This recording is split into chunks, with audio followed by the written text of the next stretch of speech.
Welcome to Sleep Audiobooks. If you would like our Better Sleep Quick Guide filled with proven techniques to improve sleep, sign up to our mailing list at sleepaudiobooks.com and we'll send the PDF as a thank you.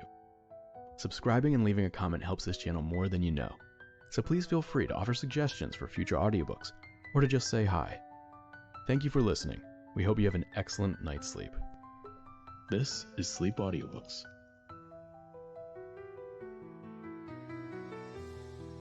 Almayer's Folly by Joseph Conrad. Recording by Kristel Tretter. Chapter 1. Casper! Mackin!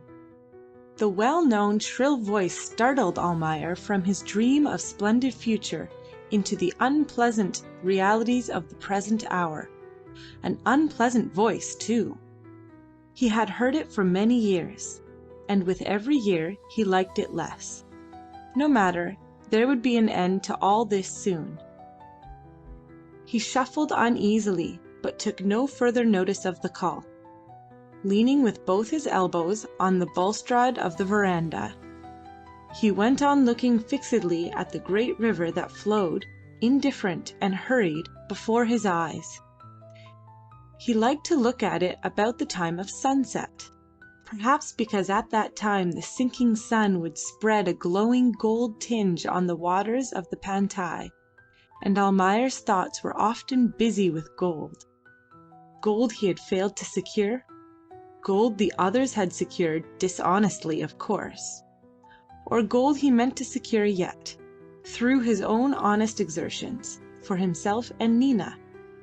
He absorbed himself in his dream of wealth and power away from this coast where he had dwelt for so many years, forgetting the bitterness of toil and strife in the vision of a great and splendid reward.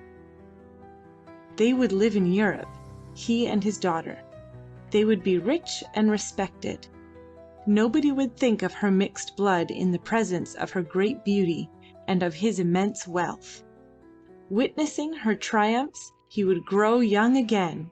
He would forget the 25 years of heartbreaking struggle on this coast where he felt like a prisoner. All this was nearly within his reach. Let only Diane return. And return soon he must, in his own interest, for his own share. He was now more than a week late.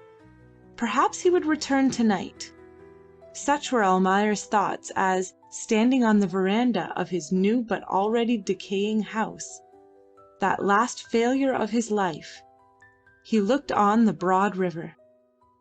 There was no tinge of gold on it this evening, for it had been swollen by the rains, and rolled an angry and muddy flood under his inattentive eyes, carrying small driftwood and big dead logs, and whole uprooted trees with branches and foliage, amongst which the water swirled and roared angrily. One of those drifting trees grounded on the shelving shore, just by the house, and Almayer, neglecting his dream, watched it with languid interest. The tree swung slowly round, amid the hiss and foam of the water, and soon getting free of the obstruction began to move downstream again, rolling slowly over, raising upwards a long denuded branch, like a hand lifted in mute appeal to heaven against the river's brutal and unnecessary violence. Almayer's interest in the fate of that tree increased rapidly. He leaned over to see if it would clear the low point below.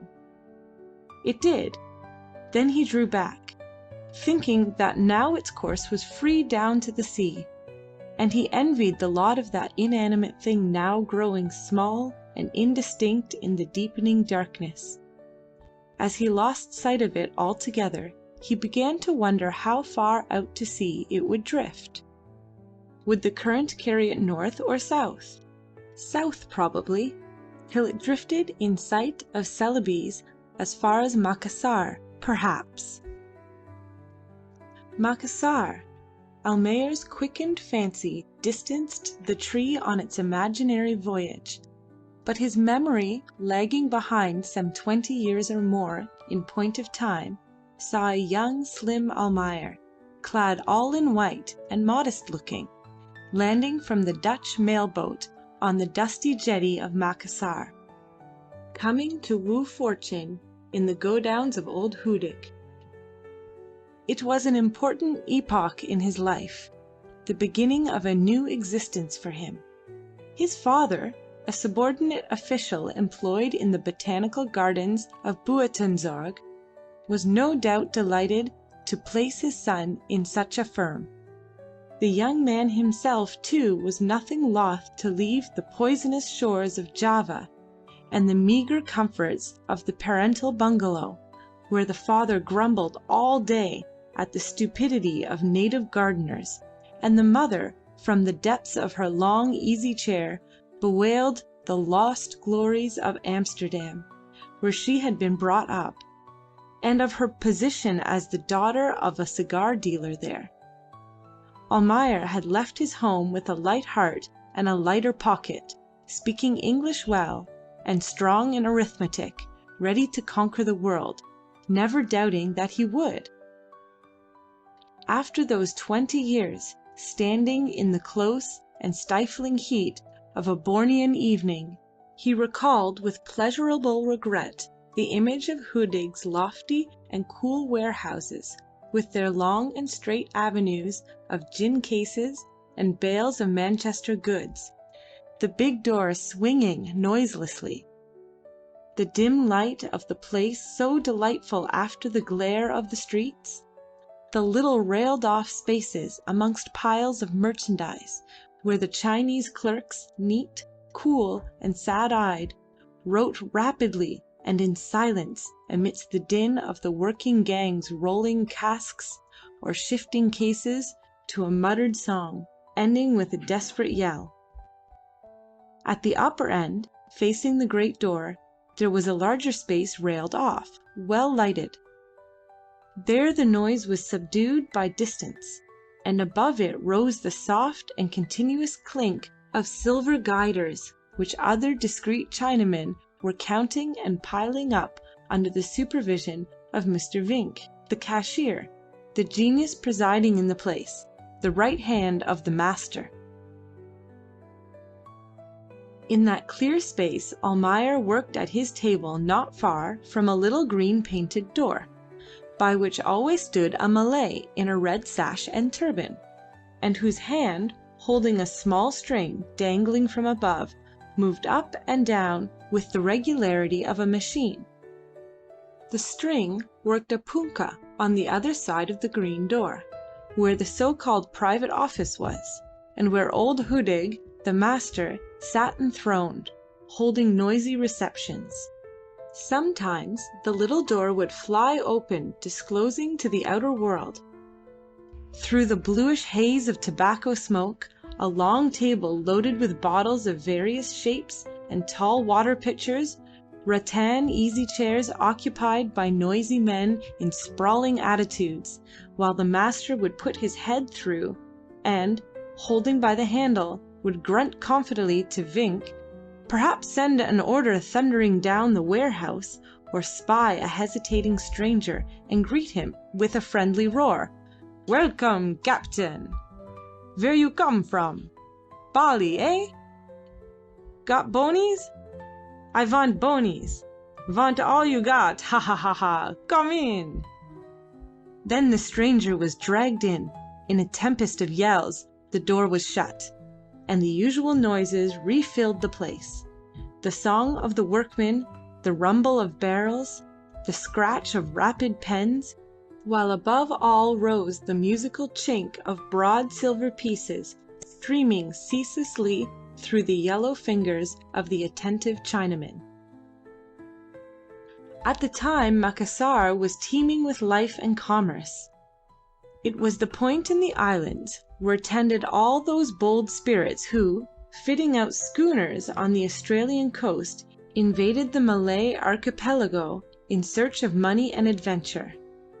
Bold, reckless, keen in business, not disinclined for a brush with pirates that were to be found on many a coast as yet, making money fast. They used to have a general rendezvous in the bay for purposes of trade and dissipation.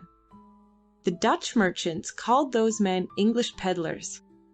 Some of them were undoubtedly gentlemen for whom that kind of life had a charm. Most were seamen. The acknowledged king of them all was Tom Lingard, he whom the Malays, honest or dishonest, quiet fishermen, or desperate cutthroats, recognized as the Rajah Laut, the king of the sea. Almayer had heard of him before he had been 3 days in Macassar, had heard the stories of his smart business transactions, his loves, and also of his desperate fights with the Sulu pirates, together with the romantic tale of some child, a girl, found in a piratical prau by the victorious Lingard, when, after a long contest, he boarded the craft, driving the crew overboard. This girl, it was generally known, Lingard had adopted, was having her educated in some convent in Java, and spoke of her as "my daughter." He had sworn a mighty oath to marry her to a white man before he went home, and to leave her all his money. "And Captain Lingard has lots of money," would say Mr. Vinck solemnly, with his head on one side. "Lots of money, more than Hudig." And after a pause, just to let his hearers recover from their astonishment at such an incredible assertion, he would add in an explanatory whisper, "You know, he has discovered a river." That was it. He had discovered a river. That was the fact placing old Lingard so much above the common crowd of sea-going adventurers who traded with Hudig in the daytime and drank champagne, gambled, sang noisy songs, and made love to half-caste girls under the broad veranda of the Sunda Hotel at night. Into that river, whose entrances himself only knew, Lingard used to take his assorted cargo of Manchester goods, brass gongs, rifles, and gunpowder. His brig, Flash, which he commanded himself, would on those occasions disappear quietly during the night from the roadstead, while his companions were sleeping off the effects of the midnight carouse, Lingard seeing them drunk under the table before going on board, himself unaffected by any amount of liquor. Many tried to follow him and find that land of plenty for gutta percha and rattans, pearl shells and birds' nests, wax and gum damar, but the little Flash could outsail every craft in those seas. A few of them came to grief on hidden sandbanks and coral reefs, losing their all and barely escaping with life from the cruel grip of this sunny and smiling sea. Others got discouraged, and for many years the green and peaceful-looking islands guarding the entrances to the promised land kept their secret with all the merciless serenity of tropical nature. And so Lingard came and went on his secret or open expeditions, becoming a hero in Almayer's eyes by the boldness and enormous profits of his ventures, seeming to Almayer a very great man indeed as he saw him marching up the warehouse, grunting a "How are you?" to Vinck, or greeting Hudig, the master, with a boisterous "Hello, old pirate, alive yet?" as the preliminary to transacting business behind the little green door.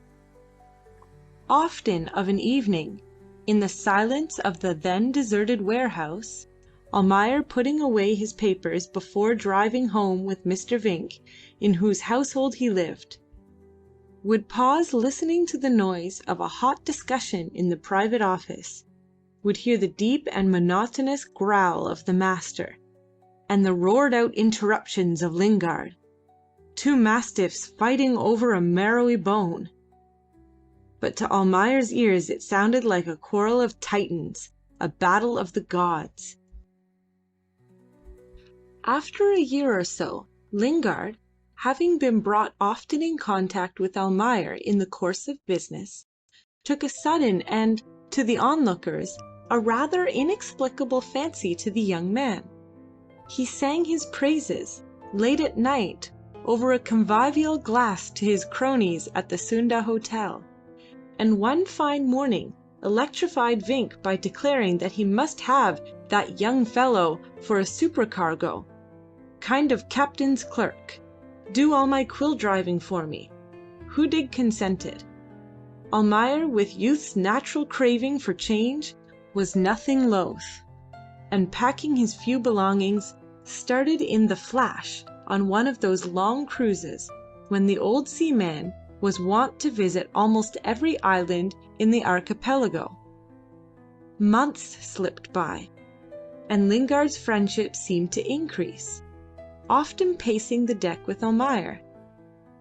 When the faint night breeze, heavy with aromatic exhalations of the islands, shoved the brig gently along under the peaceful and sparkling sky, did the old seaman open his heart to his entranced listener. He spoke of his past life, of escaped dangers, of big profits in his trade, of new combinations that were in the future to bring profits bigger still.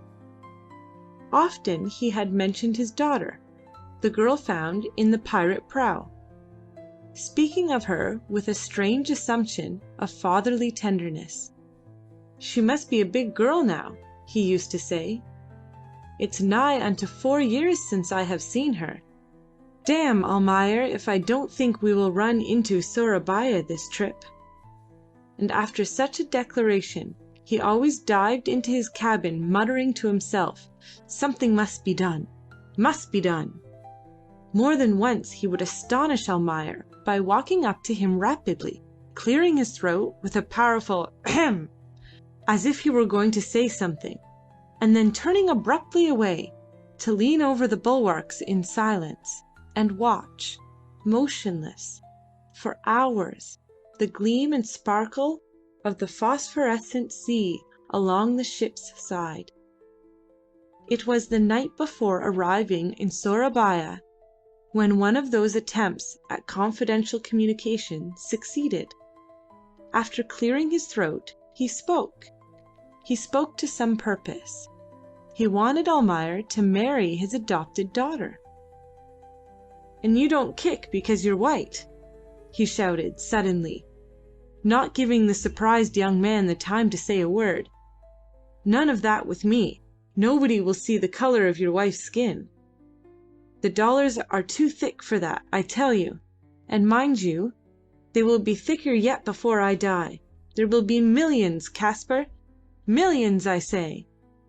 And all for her. And for you. If you do what you are told." Startled by the unexpected proposal, Almayer hesitated and remained silent for a minute. He was gifted with a strong and active imagination, and in that short space of time he saw, as in a flash of dazzling light, great piles of shining guilders, and realized all the possibilities of an opulent existence. The consideration, the indolent ease of life, for which he felt himself so well fitted, his ships, his warehouses, his merchandise. Old Lingard would not live forever, and, crowning all, in the far future gleamed like a fairy palace the big mansion in Amsterdam, that earthly paradise of his dreams, where, made king amongst men by old Lingard's money, he would pass the evening of his days in inexpressible splendor. As to the other side of the picture, the companionship for life of a Malay girl, that legacy of a boat full of pirates, there was only within him a confused consciousness of shame that he was a white man. Still, a convent education of 4 years, and then she may mercifully die. He was always lucky, and money is powerful. Go through it. Why not? He had a vague idea of shutting her up somewhere, anywhere, out of his gorgeous future. Easy enough to dispose of a Malay woman, a slave, after all, to his Eastern mind, convent or no convent, ceremony or no ceremony. He lifted his head and confronted the anxious yet irate seaman. Of course, anything you wish, Captain Lingard." "Call me father, my boy. She does," said the mollified old adventurer. "Damn, though, if I didn't think you were going to refuse. Mind you, Caspar, I always get my way. So it would have been no use. But you are no fool." He remembered well that time. The look, the accent, the words, the effect they produced on him, his very surroundings. He remembered the narrow slanting deck of the brig, the silent sleeping coast, the smooth black surface of the sea with a great bar of gold laid on it by the rising moon. He remembered it all, and he remembered his feelings of mad exultation at the thought of that fortune thrown into his hands. He was no fool then, and he was no fool now. Circumstances had been against him.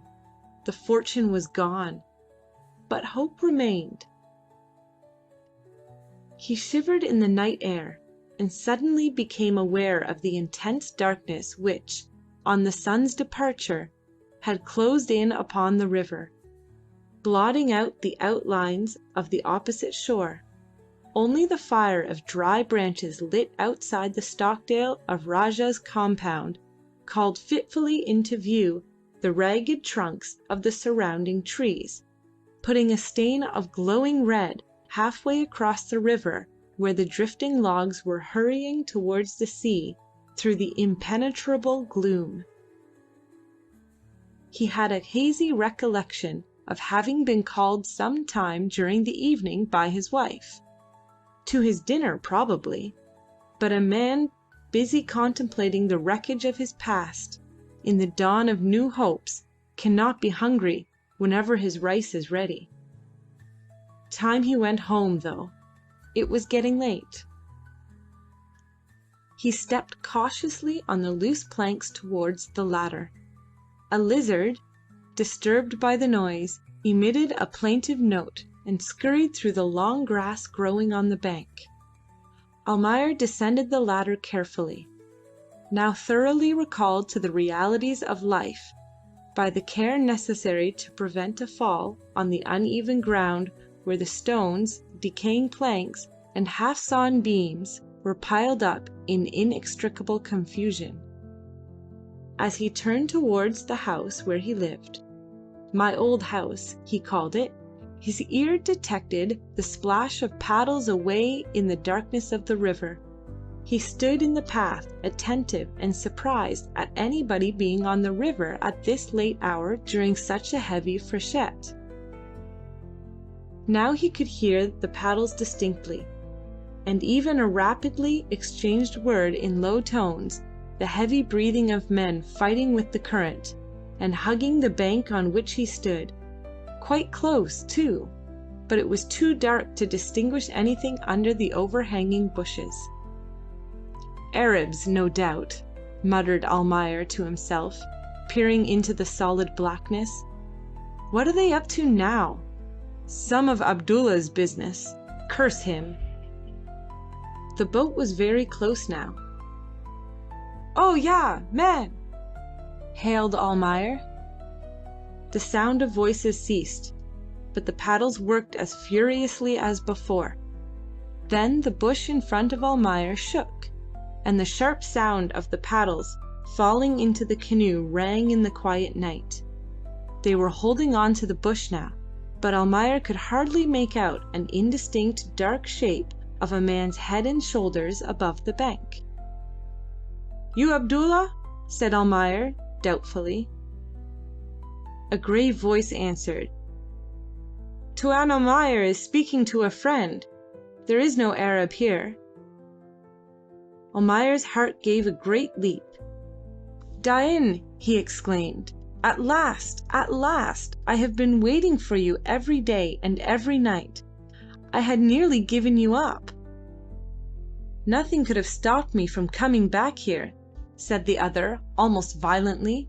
Not even death, he whispered to himself. This is a friend's talk and is very good, said Almayer heartily. But you are too far here. Drop down to the jetty and let your men cook their rice in my campong while we talk in the house. There was no answer to that invitation. What is it? Asked Almayer uneasily. There is nothing wrong with the brig, I hope. The brig is where no Orang Blanda can lay his hand on her, said Dain, with a gloomy tone in his voice, which Almayer, in his elation, failed to notice. Right, he said. But where are all your men? There are only 2 with you. Listen, Tuan Almayer, said Dain. Tomorrow's sun shall see me in your house, and then we will talk. Now I must go to the Rajah. To the Rajah? Why? What do you want with Lakamba? Tuan, tomorrow we will talk like friends. I must see Lakamba tonight.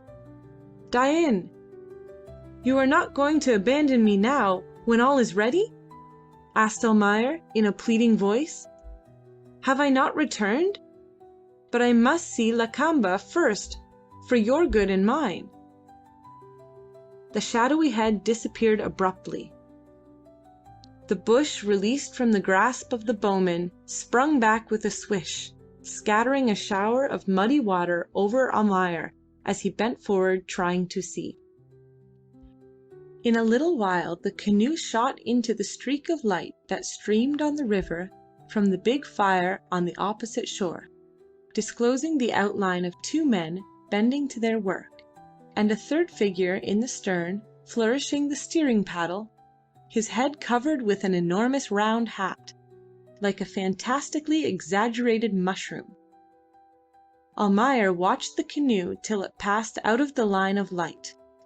Shortly after the murmur of many voices reached him across the water, he could see the torches being snatched out of the burning pile, and rendering visible for a moment the gate in the stockade round which they crowded. Then they went in, apparently. The torches disappeared, and the scattered fire sent out only a dim and fitful glare. Almayer stepped homewards with long strides and mind uneasy. Surely Dain was not thinking of playing him false. It was absurd. Dain and Lakamba were both too much interested in the success of his scheme. Trusting to Malays was poor work. But then, even Malays have some sense and understand their own interest.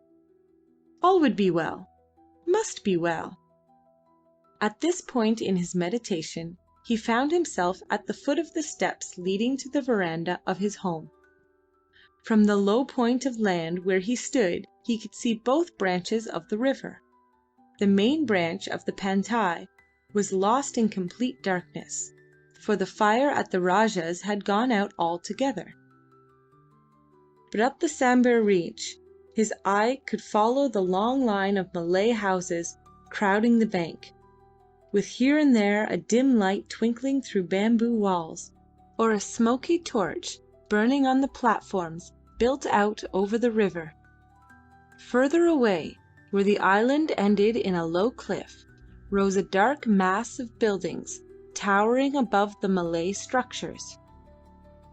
Founded solidly on a firm ground with plenty of space, starred by many lights burning strong and white, with a suggestion of paraffin and lamp glasses, stood the house and the godowns of Abdullah bin Selim, the great trader of Sambir.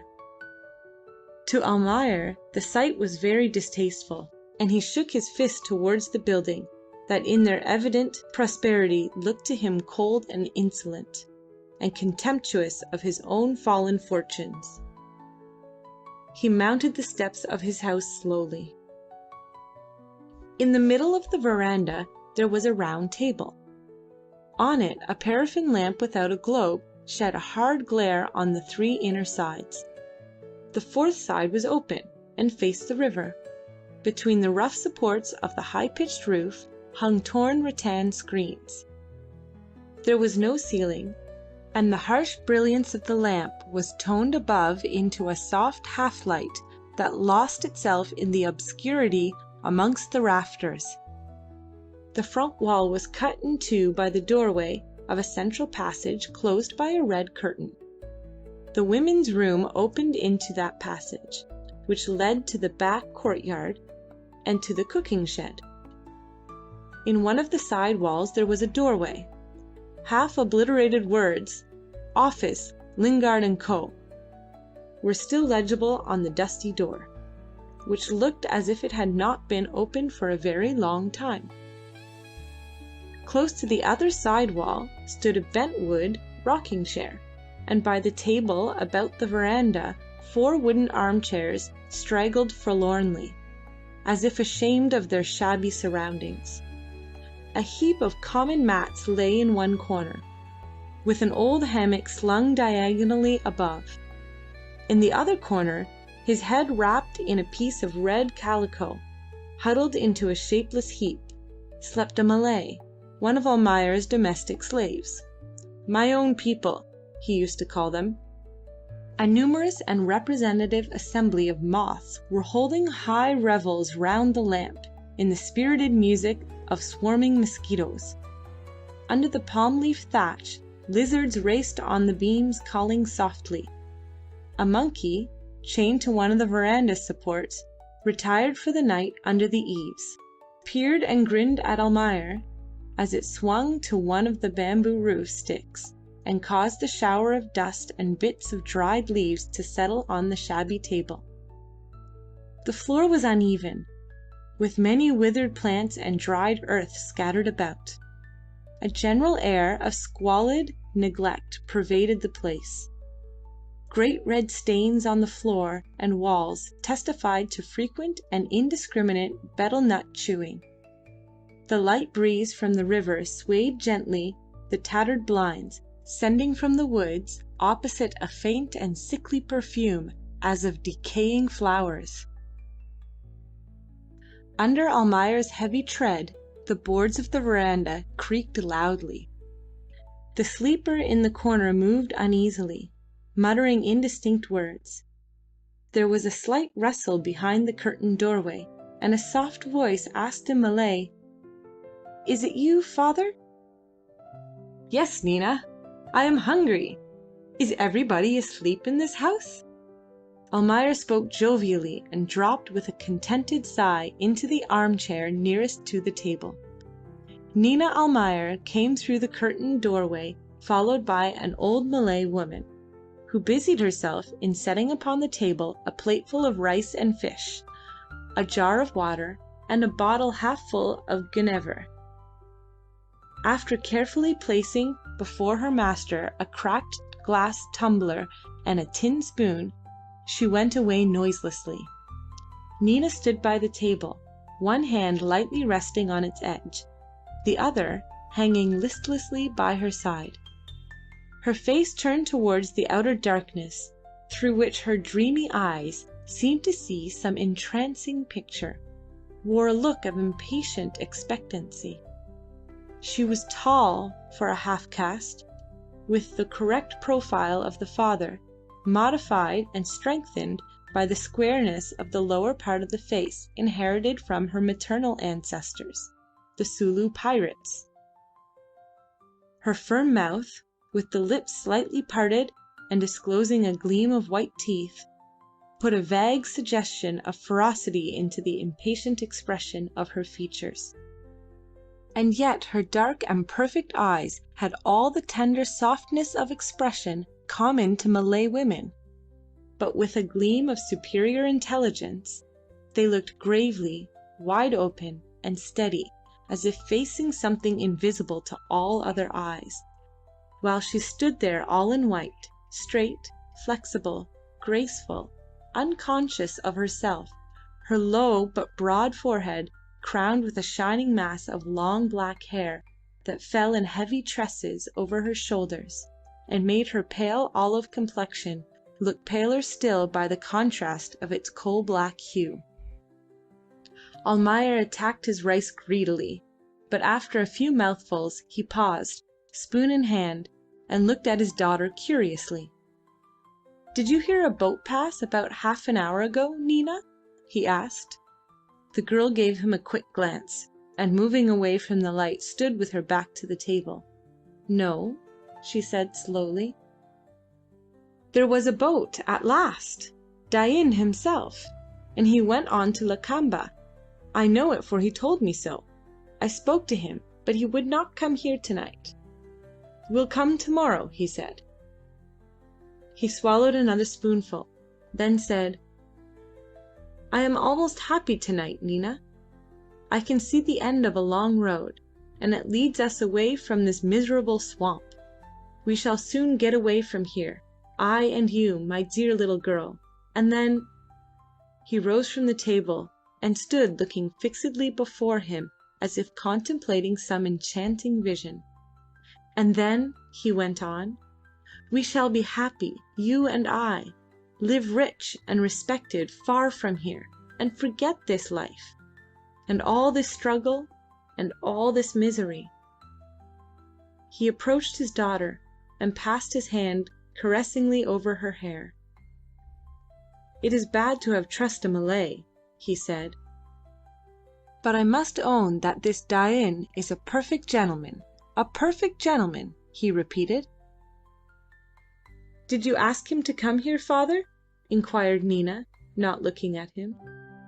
"Well, of course. We shall start on the day after tomorrow," said Almayer, joyously. "We must not lose any time. Are you glad, little girl?" She was nearly as tall as himself, but he liked to recall the time when she was little and they were all in all to each other. "I am glad," she said, very low. "Of course," said Almayer, vivaciously, "you cannot imagine what is before you. I myself have not been to Europe, but I have heard my mother talk so often that I seem to know all about it. We shall live a glorious life. You shall see." Again he stood silent by his daughter's side, looking at that enchanting vision. After a while he shook his clenched hand towards the sleeping settlement. "Ah, my friend Abdulla," he cried. "We shall see who will have the best of it after all these years." He looked up the river and remarked calmly, "Another thunderstorm. Well, no thunder will keep me awake tonight, I know. Good night, little girl," he whispered, tenderly kissing her cheek. "You do not seem to be very happy tonight, but tomorrow you will show a brighter face, eh?" Nina had listened to her father with her face unmoved, with her half-closed eyes still gazing into the night, now made more intense by a heavy thundercloud that crept down from the hills, blotting out the stars, merging sky, forest, and river into one mass of almost palpable blackness. The faint breeze had died out, but the distant rumble of thunder and pale flashes of lightning gave warning of the approaching storm. With a sigh the girl turned towards the table. Almayer was in his hammock now, already half asleep. "Take the lamp, Nina," he muttered drowsily. "This place is full of mosquitoes. Go to sleep, daughter."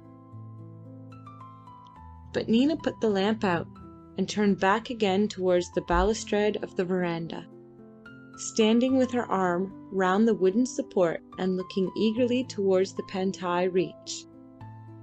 And motionless there in the oppressive calm of the tropical night, she could see at each flash of lightning the forest lining both banks up the river, bending before the furious blast of the coming tempest. The upper reach of the river whipped into white foam by the wind, and the black clouds torn into fantastic shapes, trailing low over the swaying trees. Round her all was as yet stillness and peace, but she could hear afar off the roar of the wind, the hiss of heavy rain, the wash of the waves on the tormented river.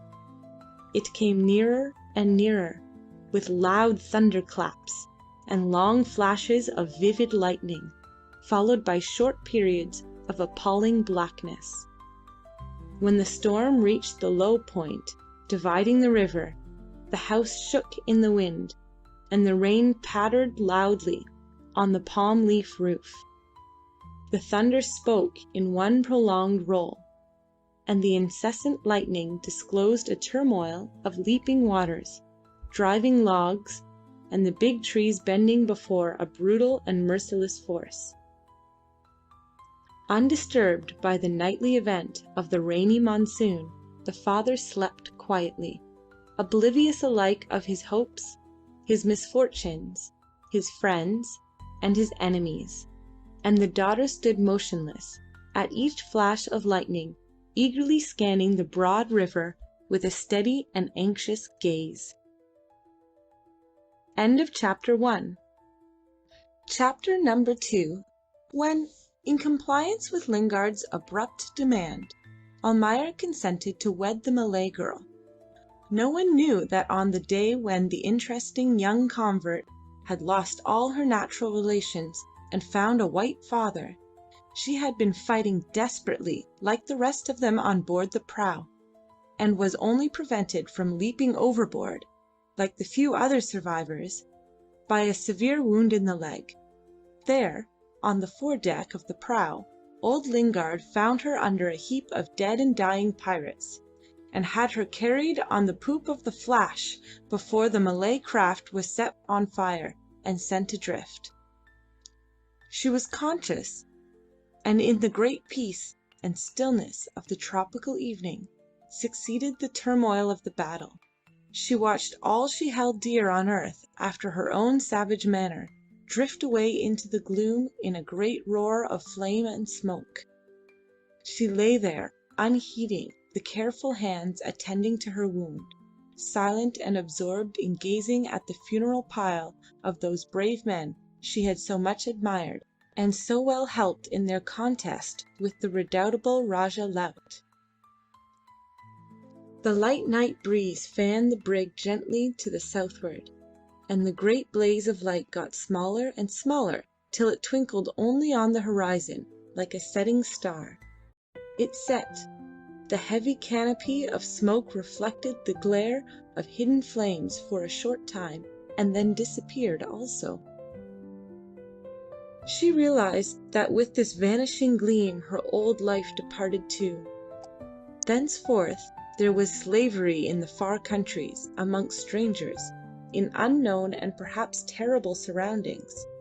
Being 14 years old, she realized her position and came to that conclusion, the only one possible to a Malay girl.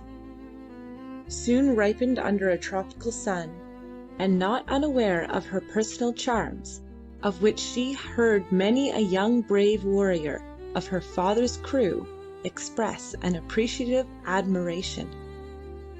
There was in her the dread of the unknown.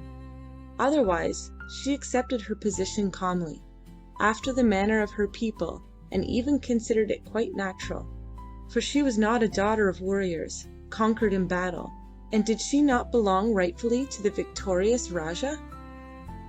Even the evident kindness of the terrible old man must spring, she thought, from admiration for his captive, and the flattered vanity eased for her the pangs of sorrow after such an awful calamity. Perhaps, had she known of the high walls, the quiet gardens, and the silent nuns of the Samarang convent, where her destiny was leading her, she would have sought death in her dread and hate of such a restraint. But in imagination she pictured herself the usual life of a Malay girl, the usual succession of heavy work and fierce love, of intrigues, gold ornaments, of domestic drudgery, and of that great but occult influence which is one of the few rights of half-savage womankind. But her destiny, in the rough hands of the old sea-dog, acting under unreasoning impulses of the heart, took a strange and to her a terrible shape. She bore it all, the restraint and the teaching and the new faith, with calm submission, concealing her hate and contempt for all that new life. She learned the language very easily, yet understood but little of the new faith the good sisters taught her, assimilating quickly only the superstitious elements of the religion. She called Lingard father, gently and caressingly, at each of his short and noisy visits, under the clear impression that he was a great and dangerous power it was good to propitiate. Was he not now her master? And during those long 4 years she nourished a hope of finding favor in his eyes, and ultimately becoming his wife, counselor, and guide. Those dreams of the future were dispelled by the Rajah Laut's fiat, which made Almayer's fortune, as that young man fondly hoped, and dressed in the hateful finery of Europe, the center of an interested circle of Batavian society. The young convert stood before the altar with an unknown and sulky-looking white man, for Almayer was uneasy, a little disgusted, and greatly inclined to run away. A judicious fear of the adopted father-in-law and a just regard for his own material welfare prevented him from making a scandal. Yet, while swearing fidelity, he was concocting plans for getting rid of the pretty Malay girl in a more or less distant future.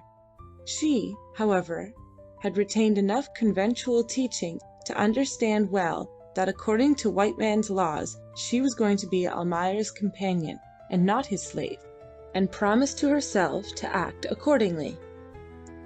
So when the Flash, freighted with materials for building a new house, left the harbor of Batavia, taking away the young couple into the unknown Borneo, she did not carry on her deck so much love and happiness as old Lingard was wont to boast of before his casual friends in the verandas of various hotels.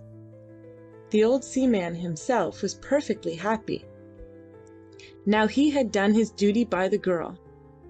"You know I made her an orphan," he often concluded solemnly, when talking about his own affairs to a scratch audience of shore loafers, as it was his habit to do. And the approbative shouts of his half-intoxicated auditors filled his simple soul with delight and pride. "I carry everything right through," was another of his sayings.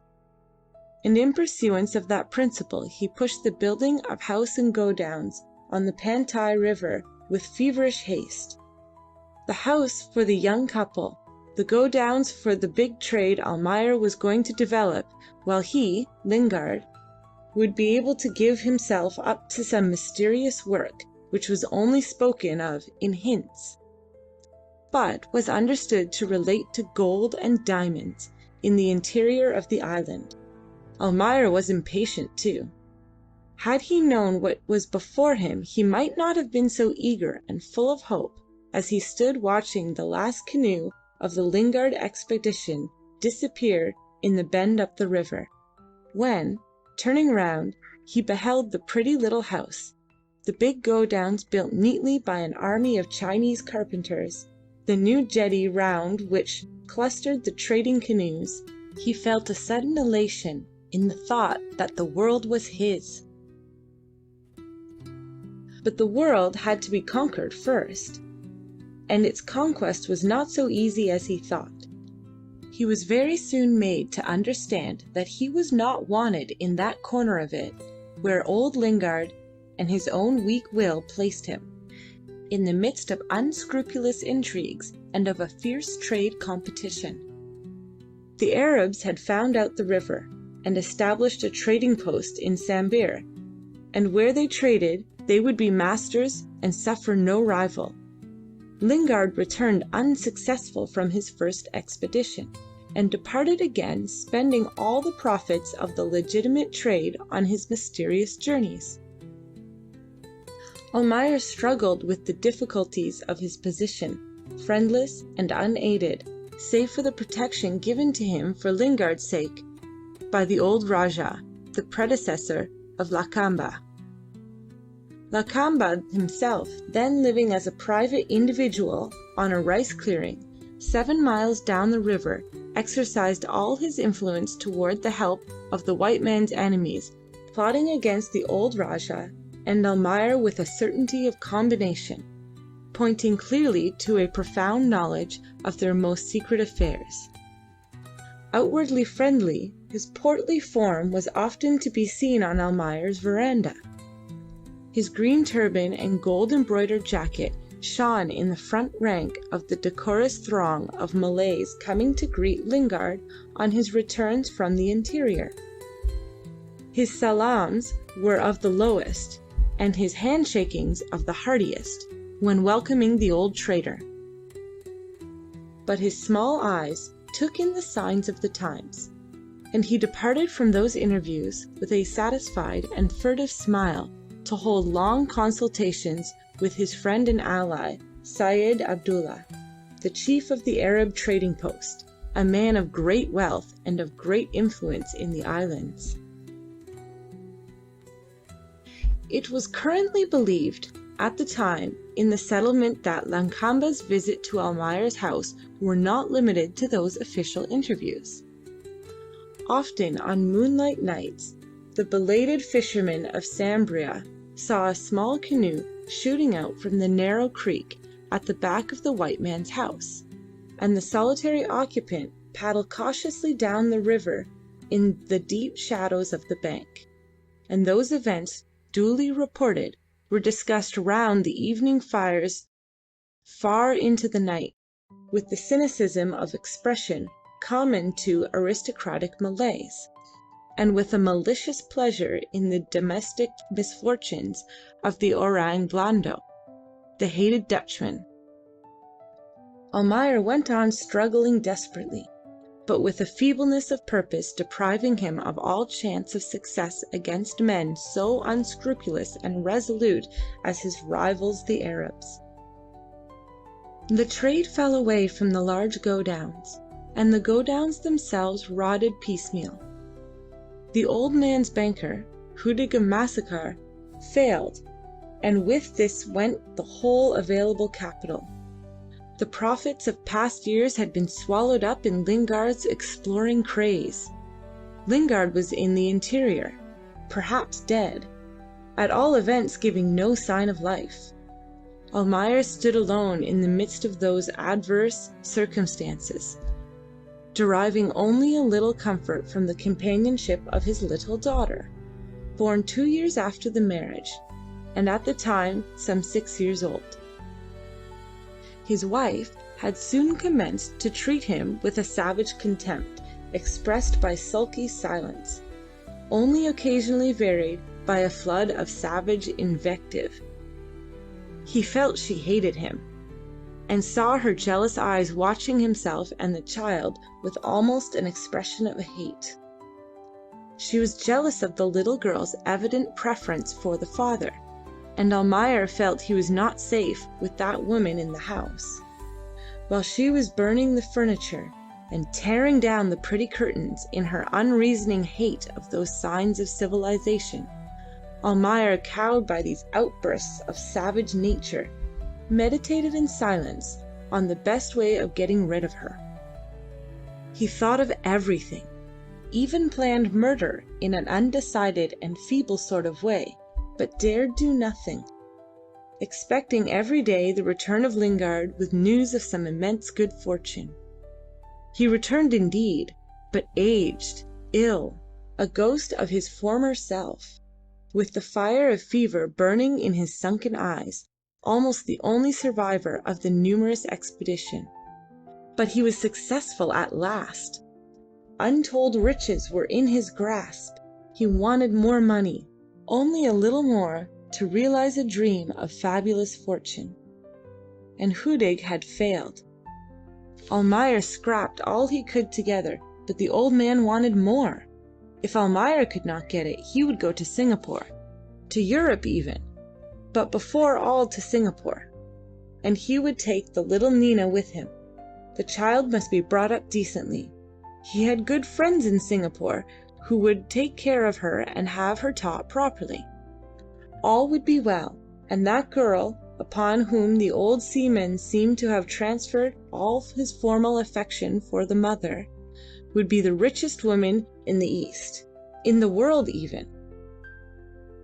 So old Lingard shouted, pacing the veranda with his heavy quarter-deck step, gesticulating with a smoldering cheroot, ragged, disheveled, enthusiastic, and Almayer, sitting huddled up on a pile of mats, thought with dread and of separation with the only human being he loved. With greater dread still, perhaps, of the scene with his wife, the savage tigress deprived of her young. She will poison me, thought the poor wretch, well aware of that easy and final manner of solving the social, political, or family problems in Malay life. To his great surprise, she took the news very quietly, giving only him and Lingard a furtive glance, and saying not a word.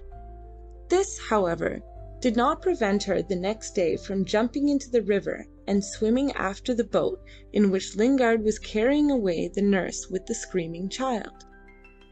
Almayer had to give chase with his whaleboat and drag her in by the hair in the midst of cries and curses enough to make heaven fall.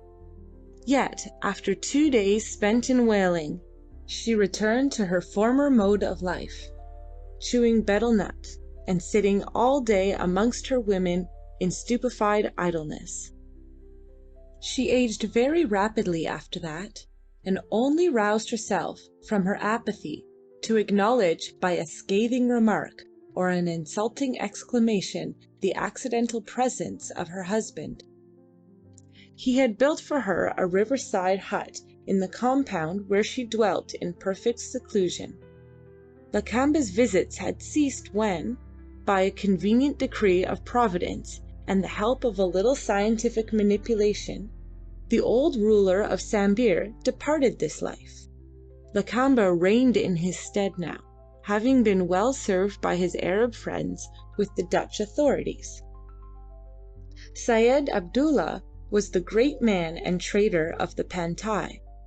Almayer lay ruined and helpless under the close-meshed net of their intrigues, owing his life only to his supposed knowledge of Lingard's valuable secret. Lingard had disappeared. He wrote once from Singapore saying the child was well and under the care of Mrs. Vinck, and that he himself was going to Europe to raise money for the great enterprise.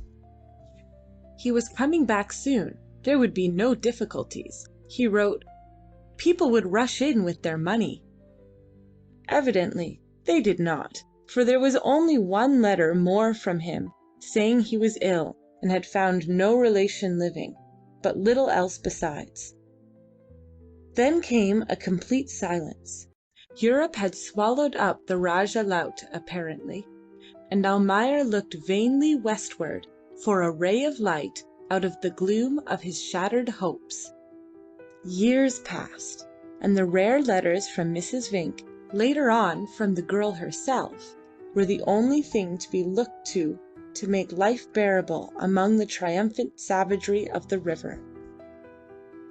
Almayer lived now alone, having even ceased to visit his debtors who would not pay, sure of Lakamba's protection.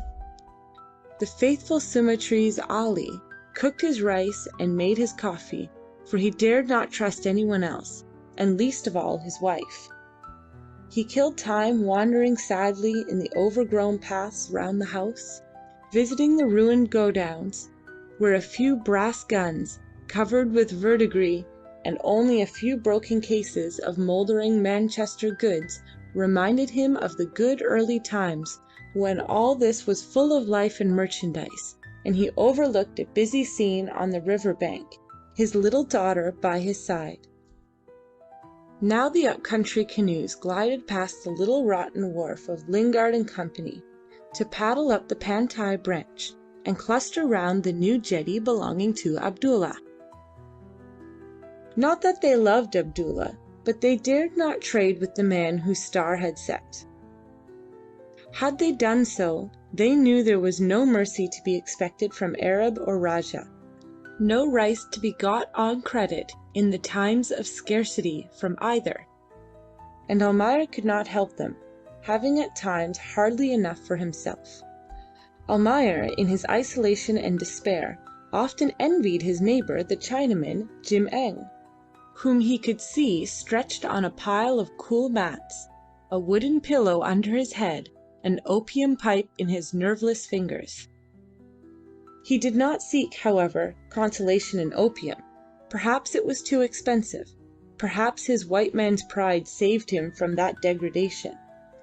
But most likely it was the thought of his little daughter in the far-off Straits Settlements. He heard from her oftener since Abdullah brought a steamer, which ran now between Singapore and the Pantai settlement every 3 months or so. Almayer felt himself nearer his daughter. He longed to see her. He planned a voyage to Singapore, but put off his departure from year to year, always expecting some favourable turn of fortune. He did not want to meet her with empty hands, and with no words of hope on his lips. He could not take her back to that savage life to which he was condemned himself. He was also a little afraid of her. What would she think of him? He reckoned the years. A grown woman, a civilized woman, young and hopeful, while he felt old and hopeless, and very much like those savages round him. He asked himself what was going to be her future. He could not answer that question yet, and he dared not face her, and yet he longed after her. He hesitated for years. His hesitation was put an end to by Nina's unexpected appearance in Sambir. She arrived in the steamer under the captain's care. Almayer beheld her with surprise not unmixed with wonder.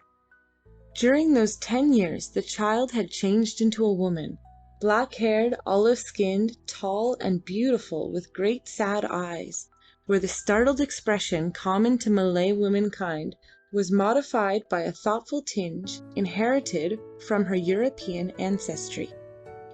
Almayer thought with dismay of the meeting of his wife and daughter, of what this grave girl in European clothes would think of her betel nut chewing mother, squatting in a dark hut, disorderly, half naked, and sulky. He also feared an outbreak of temper on the part of the pest of a woman he had hitherto managed to keep tolerably quiet, thereby saving the remnants of his dilapidated furniture. And he stood there before the closed door of the hut, in the blazing sunshine, listening to the murmur of voices, wondering what went on inside, wherefrom all the servant maids had been expelled at the beginning of the interview, and now stood clustered by palings with half-covered faces in a chatter of curious speculation. He forgot himself there trying to catch a stray word through the bamboo walls, till the captain of the steamer, who had walked up with the girl, fearing a sunstroke, took him under the arm and led him into the shade of his own veranda, where Nina's trunk stood already, having been landed by the steamer's men. As soon as Captain Ford had his glass before him and cheroot lighted, Almayer asked for the explanation of his daughter's unexpected arrival. Ford said little beyond generalizing, in vague but violent terms, upon the foolishness of women in general, and of Mrs. Vinck in particular. "You know, Kaspar," said he, in conclusion, to the excited Almayer, "it is deucedly awkward to have a half-caste girl in the house. There's such a lot of fools about. There was that young fellow from the bank who used to ride to the Vinck bungalow early and late. That old woman thought it was for that Emma of hers. When she found out what he wanted exactly, there was a row, I can tell you. She would not have Nina, not an hour longer, in the house. Fact is, I heard of this affair and took the girl to my wife. My wife is a pretty good woman, as women go, and upon my word we would have kept the girl for you. Only she would not stay. Now then, don't flare up, Kaspar. Sit still. What can you do? It is better so. Let her stay with you. She was never happy over there. Those 2 Vinck girls are no better than dressed-up monkeys. They slighted her. You can't make her white. It's no use you swearing at me. You can't." She is a good girl for all that, but she would not tell my wife anything. If you want to know, ask her yourself. But if I was you, I would leave her alone. You are welcome to her passage money, old fellow, if you are short now." And the skipper, throwing away his cigar, walked off to "wake them up on board," as he expressed it. Almayer vainly expected to hear the cause of his daughter's return from his daughter's lips. Not that day, not on any other day, did she ever allude to her Singapore life. He did not care to ask, awed by the calm impassiveness of her face, by those solemn eyes looking past him on the great, still forest sleeping in majestic repose to the murmur of the broad river. He accepted the situation, happy in the gentle and protecting affection the girl showed him, fitfully enough, for she had, as she called it, her bad days when she used to visit her mother and remain long hours in the riverside hut, coming out as inscrutable as ever, but with a contemptuous look and a short word ready to answer any of his speeches. He got used even to that, and now on those days kept quiet, although greatly alarmed by his wife's influence upon the girl. Otherwise Nina adapted herself wonderfully to the circumstances of a half-savage and miserable life. She accepted without question or apparent disgust the neglect, the decay, the poverty of the household, the absence of furniture, and the preponderance of rice diet on the family table. She lived with Almayer in the little house, now sadly decaying, built originally by Lingard for the young couple. The Malays eagerly discussed her arrival. There were at the beginning crowded levees of Malay women with their children, seeking eagerly after ubat for all the ills of the flesh from the young Mem Putih. In the cool of the evening, grave Arabs in long white shirts and yellow sleeveless jackets walked slowly on the dusty path by the riverside towards Almayer's gate, and made solemn calls upon that unbeliever under shallow pretences of business, only to get a glimpse of the young girl in a highly decorous manner. Even Lakamba came out of his stockade in a great pomp of war canoes and red umbrellas, and landed on that rotten little jetty of Lingard and Company. He came, he said, to buy a couple of brass guns as a present to his friend the chief of Sambar Daikas. And while Almayer, suspicious but polite, busied himself in unearthing the old pot guns in the godowns, the Rajah sat on an armchair in the veranda, surrounded by his respectful retinue, waiting in vain for Nina's appearance. She was in one of her bad days, and remained in her mother's hut, watching with her the ceremonious proceedings on the veranda.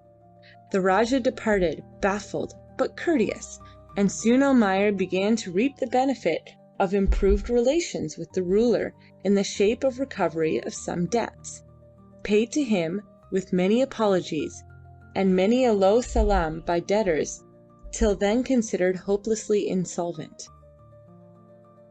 Under these improving circumstances, Almayer brightened up a little. All was not lost, perhaps. Those Arabs and Malays saw at last that he was a man with some ability, he thought, and he began, after his manner, to plan great things, to dream of great fortunes for himself and Nina, especially for Nina. Under these verifying impulses, he asked Captain Ford to write his friends in England, making inquiries after Lingard. Was he alive or dead? If dead, had he left any papers, documents, any indications or hints as to his great enterprise? Meantime, he had found amongst the rubbish in one of the empty rooms a notebook belonging to the old adventurer. He studied the crabbed handwriting of its pages, often grew meditative over it. Other things also woke him up from his apathy. The stir made in the whole of the island by the establishment of the British Borneo Company affected even the sluggish flow of the Pantai life. Great changes were expected. Annexion was talked of. The Arabs grew civil. Almayer began building his new house for the use of future engineers, agents, or settlers of the new company. He spent every available guilder on it with a confiding heart. One thing only disturbed his happiness. His wife came out of her seclusion, importing her green jacket, scant sarongs, shrill voice, and witch-like appearance into his quiet life in the small bungalow, and his daughters seemed to accept that savage intrusion into their daily existence with wonderful equanimity. He did not like it, but dared say nothing. End of Chapter 2. Chapter number 3. The deliberations conducted in London have a far-reaching importance, and so the decision issued from the fog-veiled offices of the Borneo Company darkened for Almayer the brilliant sunshine of the tropics, and added another drop of bitterness to the cup of his disenchantments. The claim to that part of the east coast was abandoned, leaving the Pantai River under the nominal power of Holland. In Sambir there was joy and excitement.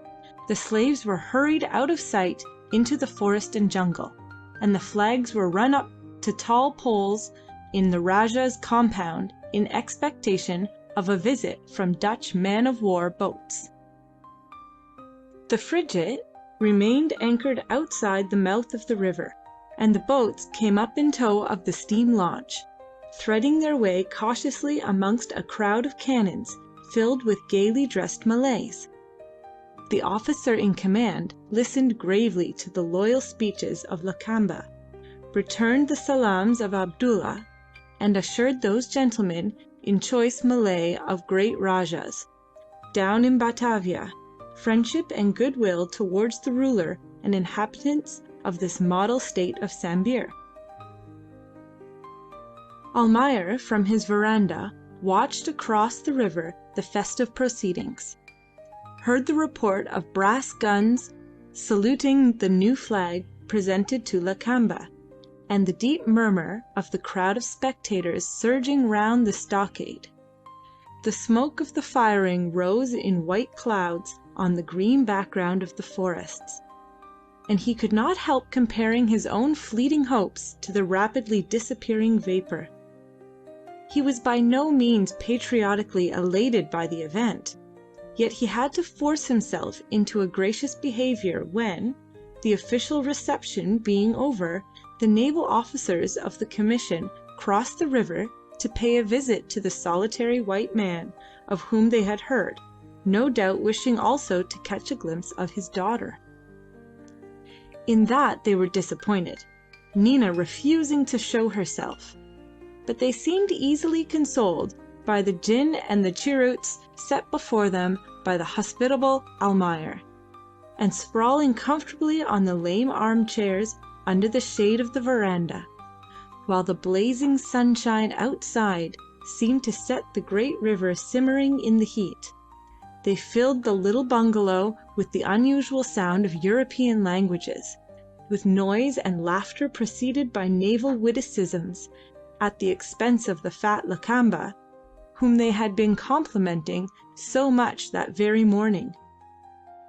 The younger men, in access of good fellowship, made their host talk, and Almayer, excited by the sight of European faces, by the sound of European voices, opened his heart before the sympathizing strangers, unaware of the amusement the recital of his many misfortunes caused to those future admirals.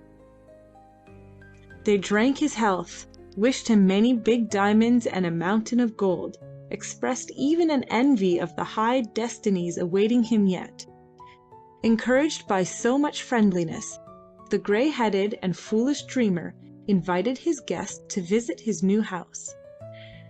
They went there through the long grass in a straggling procession while their boats were got ready for the return down the river in the cool of the evening. And in the great empty rooms, where the tepid wind entering the sashless windows whirled gently the dried leaves and the dust of many days of neglect, Almayer, in his white jacket and flowered sarong, surrounded by a circle of glittering uniforms, stamped his foot to show the solidity of the neatly fitting floors, and expatiated on the beauties and convenience of the building. They listened and assented, amazed by the wonderful simplicity and the foolish hopefulness of the man, till Almayer, carried away by his excitement, disclosed his regret at the non-arrival of the English, who knew how to develop a rich country, as he expressed it. There was a general laugh amongst the Dutch officers at that unsophisticated statement, and a move was made toward the boats. But when Almayer, stepping cautiously on the rotten boards of the Lingard jetty, tried to approach the chief of the commission with some timid hints anent the protection required by the Dutch subject against the wily Arabs, that saltwater diplomat told him significantly that the Arabs were better subjects than Hollanders, who dealt illegally in gunpowder with the Malays. The innocent Almayer recognized there at once the oily tongue of Abdullah and the solemn persuasiveness of Lakamba. But ere he had time to frame an indignant protest, the steam launch and the string of boats moved rapidly down the river, leaving him on the jetty, standing open-mouthed in his surprise and anger. There are 30 miles of river from Sambir to the gem-like islands of the estuary, where the frigate was awaiting the return of the boats. The moon rose long before the boats had traversed half that distance, and the black forest, sleeping peacefully under her cold rays, woke up that night to the ringing laughter in the small flotilla, provoked by some reminiscence of Almayer's lamentable narrative. Saltwater jests at the poor man's expense were passed from boat to boat. The non-appearance of his daughter was commented upon with severe displeasure, and the half-finished house built for the reception of the Englishmen received on that joyous night the name of Almayer's Folly, by the unanimous vote of the light-hearted seamen. For many weeks after this visit, life in Sambir resumed its even and uneventful flow. Each day's sun, shooting its morning rays above the tree-tops, lit up the usual scene of daily activity. Nina, walking on the path that formed the only street in the settlement, saw the accustomed sight of men lolling on the shady side of the house, on the high platforms, of women busily engaged in husking the daily rice, of naked brown children racing along the shady and narrow paths leading to the clearing. Jim Eng, strolling before his house, greeted her with a friendly nod before climbing up indoors to seek his beloved opium pipe. The elder children clustered round her, daring from long acquaintance, pulling the skirts of her white robe with their dark fingers, and showing their brilliant teeth in expectation of a shower of glass beads. She greeted them with a quiet smile, but always had a few friendly words for a Siamese girl, a slave owned by Bulganji, whose numerous wives were said to be of a violent temper. Well-founded rumour said also that the domestic squabbles of that industrious cultivator ended generally in a combined assault of all his wives upon the Siamese slave. The girl herself never complained, perhaps from dictates of prudence, but more likely through the strange, resigned apathy of her half-savage womankind. From early morning she was to be seen on the paths amongst the houses, by the riverside or on the jetties. The tray of pastry it was her mission to sell, skillfully balanced on her head. During the great heat of the day she usually sought refuge in Almayer's campong, often finding shelter in a shady corner of the veranda, where she squatted with her tray before her when invited by Nina. For Mem Putih she had always a smile, but the presence of Mrs. Almayer, the very sound of her shrill voice, was the signal for a hurried departure. To this girl Nina often spoke. The other inhabitants of Sambir seldom or never heard the sound of her voice. They got used to the silent figure moving in their midst, calm and white-robed, a being from another world and incomprehensible to them. Yet Nina's life, for all her outward composure, for all the seeming detachment from the things and people surrounding her, was far from quiet, in consequence of Mrs. Almayer being much too active for the happiness and even safety of the household. She had resumed some intercourse with Lakamba, not personally, it is true, for the dignity of that potentate kept him inside his stockade, but through the agency of that potentate's prime minister, harbour master, financial adviser, and general factotum. That gentleman, of Sulu origin, was certainly endowed with the statesman-like qualities, although he was totally devoid of personal charms. In truth, he was perfectly repulsive, possessing only one eye and a pock-marked face, with nose and lips horribly disfigured by the smallpox. This unengaging individual often strolled into Almayer's garden in unofficial costume, composed of a piece of pink calico round his waist. There, at the back of the house, squatting on his heels on scattered embers, in close proximity to the great iron boiler where the family daily rice was being cooked by the women under Almayer's superintendence, did the austere negotiator carry on long conversations in Sulu language with Almayer's wife. What the subject of their discourse was might have been guessed from the subsequent domestic scenes by Almayer's hearthstone. Of late Almayer had taken to excursions up the river. In a small canoe with 2 paddlers and the faithful Ali for a steersman, he would disappear for a few days at a time. All his movements were no doubt closely watched by Lakamba and Abdulla, for the man once in the confidence of Rajah Laut was supposed to be in possession of valuable secrets. The coast population of Borneo believes implicitly in diamonds of fabulous value, in gold mines of enormous richness in the interior, and all those imaginings are heightened by the difficulty of the penetrating far inland, especially on the northeast coast, where the Malays and the river tribes of Dyaks or head-hunters are eternally quarrelling. It is true enough that some gold reaches the coast in the hands of those Dyaks when, during short periods of truce in the desultory warfare, they visit the coast settlements of Malays, and so the wildest exaggerations are built up and added to on the slight basis of that fact. Almayer, in his quality of white man, as Lingard before him, had somewhat better relations with the up-river tribes. Yet even his excursions were not without danger, and his returns were eagerly looked for by the impatient Lakamba. But every time the Rajah was disappointed. Vain were the conferences by the rice pot of his factotum Babalatchi with the white man's wife. The white man himself was impenetrable to persuasion, coaxing, abuse, to soft words and shrill revellings, to despite beseechings or murderous threats, for Mrs. Almayer, in her extreme desire to persuade her husband into an alliance with Lakamba, played upon the whole gamut of passion.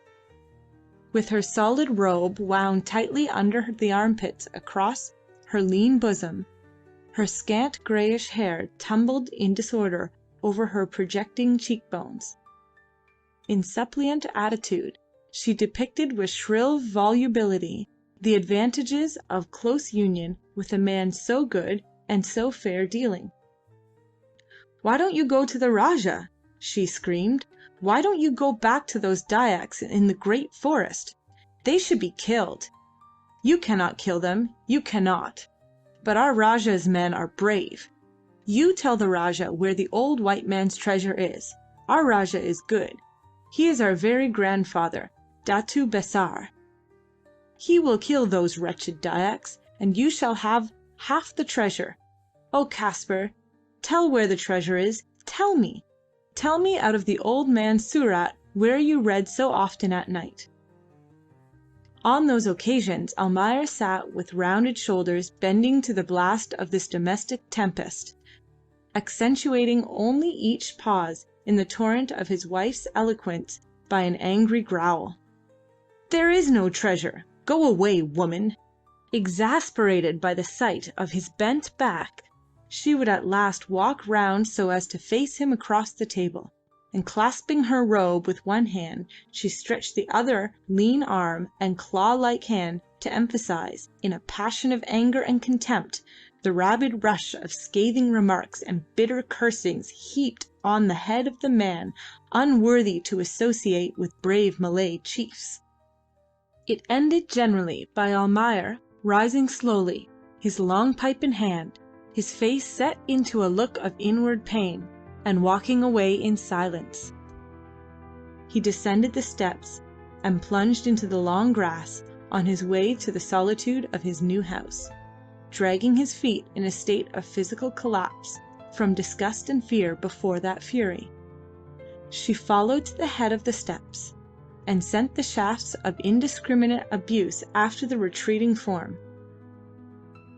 And each of those scenes was concluded by a piercing shriek, reaching him far away. "You know, Kaspar, I am your wife, your own Christian wife, after your own bland Allah." For she knew that this was the bitterest thing of all, the greatest regret of that man's life. All these scenes Nina witnessed unmoved. She might have been deaf, dumb, without any feeling as far as any expression of opinion went.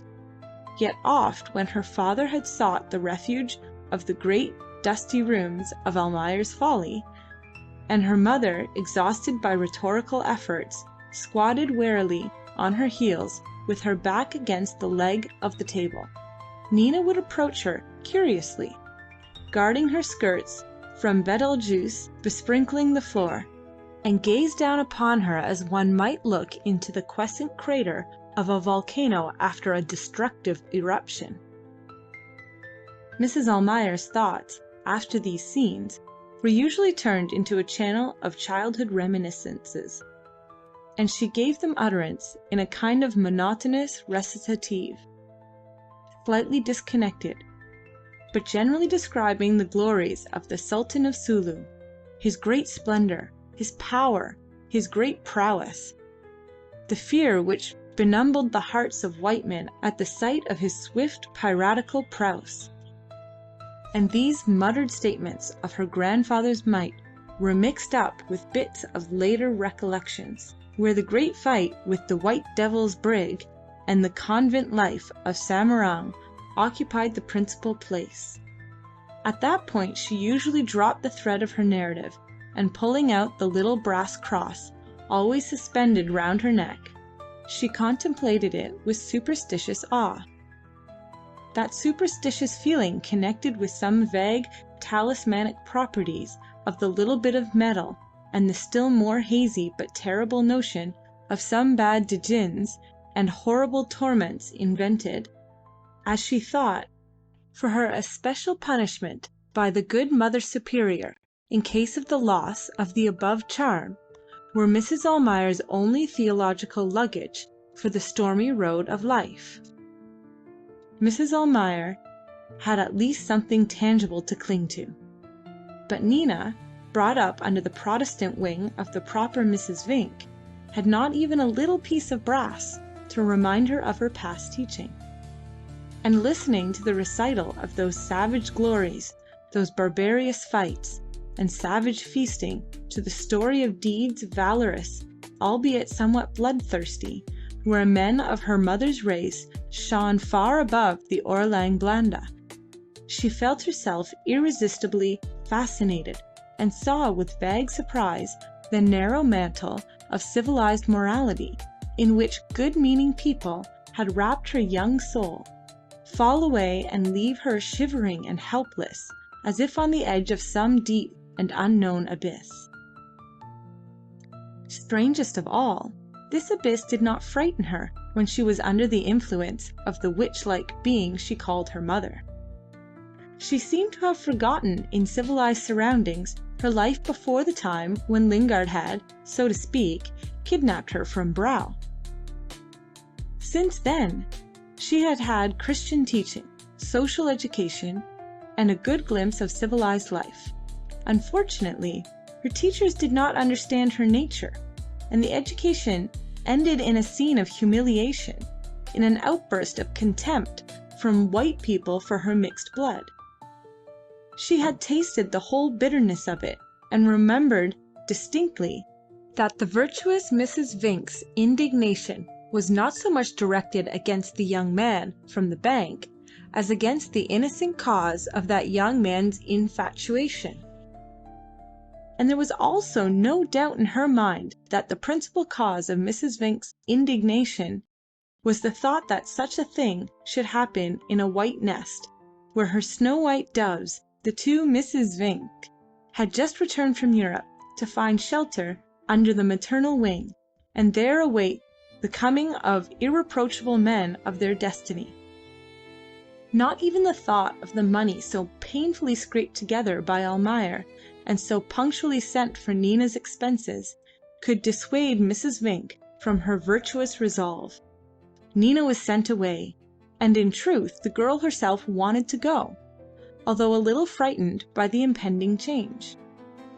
And now she had lived on the river for 3 years, with a savage mother, and a father walking about amongst pitfalls with his head in the clouds, weak, irresolute, and unhappy. She had lived a life devoid of all decencies of civilization, in miserable domestic conditions. She had breathed in the atmosphere of sordid plottings for gain, of the no less disgusting intrigues and crimes for lust or money, and those things, together with the domestic quarrels, were the only events of her 3 years' existence. She did not die from despair and disgust the first month, as she had expected and almost hoped for. On the contrary, at the end of half a year it had seemed to her that she had known no other life, her young mind having been unskilfully permitted to glance at better things, and then thrown back again into the hopeless quagmire of barbarism. Full of strong and uncontrolled passions, had lost the power to discriminate. It seemed to Nina that there was no change and no difference, whether they traded in brick godowns or on the muddy river bank, whether they reached after much or little, whether they made love under the shadows of the great trees or in the shadow of the cathedral on the Singapore promenade, whether they plotted for their own ends under the protection of laws and according to the rules of Christian conduct, or whether they sought the gratification of their desires with the savage cunning and unrestrained fierceness of natures as innocent of culture as their own immense and gloomy forests, Nina saw only the same manifestations of love and hate, and of sordid greed chasing the uncertain dollar in all its multifarious and vanishing shapes. To her resolute nature, however, after all these years, the savage and uncompromising sincerity of purpose shown by her Malay kinsman seemed at last preferable to the sleek hypocrisy, to the polite disguises, to the virtuous pretenses of such white people as she had had the misfortune to come in contact with. After all, it was her life. It was going to be her life, and so thinking, she fell more and more under the influence of her mother, seeking in her ignorance a better side to that life. She listened with avidity to the old woman's tales of the departed glories of the Rajah, from whose race she had sprung, and she became gradually more indifferent and more contemptuous with the white side of her descent, represented by a feeble and traditionless father. Almayer's difficulties were by no means diminished by the girl's presence in Sambir. The stir caused by her arrival had died out, it is true, and Lakamba had not renewed his visits. But about a year after the departure of the man-of-war boats, the nephew of Abdullah, Syed Rashid, returned from his pilgrimage to Mecca, rejoicing in a green jacket and the proud title of Haji. There was a great letting off of rockets on board the steamer, which brought him in, and a great beating of drums all night in Abdullah's compound, while the feast of welcome was prolonged far into the small hours of the morning. Reshid was the favourite nephew and heir of Abdullah, and that loving uncle, meeting Almayer one day by the riverside, stopped politely to exchange civilities and to ask solemnly for an interview. Almayer suspected some attempt at a swindle, or at any rate something unpleasant, but of course consented with a great show of rejoicing. Accordingly, the next evening, after sunset, Abdullah came, accompanied by several other greybeards and by his nephew. That young man, of a very rakish and dissipated appearance, affected the greatest indifference as to the whole of the proceedings. When the torch-bearers had grouped themselves below the steps, and the visitors had seated themselves on the various lame chairs, Reshid stood apart in the shadow, examining his aristocratically small hands with great attention.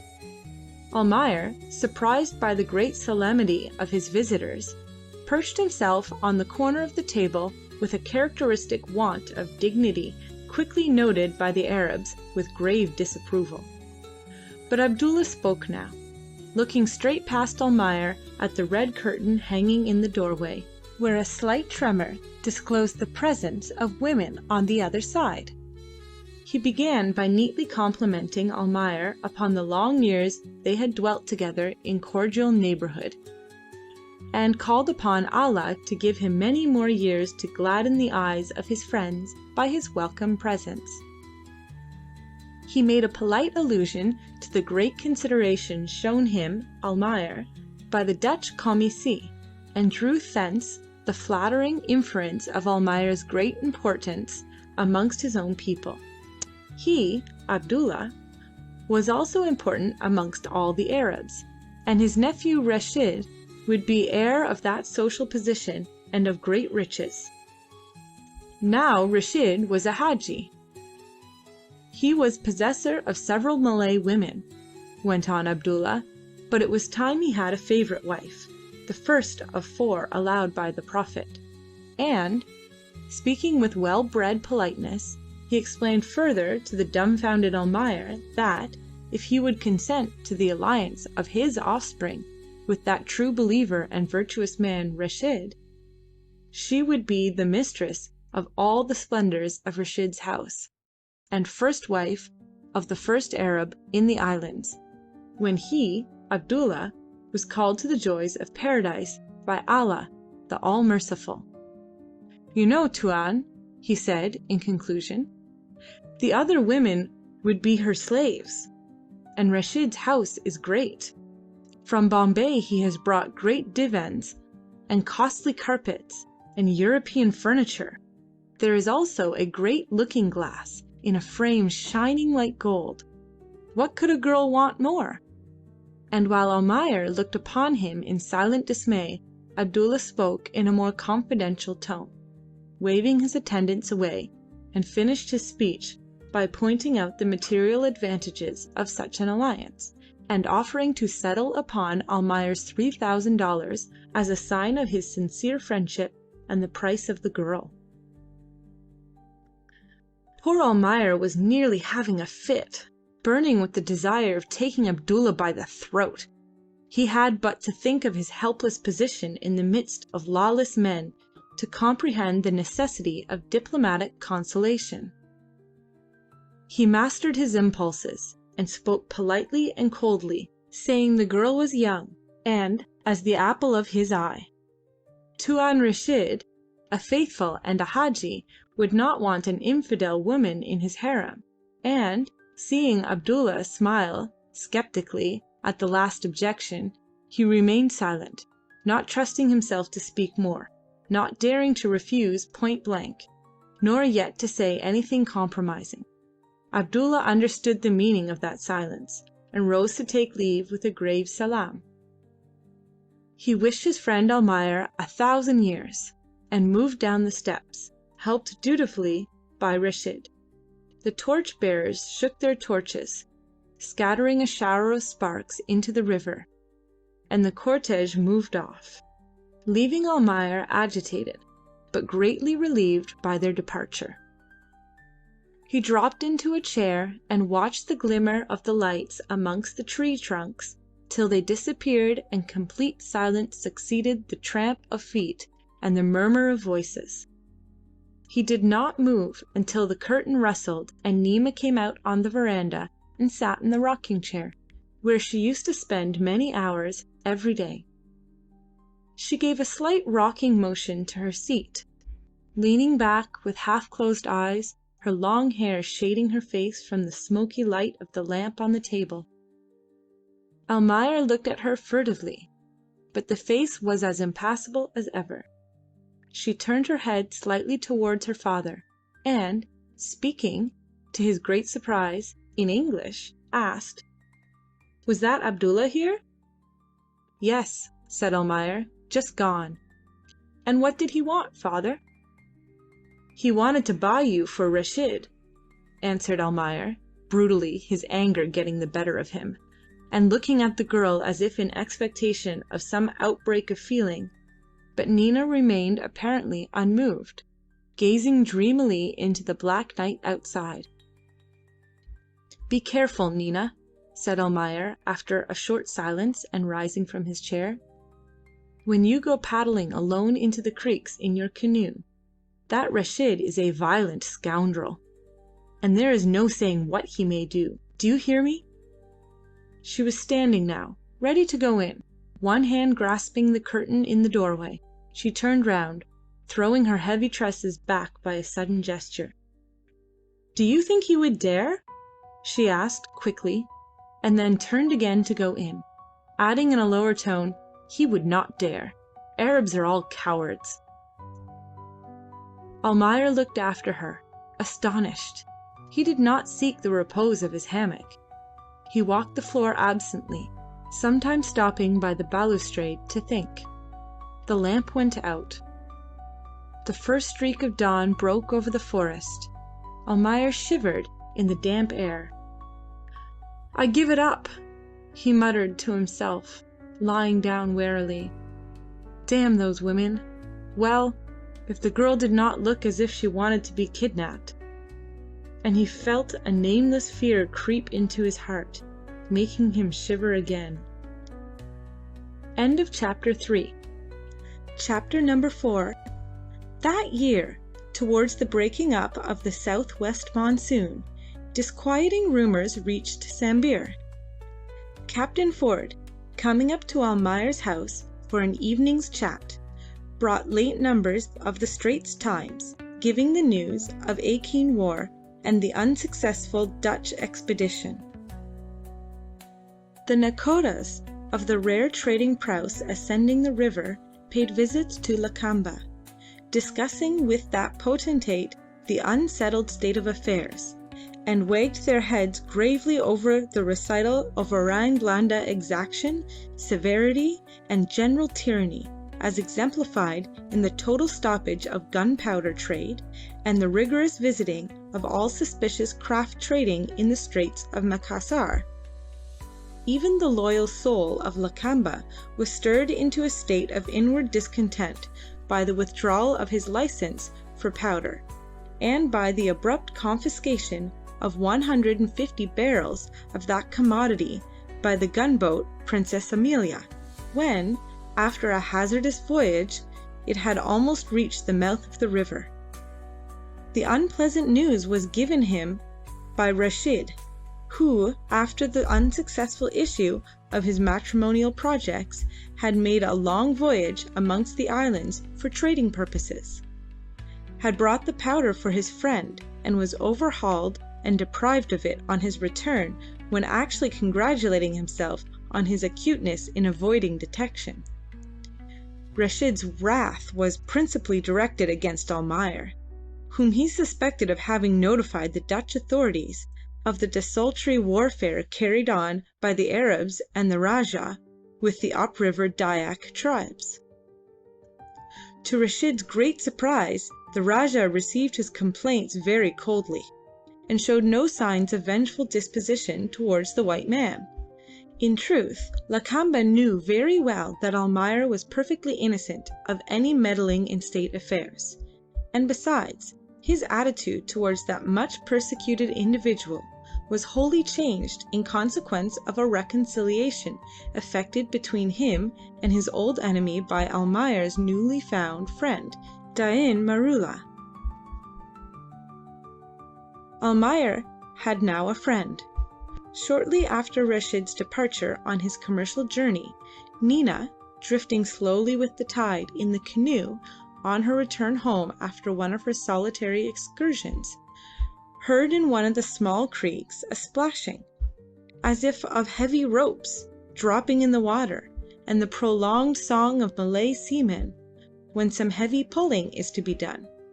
Through the thick fringe of bushes hiding the mouth of the creek, she saw the tall spars of some European-rigged sailing vessel overtopping the summits of the nipa palms. A brig was being hauled out of the small creek into the main stream. The sun had set, and during the short moments of twilight Nina saw the brig, aided by the evening breeze and the flowing tide, head towards Sambir under her set foresail. The girl turned her canoe out of the main river into one of the many narrow channels amongst the wooded islets, and paddled vigorously over the black and sleepy backwaters towards Sambir. Her canoe brushed the water palms, skirted the short spaces of muddy bank where sedate alligators looked at her with lazy unconcern, and, just as darkness was setting in, shot out into the broad junction of the two main branches of the river, where the brig was already at anchor, with sails furled, yards squared, and decks seemingly untenanted by any human being.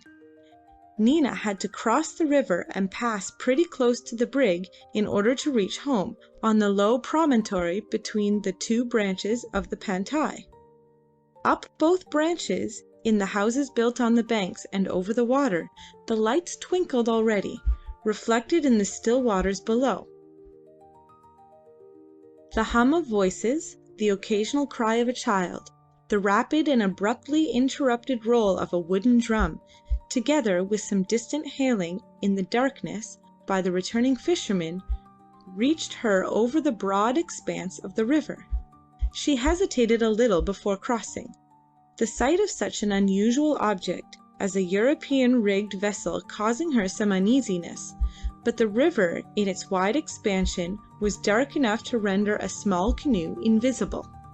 She urged her small craft with swift strokes of her paddle, kneeling in the bottom and bending forward to catch any suspicious sound while she steered towards the little jetty of Lingard and Company, to which the strong light of the paraffin lamp shining on the whitewashed verandah of Almayer's bungalow served as a convenient guide. The jetty itself, under the shadow of the bank overgrown by drooping bushes, was hidden in darkness.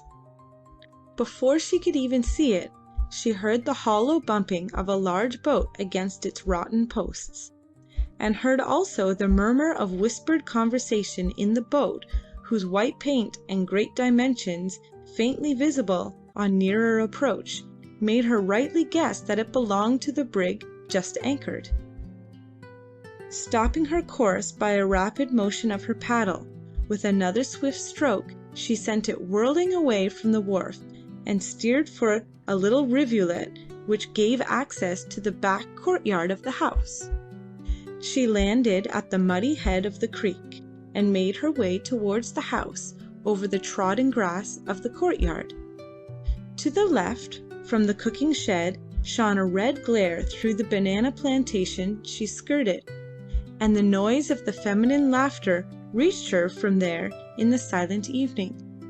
She rightly judged her mother was not near, laughter and Mrs. Almayer not being close neighbours. She must be in the house, thought Nina, as she ran lightly up the inclined plane of shaky planks leading to the back door of the narrow passage dividing the house in two. Outside the doorway, in the black shadow, stood the faithful Ali. "Who is there?" asked Nina. "A great Malay man has come," answered Ali, in a tone of surprised excitement. "He is a rich man. There are 6 men with lances. Real soldat, you understand? And his dress is very brave. I have seen his dress. It shines. What jewels! Don't go there, Mem Nina. Tuan said not. But the old Mem is gone. Tuan will be angry. Merciful Allah, what jewels that man has got!" Nina slipped past the outstretched hand of the slave into the dark passage where, in the crimson glow of the hanging curtain, close by its other end, she could see a small dark form crouching near the wall. Her mother was feasting her eyes and ears with what was taking place on the front veranda, and Nina approached to take her share in the rare pleasure of some novelty. She was met by her mother's extended arm and by a low murmured warning not to make a noise. "Have you seen them, mother?" asked Nina in a breathless whisper. Mrs. Almayer turned her face towards the girl, and her sunken eyes shone strangely in the red half-light of the passage. "I saw him," she said in an almost inaudible tone, pressing her daughter's hand with her bony fingers. "A great Rajah has come to Sambir, a son of heaven," muttered the old woman to herself. "Go away, girl." The 2 women stood close to the curtain, Nina wishing to approach the rent in the stuff, and her mother defending the position with angry obstinacy. On the other side there was a lull in the conversation, but the breathing of several men, the occasional light tinkling of some ornaments, the clink of metal scabbards, or of brass siri vessels passed from hand to hand, was audible during the short pause.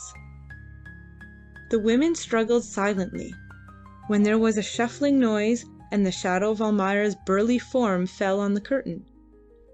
The women ceased struggling and remained motionless.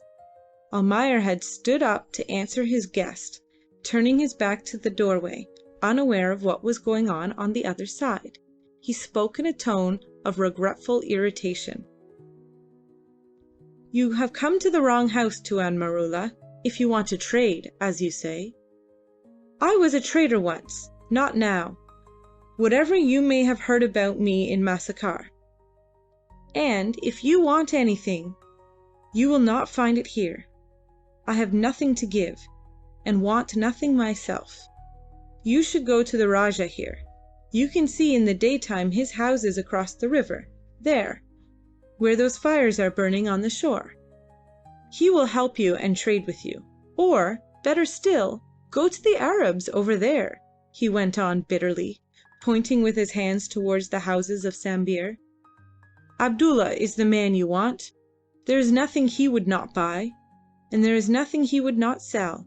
Believe me, I know him well." He waited for an answer a short time, then added, "All that I have said is true, and there is nothing more." Nina, held back by her mother, heard a soft voice reply with a calm evenness of intonation peculiar to the better class Malays. "Who would doubt a white Tuan's words? A man seeks his friends where his heart tells him. Is this not true also? I have come, although so late, for I have something to say which you may be glad to hear. Tomorrow I will go to the Sultan. A trader wants the friendship of great men. Then I shall return here to speak serious words, if Tuan permits. I shall not go to the Arabs. Their lies are very great. What are they? Chalaka." Almayer's voice sounded a little more pleasantly in reply. "Well, as you like. I can hear you tomorrow at any time if you have anything to say. Bah! After you have seen the Sultan Lakamba, you will not want to return here, Inchi Dayin. You will see. Only mind, I will have nothing to do with Lakamba. You may tell him so. What is your business with me, after all? Tomorrow we will talk, Tuan. Now I know you, answered the Malay. I speak English a little, so we can talk and nobody will understand. And then... He interrupted himself suddenly, asking surprised, What is that noise, Tuan? Almayer had also heard the increasing noise of the scuffle recommenced on the women's side of the curtain.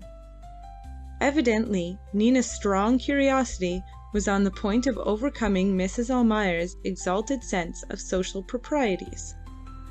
Hard breathing was distinctly audible, and the curtain shook during the contest, which was mainly physical, although Mrs. Almayer's voice was heard in an angry remonstrance with its usual want of strictly logical reasoning, but with the well-known richness of invective. You shameless woman! Are you a slave? Shouted shrilly at the irate matron. Veil your face, abandoned wretch! You white snake! I will not let you! Almayer's face expressed annoyance and also doubt as to the advisability of interfering between mother and daughter. He glanced at his Malay visitor, who was waiting silently for the end of the uproar in an attitude of amused expectation, and waving his hand contemptuously, he murmured, It's nothing. Some women. The Malay nodded his head gravely, and his face assumed an expression of sincere indifference, as etiquette demanded after such an explanation. The contest was ended behind the curtain, and evidently the younger will had its way, for the rapid shuffle and click of Mrs. Almayer's high-heeled sandals died away in the distance. The tranquilized master of the house was going to resume the conversation when, struck by an unexpected change in the expression of his guest's countenance, he turned his head and saw Nina standing in the doorway. After Mrs. Almayer's retreat from the field of battle, Nina, with a contemptuous exclamation, It's only a traitor, had lifted the conquered curtain, and now stood in full light, framed in the dark background on the passage, her lips slightly parted, her hair in disorder after the exertion, the angry gleam not yet faded out of her glorious and sparkling eyes. She took in at a glance the group of white-clad lancemen standing motionless in the shadow of the far-off end of the verandah, and her gaze rested curiously on the chief of that imposing cortege. He stood almost facing her, a little on one side, and struck by the beauty of the unexpected apparition, had bent low, elevating his joint hands above his head in a sign of respect accorded by Malays only to the great of this earth. The crude light of the lamp shone on the gold embroidery of his black silk jacket, broke in 1,000 sparkling rays on the jewelled hilt of his kriss protruding from under the many folds of the red sarong gathered into a sash round his waist, and played on the precious stones of the many rings on his dark fingers. He straightened himself up quickly after the low bow, putting his hand with a graceful ease on the hilt of his heavy short sword ornamented with brilliantly dyed fringes of horsehair.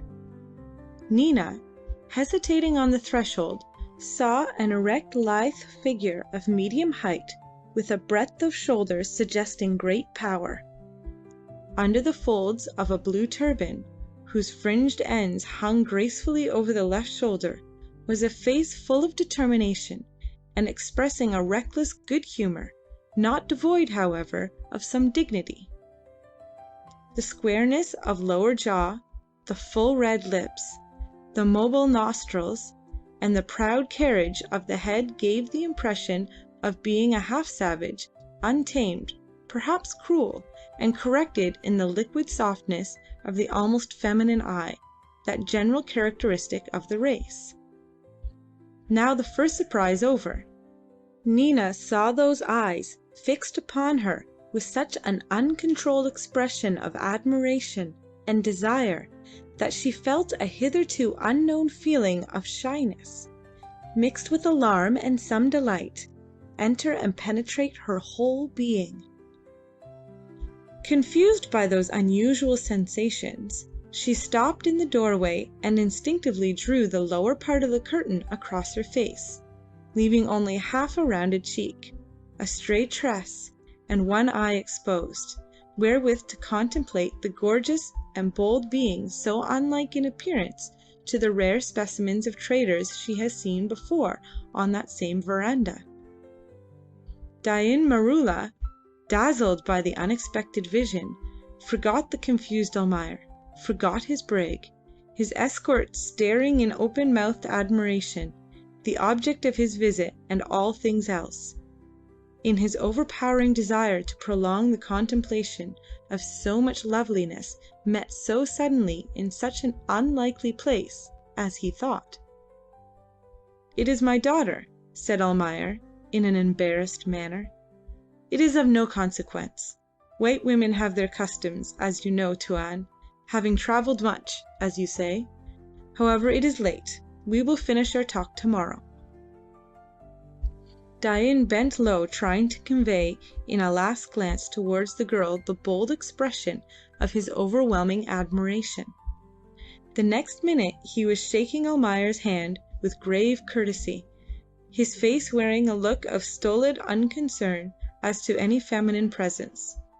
His men filed off, and he followed them quickly, closely attended by a thick-set, savage-looking Sumatrese he had introduced before as the commander of his brig. Nina walked to the balustrade of the verandah and saw the sheen of moonlight on the steel spearheads and heard the rhythmic jingle of brass anklets as the men moved in single file towards the jetty. The boat shoved off after a little while, looming large in the full light of the moon, a black shapeless mass in the slight haze hanging over the water. Nina fancied she could distinguish the graceful figure of the trader standing erect in the stern sheets, but in a little while all the outlines got blurred, confused, and soon disappeared in the folds of white vapour shrouding the middle of the river. Almayer had approached his daughter, and leaning with both arms over the rail was looking moodily down on the heap of rubbish and broken bottles at the foot of the verandah. "What was all that noise just now?" he growled peevishly, without looking up. "Confound you and your mother! What did she want? What did you come out for?" "She did not want to let me come out," said Nina. "She is angry. She says the man just gone is some Rajah. I think she is right now." "I believe all you women are crazy," snarled Almayer. "What's that to you, to her, to anybody? The man wants to collect trepang and birds' nests on the island. He told me so, that Rajah of yours. He will come tomorrow. I want you both to keep away from the house and let me attend to my business in peace." Dain Maroola came the next day and had a long conversation with Almayer. This was the beginning of a close and friendly intercourse which, at first, was much remarked in Sambir, till the population got used to the frequent sight of many fires burning in Almayer's campong, where Maroola's men were warming themselves during the cold nights of the north-east monsoon, while their master had long conferences with the Tuan Putia, as they styled Almayer amongst themselves. Great was the curiosity in Sambir on the subject of the new trader. Had he seen the Sultan? What did the Sultan say? Had he given any presents? What would he sell? What would he buy?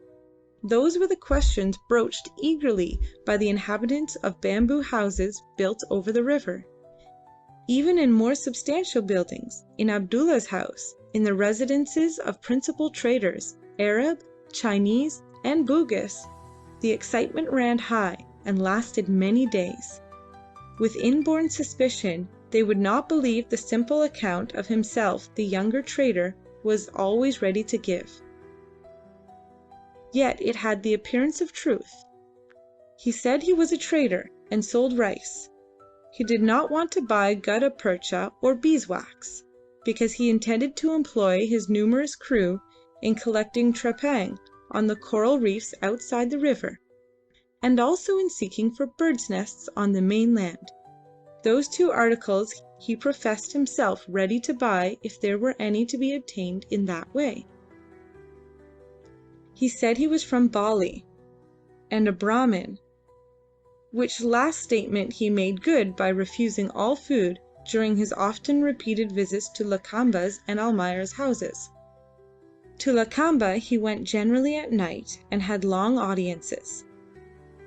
Babalatchi, who was always a third party at those meetings of potentate and trader, knew how to resist all attempts on the part of the curious to ascertain the subject of so many long talks.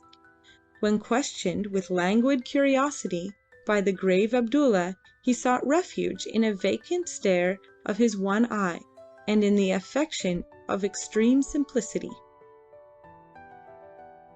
"I am only my master's slave," murmured Babalatchi in a hesitating manner. Then, as if making up his mind suddenly for a reckless confidence, he would inform Abdullah of some transaction in rice, repeating the words, "100 big bags the Sultan bought, 100, Tuan," in a tone of mysterious solemnity. Abdullah, firmly persuaded of the existence of some more important dealings, received, however, the information with all the signs of respectful astonishment, and the two would separate, the Arab cursing inwardly the wily dog, while Babalatchi went on his way, walking on the dusty path, his body swaying, his chin with its few grey hairs pushed forward, resembling an inquisitive goat bent on some unlawful expedition. Attentive eyes watched his movements. Jim-Eng, descrying Babalatchi far away, would shake off the stupor of a habitual opium smoker, and tottering on to the middle of the road, would await the approach of that important person, ready with hospitable invitation. But Babalatchi's discretion was proof even against the combined assaults of good fellowship and of strong gin generously administered by the open-hearted Chinaman. Jim-Eng, owning himself beaten, was left uninformed with the empty bottle, and gazed sadly after the departing form of the statesman of Sambir, pursuing his devious and unsteady way, which, as usual, led him to Almayer's compound. Ever since a reconciliation had been effected by Dain Maroola between his white friend and the Rajah, the one-eyed diplomatist had again become a frequent guest in the Dutchman's house. To Almayer's great disgust, he was to be seen there at all times, strolling about in an abstract kind of way on the verandah, skulking in the passages, or else popping round unexpected corners, always willing to engage Mrs. Almayer in confidential conversation.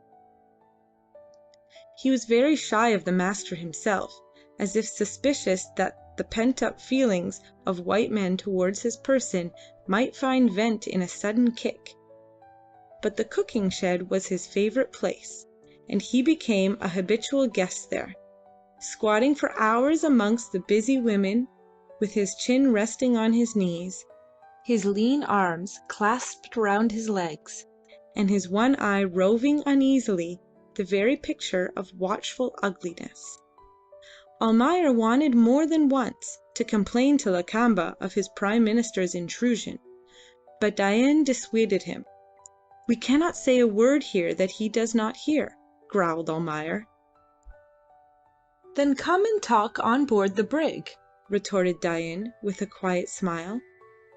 "It is good to let the men come here. Lakamba thinks he knows much. Perhaps the Sultan thinks I want to run away.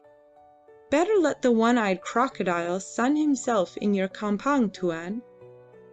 And Almayer assented unwillingly, muttering vague threats of personal violence, while he eyed malevolently the aged statesman sitting with quiet obstinacy by his domestic rice-pot.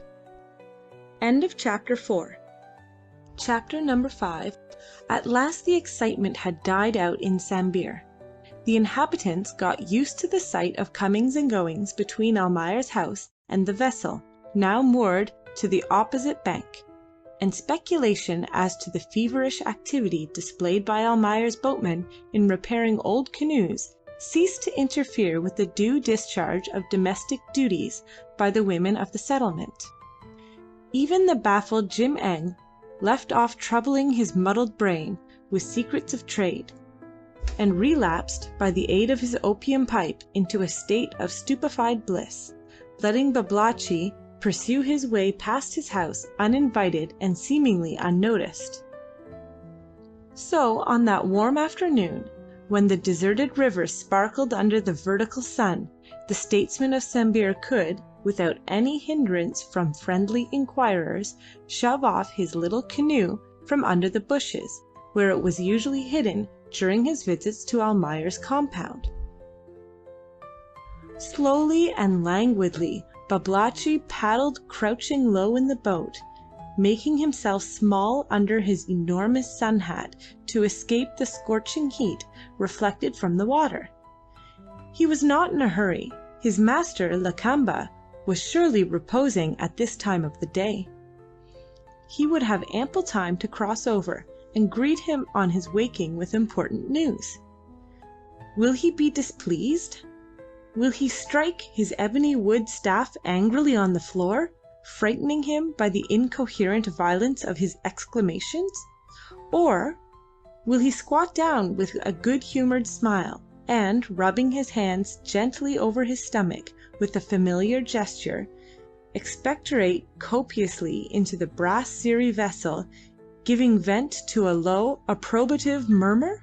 Such were Babalatchi's thoughts as he skilfully handled his paddle, crossing the river on his way to the Rajah's campong, whose stockades showed from behind the dense foliage of the bank just opposite to Almayer's bungalow. Indeed, he had a report to make, something certain at last to confirm the daily tale of suspicions, the daily hints of familiarity, of stolen glances he had seen, of short and burning words he had overheard exchanged between Dain Maroola and Almayer's daughter. Lakamba had, till then, listened to it all calmly with evident distrust. Now he was going to be convinced, for Babalatchi had the proof, had it this very morning, when fishing at break of day in the creek over which stood Balanji's house. There, from his skiff, he saw Nina's long canoe drift past, the girl sitting in the stern bending over Dain, who was stretched in the bottom with his head resting on the girl's knees. He saw it. He followed them, but in a short time they took to the paddles and got away from under his observant eye. A few minutes afterward he saw Balanji's slave girl paddling in a small dugout to the town with her cakes for sale. She also had seen them in the grey dawn, and Babalatchi grinned confidentially to himself at the recollection of the slave girl's discomposed face, of the hard look in her eyes, of the tremble in her voice when answering his questions. That little Tamina evidently admired Dain Maroola. That was good, and Babalatchi laughed out loud at the notion. Then, becoming suddenly serious, he began by some strange association of ideas to speculate upon the price for which Balanji would, possibly, sell the girl. He shook his head sadly at the thought that Balanji was a hard man, and had refused $100 for that same Tamina only a few weeks ago. Then he became suddenly aware that the canoe had drifted too far down during his meditation. He shook off the despondency caused by the certitude of Balanji's mercenary disposition, and, taking up his paddle, in a few strokes sheered alongside the water gate of the Rajah's house. That afternoon Almayer, as was his wont lately, moved about on the water side overlooking the repairs to his boats. He had decided at last, guided by the scraps of information contained in old Lingard's pocketbook, he was going to seek for the rich gold mine. for that place where he had only to stoop to gather up an immense fortune, and to realize the dream of his young days. To obtain the necessary help, he had shared his knowledge with Dain Maroola. He had consented to be reconciled with Lakamba, who gave his support to the enterprise on condition of sharing the profits.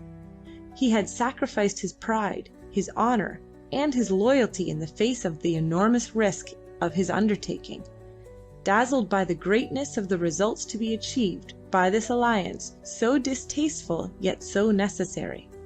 The dangers were great, but Maroola was brave. His men seemed as reckless as their chief, and with Lakamba's aid success seemed assured.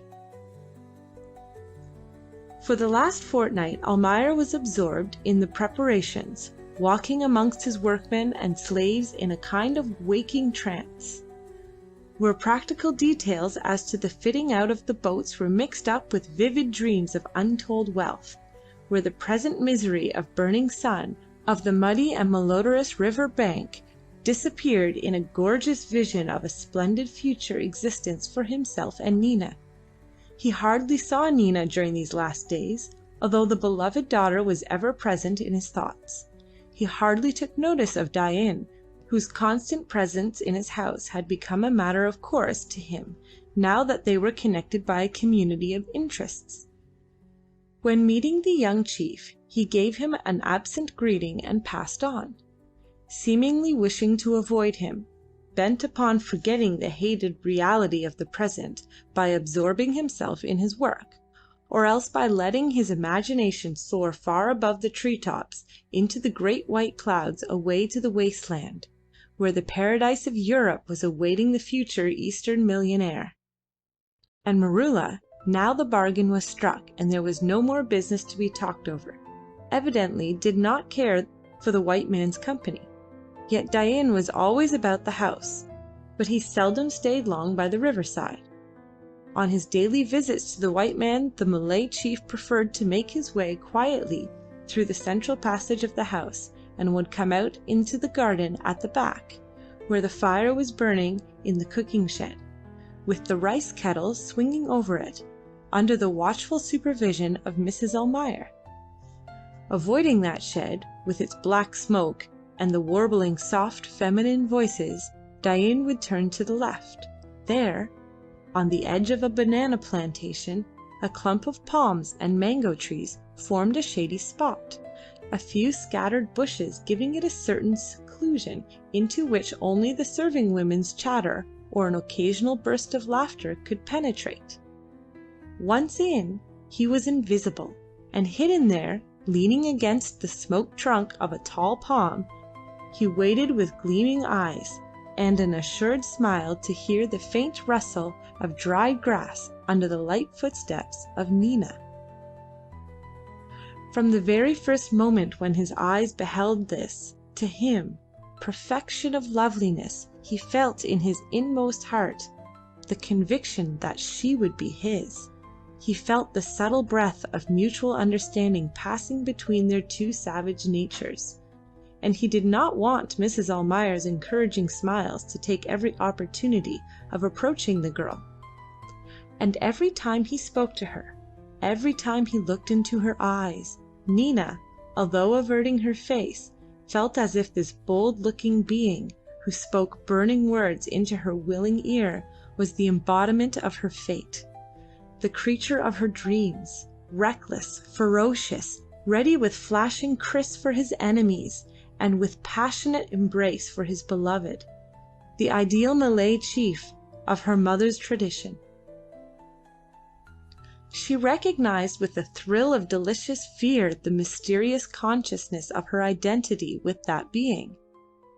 Listening to his words, it seemed to her she was born only then to a knowledge of a new existence, that her life was complete only when near him, and she abandoned herself to a feeling of dreamy happiness, while, with half-veiled face and in silence, as became a Malay girl, she listened to Dain's words, giving up to her the whole treasure of love and passion his nature was capable of, with all the unrestrained enthusiasm of a man totally untrammeled by any influence of civilized self-discipline. And they used to pass many a delicious and fast-fleeting hour under the mango trees behind the friendly curtain of bushes till Mrs. Almayer's shrill voice gave the signal of unwilling separation. Mrs. Almayer had undertaken the easy task of watching her husband lest he should interrupt the smooth course of her daughter's love affair, in which she took a great and benignant interest. She was happy and proud to see Dain's infatuation, believing him to be a great and powerful chief, and she found also a gratification in her mercenary instincts in Dain's open-handed generosity. On the eve of the day when Babalatchi's suspicions were confirmed by ocular demonstration, Dain and Nina had remained longer than usual in their shady retreat. Only Almayer's heavy step on the verandah and his querulous clamour for food decided Mrs. Almayer to lift a warning cry. Maroola leaped lightly over the low bamboo fence and made his way stealthily through the banana plantation down to the muddy shore of the back creek, while Nina walked slowly towards the house to minister to her father's wants, as was her wont every evening. Almayer felt happy enough that evening. The preparations were nearly completed. Tomorrow he would launch his boats. In his mind's eye he saw the rich prize in his grasp, and, with tin spoon in hand, he was forgetting the plateful of rice before him in the fanciful arrangement of some splendid banquet to take place on his arrival in Amsterdam. Nina, reclining in the long chair, listened absently to the few disconnected words escaping from her father's lips. Expedition! Gold! What did she care for all that? But the name of Maroola mentioned by her father, she was all attention. Dain was going down the river with his brig tomorrow, to remain away for a few days, said Almayer. It was very annoying, this delay. As soon as Dain returned, they would have to start without loss of time, for the river was rising. He would not be surprised if a great flood was coming, and he pushed away his plate with an impatient gesture on rising from the table. But now Nina heard him not. Dain going away? That's why he had ordered her. With that quiet masterfulness it was her delight to obey, to meet him at break of day in Balangi's creek. Was there a paddle in her canoe?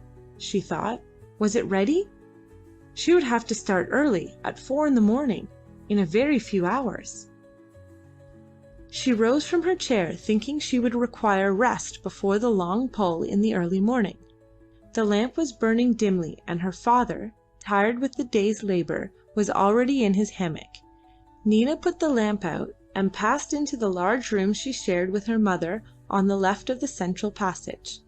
Entering, she saw that Mrs. Almayer had deserted the pile of mats serving her as bed in one corner of the room, and was now bending over the opened lid of her large wooden chest. Half a shell of coconut filled with oil, where a cotton rag floated for a wick, stood on the floor, surrounding her with a ruddy halo of light shining through the black and odorous smoke. Mrs. Almayer's back was bent, and her head and shoulders hidden in the deep box. Her hands rummaged in the interior, where a soft clink as of silver money could be heard. She did not notice at first her daughter's approach, and Nina, standing silently by her, looked down on many little canvas bags ranged in the bottom of the chest, wherefrom her mother extracted handfuls of shining guilders and Mexican dollars, letting them stream slowly back again through her claw-like fingers. The music of tinkling silver seemed to delight her, and her eyes sparkled with the reflected gleam of freshly minted coins. She was muttering to herself, "And this, and this, and yet this! Soon he will give more, as much more as I ask. He is a great Rajah, a son of heaven, and she will be a Ranee. He gave all this for her. Who ever gave anything for me? I am a slave. Am I? I am the mother of a great Ranee." She became aware suddenly of her daughter's presence and ceased her droning, shutting the lid down violently. Then, without rising from her crouching position, she looked up at the girl standing by with a vague smile on her dreamy face. "You have seen, have you?" she shouted shrilly.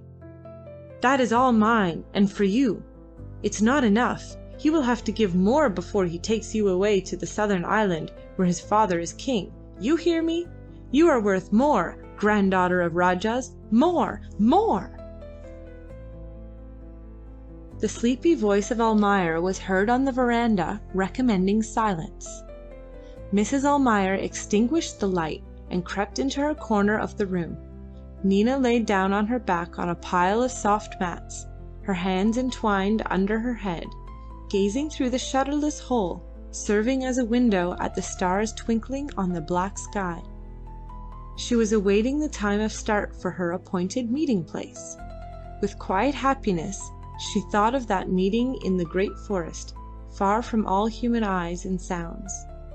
Her soul, lapsing again into the savage mood, which the genius of civilization, working by the hand of Mrs. Vinck, could never destroy, experienced a feeling of pride and of some slight trouble at the high value of her worldly wise mother had put upon her person. But she remembered the expressive glances and the words of Dain, and, tranquilized, she closed her eyes in a shiver of pleasant anticipation. There are some situations where the barbarian and the so-called civilized man meet upon the same ground.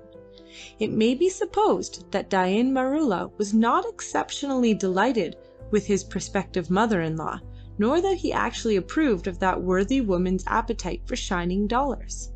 Yet on that foggy morning when Babalatchi, laying aside the cares of state, went to visit his fish baskets in the Balangi Creek, Maroola had no misgivings, experienced no feelings but those of impatience and longing, when paddling to the east side of the island forming the backwater in question.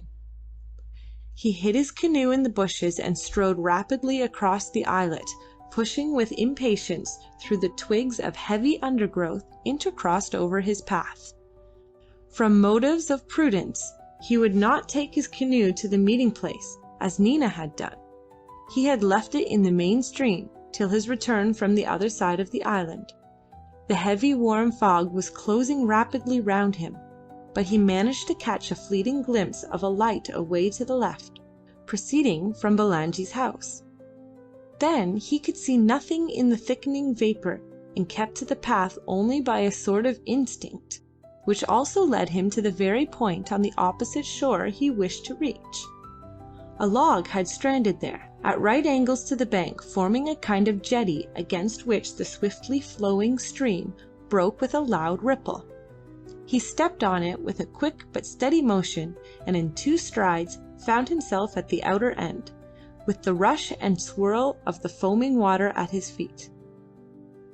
Standing there alone, as if separated from the world, the heavens, earth, the very water roaring under him swallowed up in the thick veil of the morning fog, he breathed out the name of Nina before him into the apparently limitless space. Sure of being heard, instinctively sure of the nearness of the delightful creature, certain of her being aware of his near presence as he was aware of hers. The bow of Nina's canoe loomed up close to the log, canted high out of the water by the weight of the sitter in the stern. Maroola laid his hand on the stern and leaped lightly in, giving it a vigorous shove off.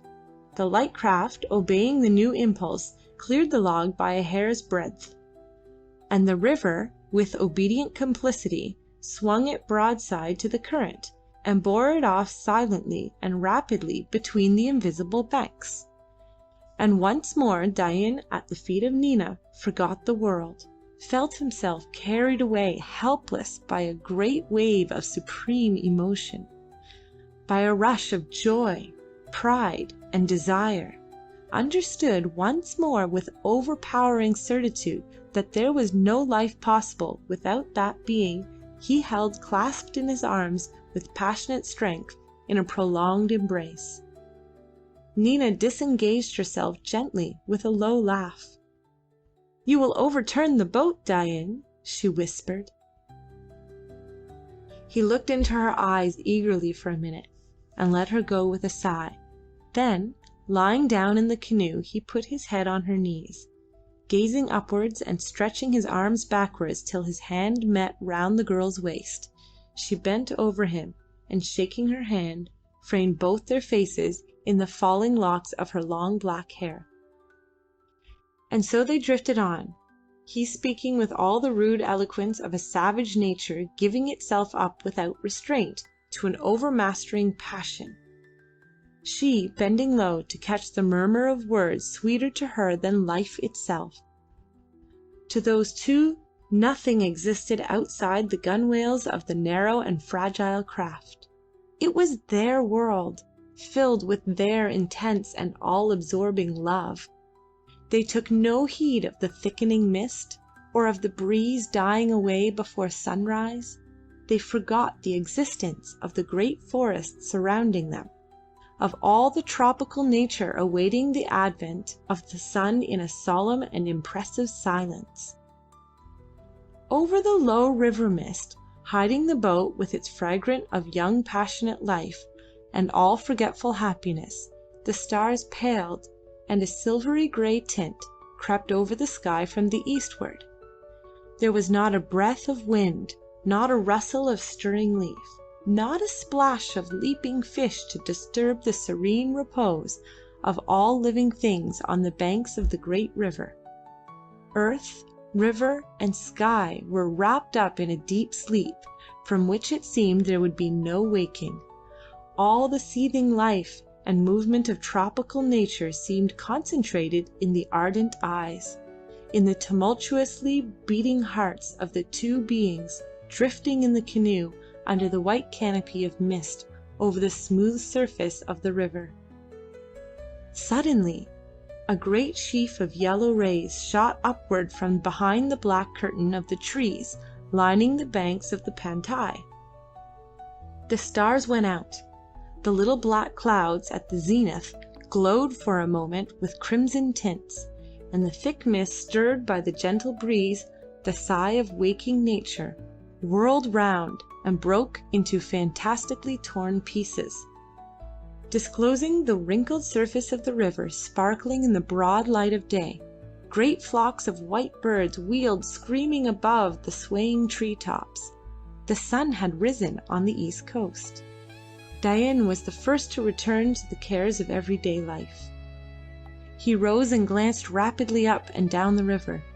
His eye detected Babalatchi's boat astern, and another small black speck on the glittering water, which was Tamina's canoe. He moved cautiously forward and, kneeling, took up a paddle. Nina at the stern took hers. They bent their bodies to the work, throwing up the water at every stroke, and the small craft went swiftly ahead, leaving a narrow wake fringed with a lace border of white and gleaming foam. Without turning his head, Dain spoke.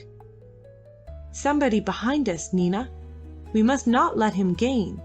I think he is too far to recognize us." "Somebody before us also," panted out Nina, without ceasing to paddle. "I think I know," rejoined Dain. "The sun shines over there, but I fancy it is the girl Tamina.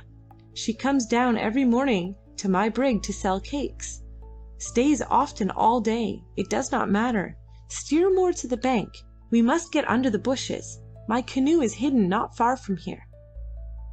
As he spoke his eyes watched the broad-leaved nipas which they were brushing in their swift and silent course. "Look out, Nina," he said at last. "There, where the water palms end and the twigs hang down under the leaning tree. Steer for the big green branch." He stood up, attentive, and the boat drifted slowly inshore, Nina guiding it by a gentle, skilful movement of her paddle. When near enough, Dain laid hold of the big branch, and leaning back, shot the canoe under a low green archway of thickly matted creepers, giving access to a miniature bay formed by the caving in of the bank during the last great flood. His own boat was there, anchored by a stone, and he stepped into it, keeping his hand on the gunwale of Nina's canoe. In a moment the two little nutshells with their occupants floated quietly side by side, reflected by the bank's water in the dim light, struggling through a high canopy of dense foliage, while above, away up in the broad day, flamed immense red blossoms, sending down on their heads a shower of great dew-sparkling petals that descended rotating slowly in a continuous and perfumed stream, and over them, under them, in the sleeping water, all around them in a ring of luxuriant vegetation, bathed in the warm air charged with strong and harsh perfumes. The intense work of tropical nature went on. Plants shooting upward, entwined, interlaced in inextricable confusion, climbing madly and brutally over each other in the terrible silence of a desperate struggle towards the life-giving sunshine above, as if struck with a sudden horror at the seething mass of corruption below, at the death and decay from which they sprang. "We must part now," said Dain, after a long silence. "You must return at once, Nina. I will wait till the brig drifts down here, and shall get on board then." "And will you be long away, Dain?" asked Nina in a low voice. "Long," exclaimed Dain. "Would a man willingly remain long in a dark place? When I am not near you, Nina, I am like a man that is blind. What is life to me without light?" Nina leaned over, and with a proud and happy smile took Dain's face between her hands, looking into his eyes with a fond yet questioning gaze. Apparently she found there the confirmation of the words just said, for a feeling of grateful security lightened for her the weight of sorrow at the hour of parting. She believed that he, the descendant of many great Rajahs, the son of a great chief, the master of life and death, knew the sunshine of life only in her presence. An immense wave of gratitude and love welled forth out of her heart towards him. How could she make an outward and visible sign of all she felt for the man who had filled her heart with so much joy and so much pride? And in the great tumult of passion, like a flash of lightning, came to her the reminiscence of that despised and almost forgotten civilization she had only glanced at in her days of restraint, of sorrow, and of anger. In the cold ashes of that hateful and miserable past she would find the sign of love, the fitting expression of the boundless felicity of the present, the pledge of a bright and splendid future. She threw her arms around Dain's neck and pressed her lips to his in a long and burning kiss. He closed his eyes, surprised and frightened at the storm raised in his breast by the strange and to him hitherto unknown contact, and long after Nina had pushed her canoe into the river he remained motionless, without daring to open his eyes, afraid to lose the sensation of intoxicating delight he had tasted for the first time. Now he wanted but immortality. He thought, to be the equal of gods, and the creature that could open so the gates of paradise must be his, soon would be his forever. He opened his eyes in time to see the archway of the creepers, the bows of his brig coming slowly into view, as the vessel drifted past on its way down the river. He must go on board now, he thought, yet he was loth to leave the place where he had learned to know what happiness meant. "Time yet! Let them go," he muttered to himself, and he closed his eyes again under the red shower of scented petals, trying to recall the scene with all its delight and all its fear. He must have been able to join his brig in time, after all, and found much occupation outside, for it was in vain that Almayer looked for his friend's speedy return. The lower reach of the river, where he so often and so impatiently directed his eyes, remained deserted, save for the rapid flitting of some fishing canoe. But down the upper reaches came black clouds and heavy showers, heralding the final setting in of the rainy season with its thunderstorms and great floods, making the river almost impossible of ascent for native canoes. Almayer, strolling along the muddy beach between his houses, watched uneasily the river rising inch by inch, creeping slowly nearer to the boats, now ready and hauled up in a row under the cover of dripping kajang mats. Fortune seemed to elude his grasp, and in his weary tramp backwards and forwards under the steady rain falling from the lowering sky, a sort of despairing indifference took possession of him.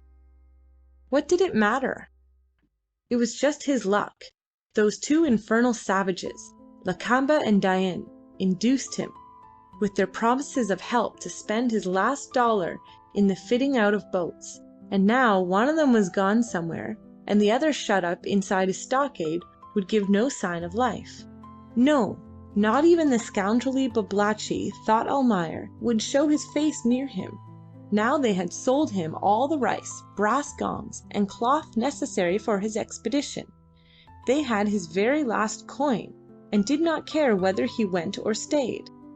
And with a gesture of abandoned discouragement, Almayer would climb up slowly to the veranda of his new house to get out of the rain, and leaning on the front rail, with his head sunk between his shoulders, he would abandon himself to the current of bitter thoughts, oblivious of the flight of time and the pangs of hunger, deaf to the shrill cries of his wife calling him to the evening meal. When roused from his sad meditations by the first roll of the evening thunderstorm, he stumbled slowly towards the glimmering light of his old house. His half-dead hope made his ears preternaturally acute to any sound on the river. Several nights in succession he had heard the splash of paddles and had seen the indistinct form of a boat, but when hailing the shadowy apparition, his heart bounding with sudden hope for hearing of Dain's voice, he was disappointed each time by the sulky answer, conveying to him the intelligence that the Arabs were on the river, bound on a visit to the home-staying Lakamba. This caused him many sleepless nights, spent in speculating upon the kind of villainy those estimable personages were hatching now. At last, when all hope seemed dead, he was overjoyed on hearing Dain's voice. But Dain also appeared very anxious to see Lakamba, and Almayer felt uneasy owing to a deep and ineradicable distrust as to that ruler's disposition towards himself. Still, Dain had returned at last. Evidently he meant to keep his bargain.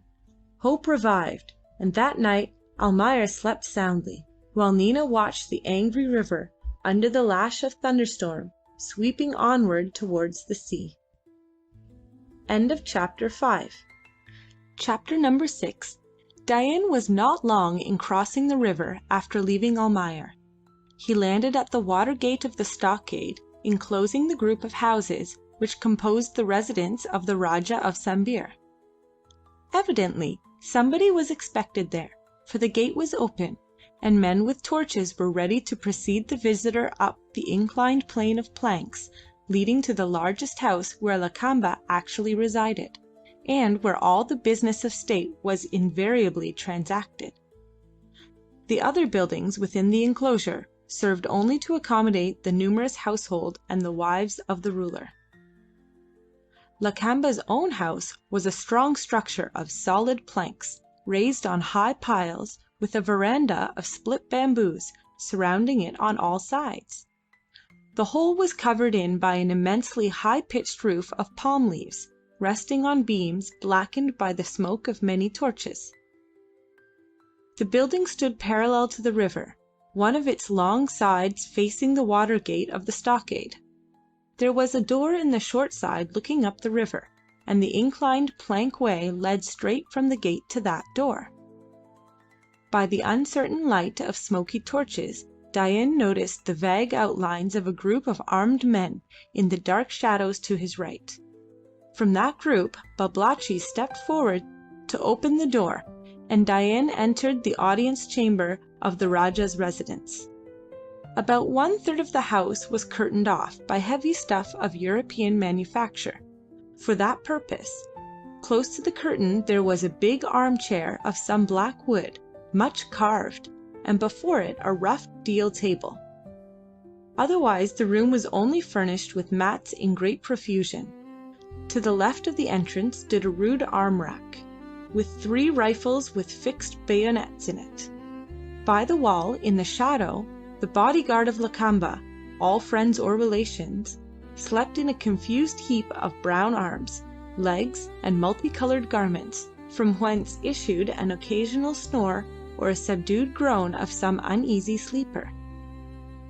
A European lamp with a green shade standing on the table made all this indistinctly visible to Dain. "You are welcome to your rest here," said Babalatchi, looking at Dain interrogatively. "I must speak to the Rajah at once," answered Dain. Babalatchi made a gesture of assent, and, turning to the brass gong suspended under the arm rack, struck 2 sharp blows. The ear-splitting din woke up the guard. The snores ceased, outstretched legs were drawn in, the whole heap moved, and slowly resolved itself into individual forms, with much yawning and rubbing of sleepy eyes. Behind the curtains there was a burst of feminine chatter. Then the bass voice of Lakamba was heard. "Is that the Arab trader?" "No, Tuan," answered Babalatchi. "Dain has returned at last. He is here for an important talk. Bichara, if you mercifully consent."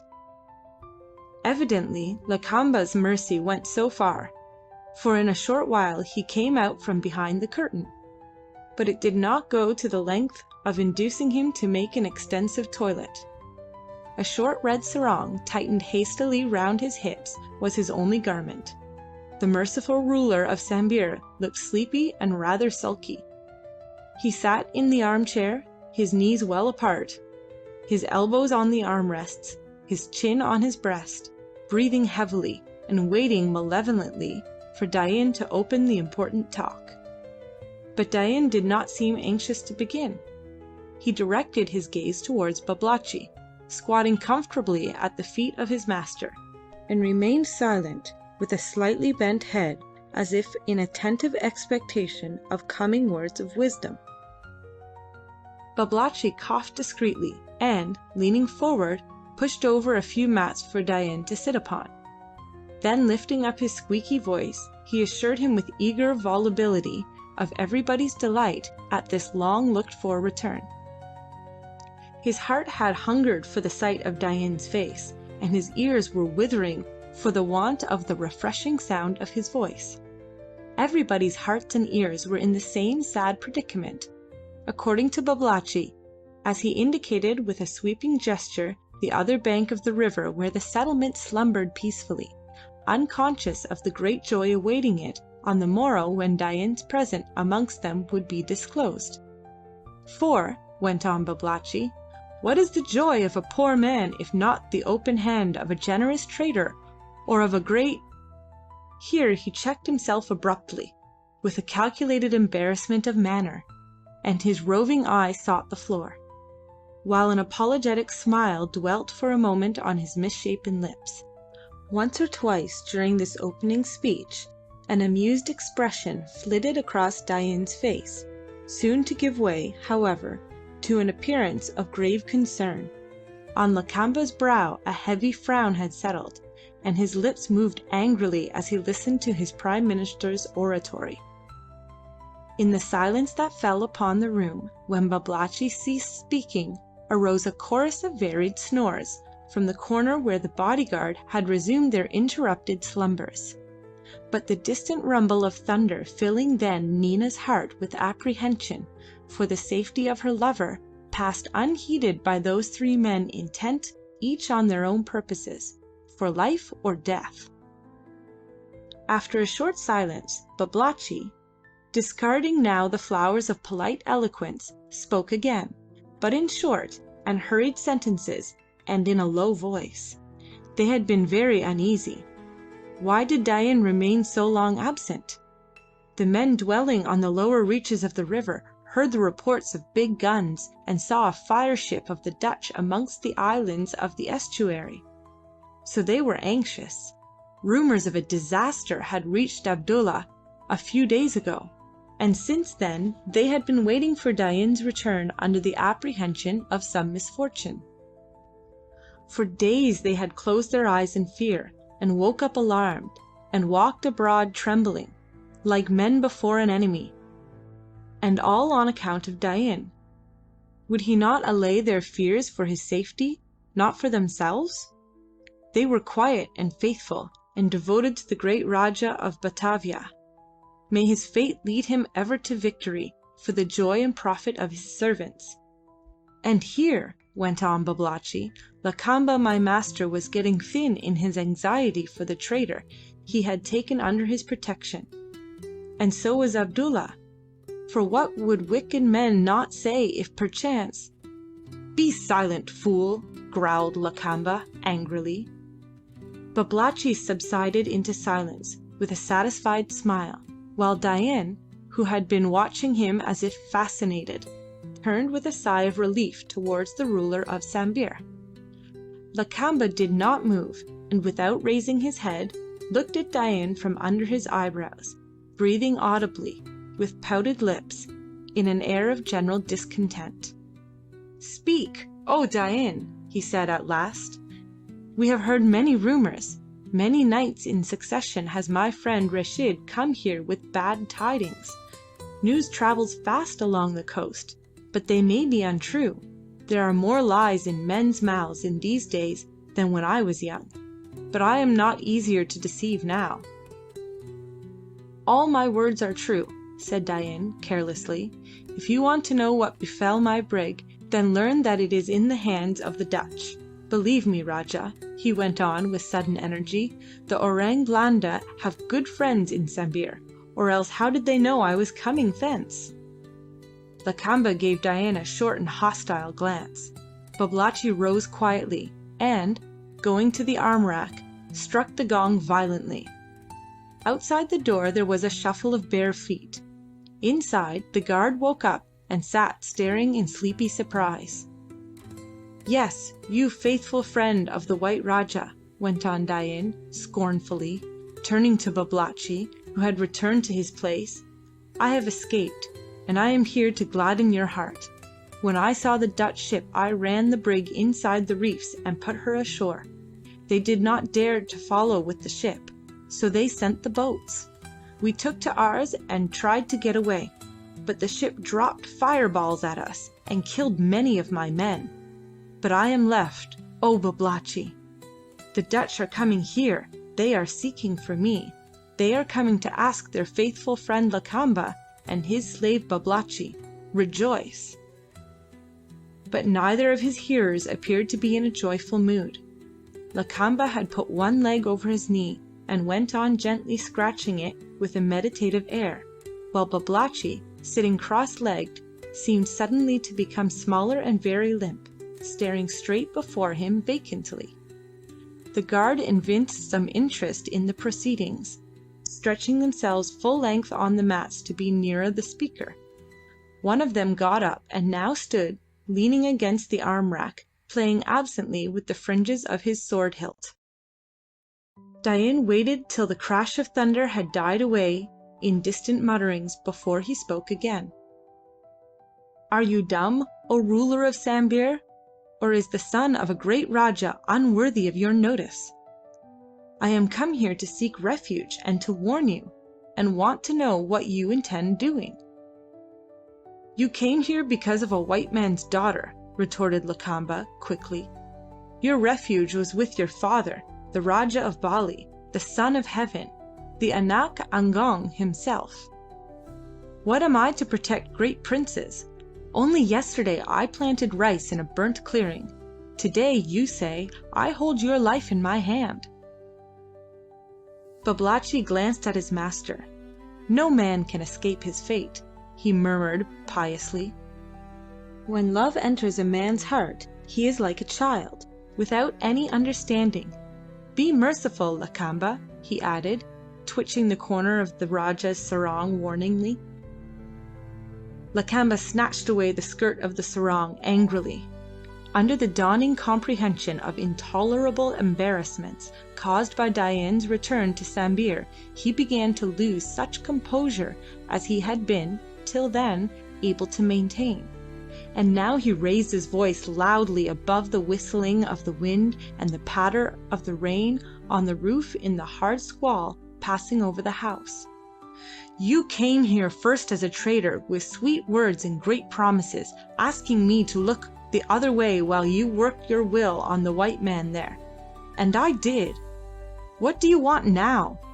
When I was young I fought. Now I am old and want peace. It is easier for me to have you killed than to fight the Dutch.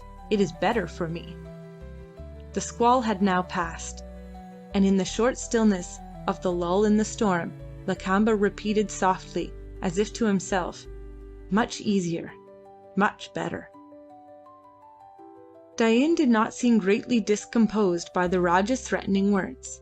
While Lakamba was speaking, he had glanced once rapidly over his shoulder, just to make sure that there was nobody behind him, and, tranquilized in that respect, he had extracted a siri box out of the folds of his waistcloth, and was wrapping carefully the little bit of betel nut and small pinch of lime in the green leaf tendered him politely by the watchful Babalatchi.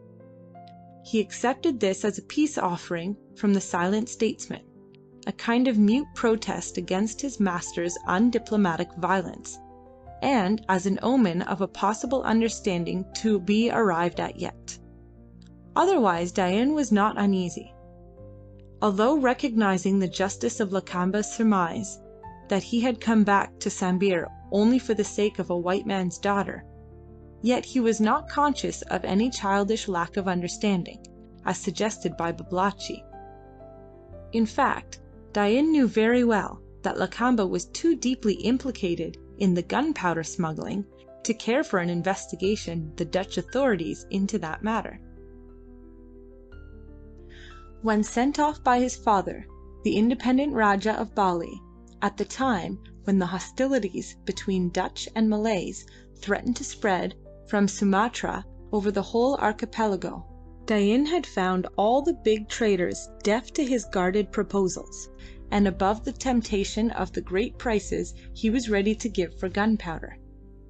He went to Sambir as a last and almost hopeless resort, having heard in Macassar of the white man there, and of the regular steamer trading from Singapore, allured also by the fact that there was no Dutch resident on the river, which would make things easier, no doubt.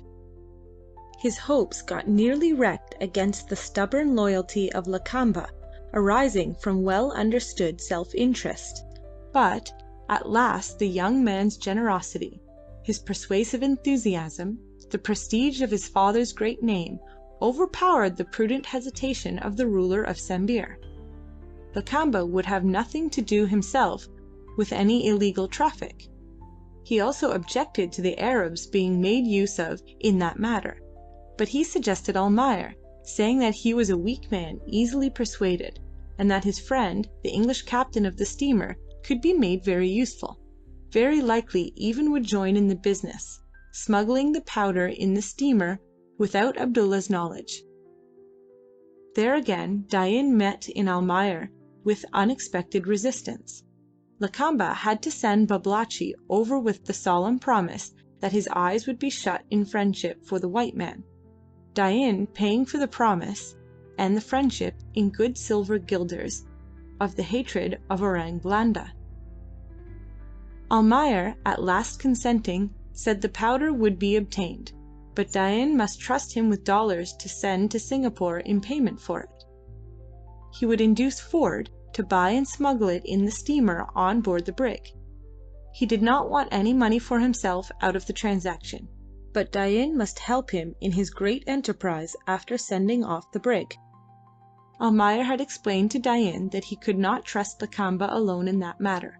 He would be afraid of losing his treasure and his life through the cupidity of the Rajah. Yet the Rajah had to be told, and instead on taking a share in that operation, or else his eyes would remain shut no longer. To this Almayer had to submit. Had Dain not seen Nina, he would have probably refused to engage himself and his men in the projected expedition to Gunong Mas, the mountain of gold.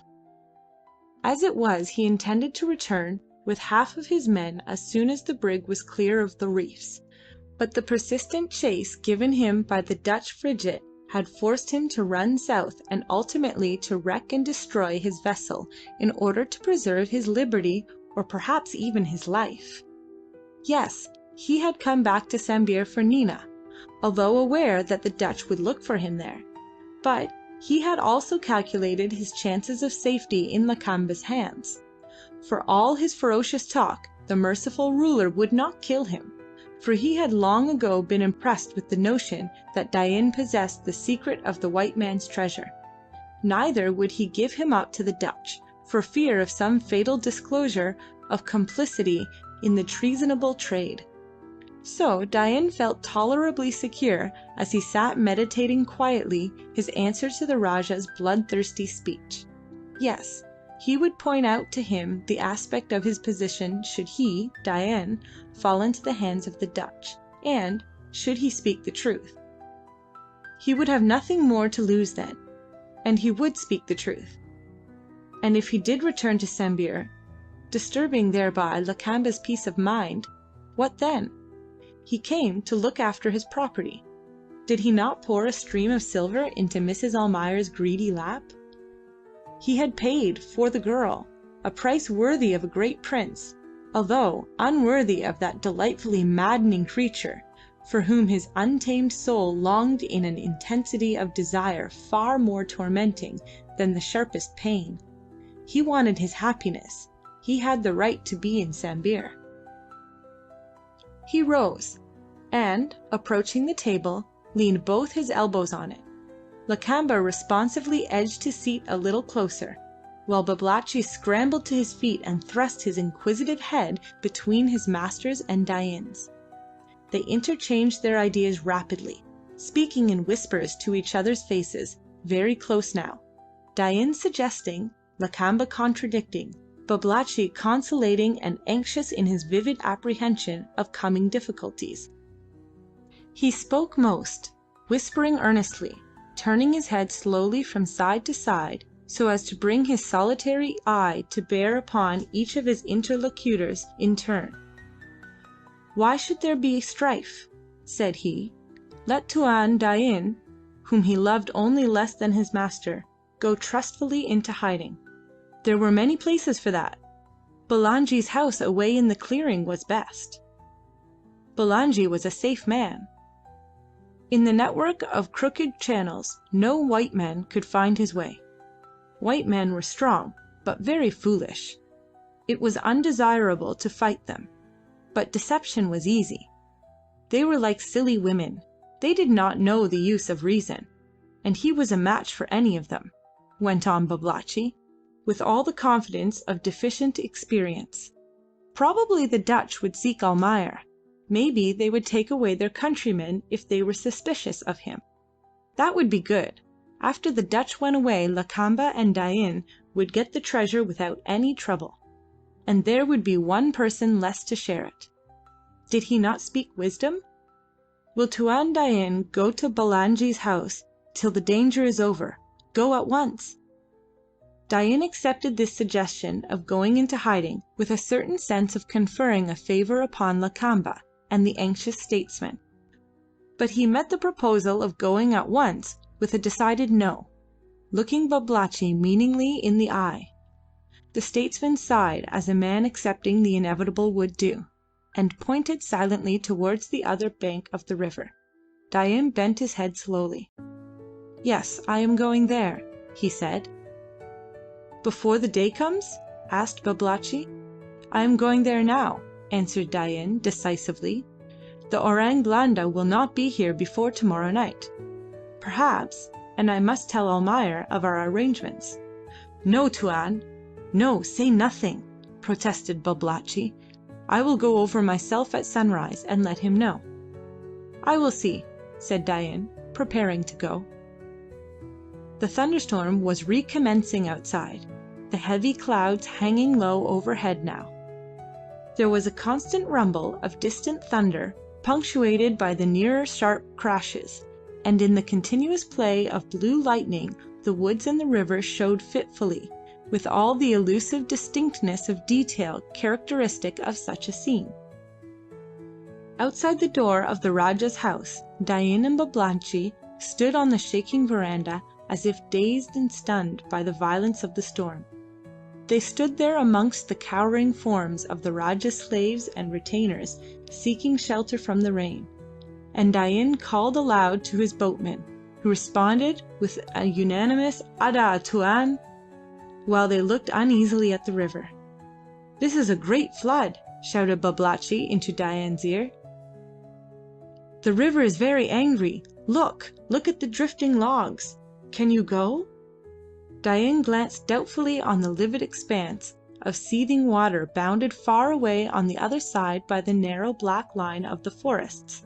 Suddenly, in a vivid white flash, the low point of land with the bending trees on it and Almayer's house leaped into view, flickered and disappeared. Dain pushed Babalatchi aside and ran down to the water gate followed by his shivering boatmen.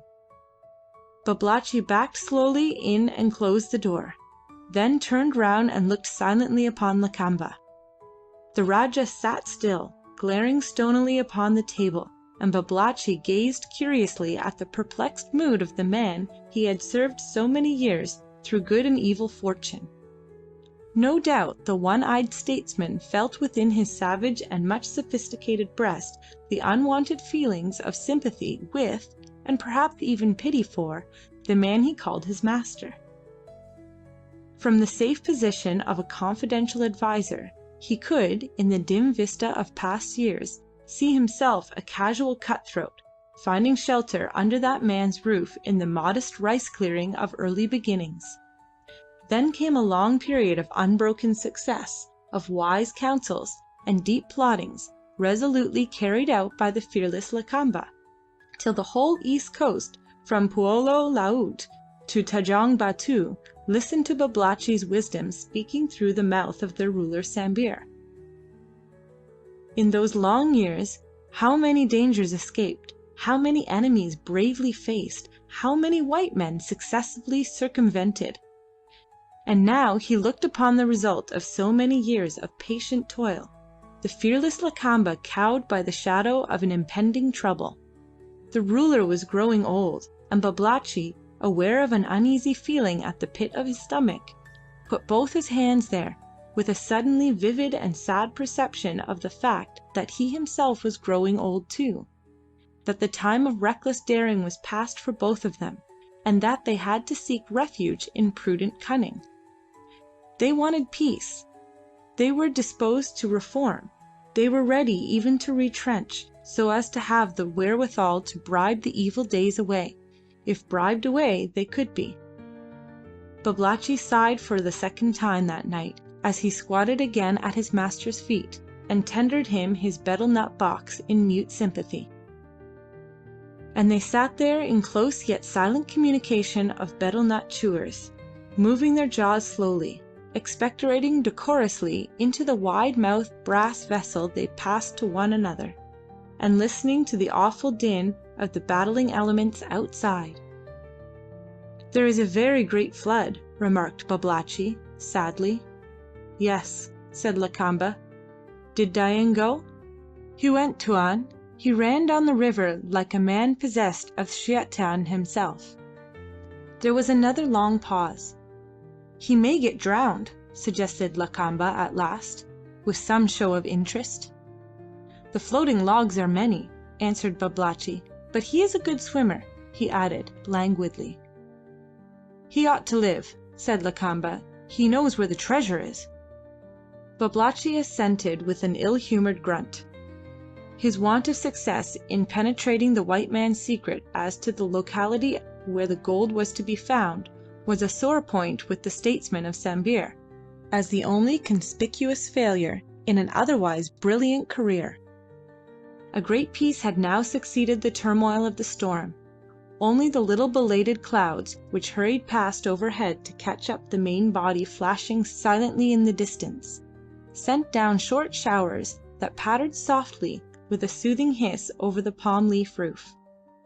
Lakamba roused himself from his apathy with an appearance of having grasped the situation at last. "Babalatchi!" he called briskly, giving him a slight kick. "Ada Tuan, I am listening." "If the Orang Blanda come here, Babalatchi, and take Almayer to Batavia to punish him for smuggling gunpowder, what will he do, you think?" "I do not know, Tuan." "You are a fool," commented Lakamba exultingly. "He will tell them where the treasure is, so as to find mercy. He will." Babalatchi looked up at his master and nodded his head with by no means a joyful surprise. He had not thought of this. There was a new complication. "Almayer must die," said Lakamba decisively, "to make our secret safe." "He must die quietly, Babalatchi. You must do it." Babalatchi assented and rose wearily to his feet. "Tomorrow?" he asked. "Yes, before the Dutch come. He drinks much coffee," answered Lakamba with seeming irrelevancy. Babalatchi stretched himself yawning, but Lakamba, in the flattering consciousness of a knotty problem solved by his own unaided intellectual efforts, grew suddenly very wakeful. "Babalatchi," he said to the exhausted statesman, "fetch the box of music the white captain gave me. I cannot sleep." At this order a deep shade of melancholy settled upon Babalatchi's features. He went reluctantly behind the curtain and soon reappeared carrying in his arms a small hand organ, which he put down on the table with an air of deep dejection. Lakamba settled himself comfortably in his armchair.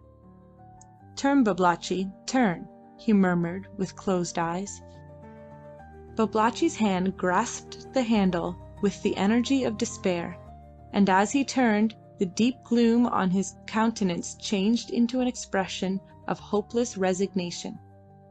Through the open shutter the notes of Verdi's music floated out on the great silence over the river and forest. Lakamba listened with closed eyes and a delighted smile. Babalatchi turned, at times dozing off and swaying over, then catching himself up in a great fright with a few quick turns of the handle. Nature slept in an exhausted repose after the fierce turmoil, while under the unsteady hand of the statesman of Sambir the Trovatore fitfully wept, wailed, and bade good-bye to his Leonore again and again, in a mournful round of tearful and endless iteration. End of Chapter 6. Chapter 7. The bright sunshine of the clear mistless morning after the stormy night flooded the main path of the settlement leading from the low shore of the Pantai branch of the river to the gate of Abdullah's compound. The path was deserted this morning. It stretched its dark yellow surface, hard beaten by the tramp of many bare feet, between the clusters of palm trees, whose tall trunks barred it with strong black lines at irregular intervals, while the newly risen sun threw the shadows of their leafy heads far away over the roofs of the building lining the river, even over the river itself as it flowed swiftly and silently past the deserted houses. For the houses were deserted too.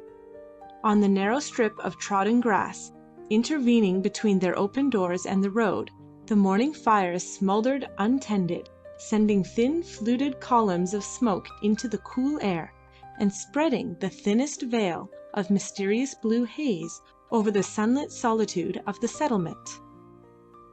Almayer, just out of his hammock, gazed sleepily at the unwonted appearance of Sambir, wondering vaguely at the absence of life. His own house was very quiet.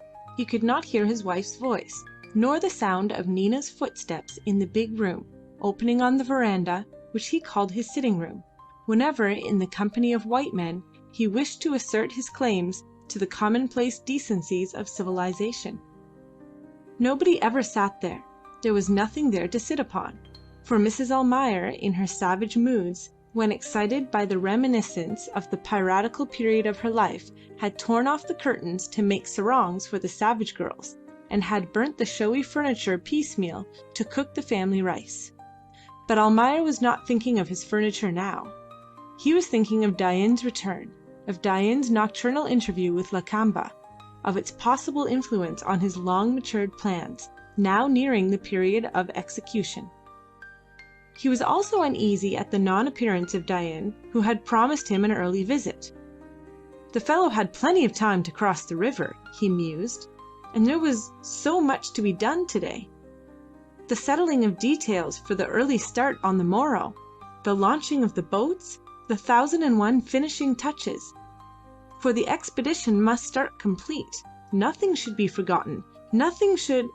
The sense of unwanted solitude grew upon him suddenly, and in the unusual silence he caught himself longing even for the usually unwelcome sound of his wife's voice to break the oppressive stillness which seemed, to his frightened fancy, to portend the advent of some new misfortune. "What has happened?" he muttered half aloud, as he shuffled in his imperfectly adjusted slippers towards the balustrade of the verandah. "Is everybody asleep or dead?" The settlement was alive and very much awake. It was awake ever since the early break of day, when Mahmat Banjir, in a fit of unheard-of energy, arose and, taking up his hatchet, stepped over the sleeping forms of his 2 wives and walked shivering to the water's edge to make sure that the new house he was building had not floated away during the night. The house was being built by the enterprising Mahmat on a large raft, and he had securely moored it just inside the muddy point of land at the junction of the 2 branches of the Pantai, so as to be out of the way of drifting logs that would no doubt strand on the point during the freshet. Mahmat walked through the wet grass, saying "burro" and cursing softly to himself the hard necessities of active life that drove him from his warm couch into the cold of the morning. A glance showed him that his house was still there, and he congratulated himself on his foresight in hauling it out of harm's way, for the increasing light showed him in a confused rack of drift logs, half stranded on the muddy flat, interlocked into a shapeless raft by their branches, tossing to and fro and grinding together in the eddy caused by the meeting currents of the 2 branches of the river. Mahmat walked down to the water's edge to examine the rattan moorings of his house, just as the sun cleared the trees of the forest on the opposite shore. As he bent over the fastenings, he glanced again carelessly at the unquiet jumble of logs, and saw there something that caused him to drop his hatchet and stand up, shading his eyes with his hand from the rays of the rising sun. It was something red, and the logs rolled over it, at times closing round it, sometimes hiding it. It looked to him at first like a strip of red cloth. The next moment Mahmat had made it out and raised the great shout. "Hiya, there!" yelled Mahmat. "There's a man amongst the logs!" He put the palms of his hand to his lips and shouted, enunciating distinctly, his face turned towards the settlement. "There's a body of a man in the river! Come and see! A dead stranger!" The women of the nearest house were already outside kindling the fires and husking the morning rice. They took up the cry shrilly, and it travelled so from house to house, dying away in the distance. The men rushed out excited but silent, and ran towards the muddy point, where the unconscious logs tossed and ground and bumped and rolled over the dead stranger with the stupid persistency of inanimate things. The women followed, neglecting their domestic duties, and disregarded the possibilities of domestic discontent, while groups of children brought up the rear, warbling joyously in the delight of unexpected excitement. Almayer called aloud for his wife and daughter, but receiving no response, stood listening intently. The murmur of the crowd reached him faintly, bringing with it the assurance of some unusual event. He glanced at the river just as he was going to leave the verandah, and checked himself at the sight of a small canoe crossing over from the Rajah's landing place. The solitary occupant, in whom Almayer soon recognized Babalatchi, effected the crossing a little below the house and paddled up to the Lingard jetty in the dead water under the bank. Babalatchi clambered out slowly and went on fastening his canoe with a fastidious care, as if not in a hurry to meet Almayer, whom he saw looking at him from the verandah. This delay gave Almayer time to notice and greatly wonder at Babalatchi's official get-up. The statesman of Sambir was clad in a costume befitting his high rank. A loudly checkered sarong encircled his waist, and from its many folds peeped out the silver hilt of the kris that saw the light only on great festivals or during official receptions. Over the left shoulder and across the otherwise unclad breast of the aged diplomatist glistened a patent leather belt bearing a brass plate with the arms of Netherlands under the inscription, Sultan of Sambir. Babalatchi's head was covered by a red turban, whose fringed ends falling over the left cheek and shoulder gave his aged face a ludicrous expression of joyous recklessness. When the canoe was at last fastened to his satisfaction, he straightened himself up, shaking down the folds of his sarong, and moved with long strides towards Almayer's house, swinging regularly his long ebony staff, whose gold head ornamented with precious stones flashed in the morning sun. Almayer waved his hand to the right towards the point of land, to him invisible, but in full view from the jetty. "Oh, Babalatchi, oh!" he called out. "What is the matter there? Can you see?" Babalatchi stopped and gazed intently at the crowd on the river bank, and after a little while the astonished Almayer saw him leave the path, gather up his sarong in one hand, and break into a trot through the grass towards the muddy point. Almayer, now greatly interested, ran down the steps of the verandah. The murmur of men's voices and the shrill cries of women reached him quite distinctly now, and as soon as he turned the corner of his house, he could see the crowd on the low promontory swaying and pushing round some object of interest. He could indistinctly hear Babalatchi's voice. Then the crowd opened before the aged statesman and closed after him with an excited hum, ending in a loud shout. As Almayer approached the throng, a man ran out and rushed past him towards the settlement, unheeding his call to stop and explain the cause of this excitement. On the very outskirts of the crowd, Almayer found himself arrested by an unyielding mass of humanity, regardless of his entreaties for a passage, insensible to his gentle pushes as he tried to work his way through it towards the riverside. In the midst of his gentle and slow progress, he fancied suddenly he had heard his wife's voice in the thickest of the throng. He could not mistake very well Mrs. Almayer's high-pitched tones, yet the words were too indistinct for him to understand their purport. He paused in his endeavours to make a passage for himself, intending to get some intelligence from those around him, when a long and piercing shriek rent the air, silencing the murmurs of the crowd and the voices of his informants.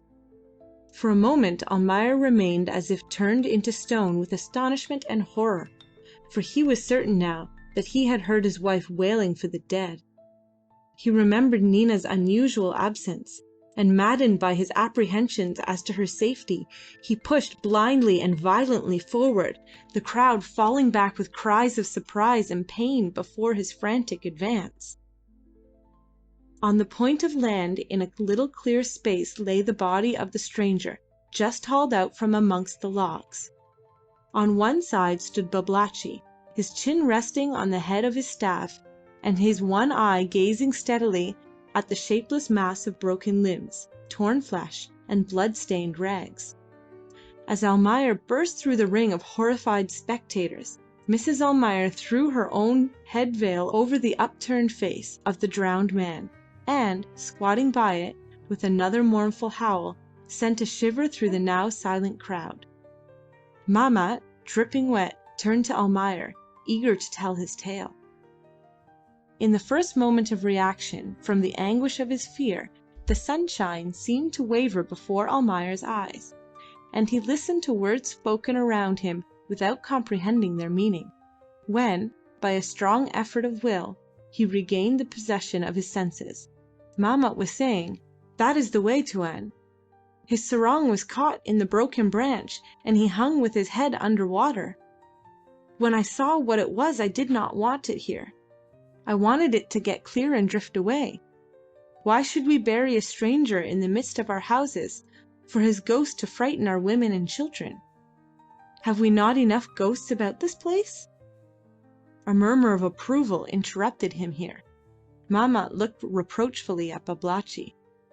"But the Tuan Babalatchi ordered me to drag the body ashore," he went on, looking round at his audience, but addressing himself only to Almayer, "and I dragged him by the feet.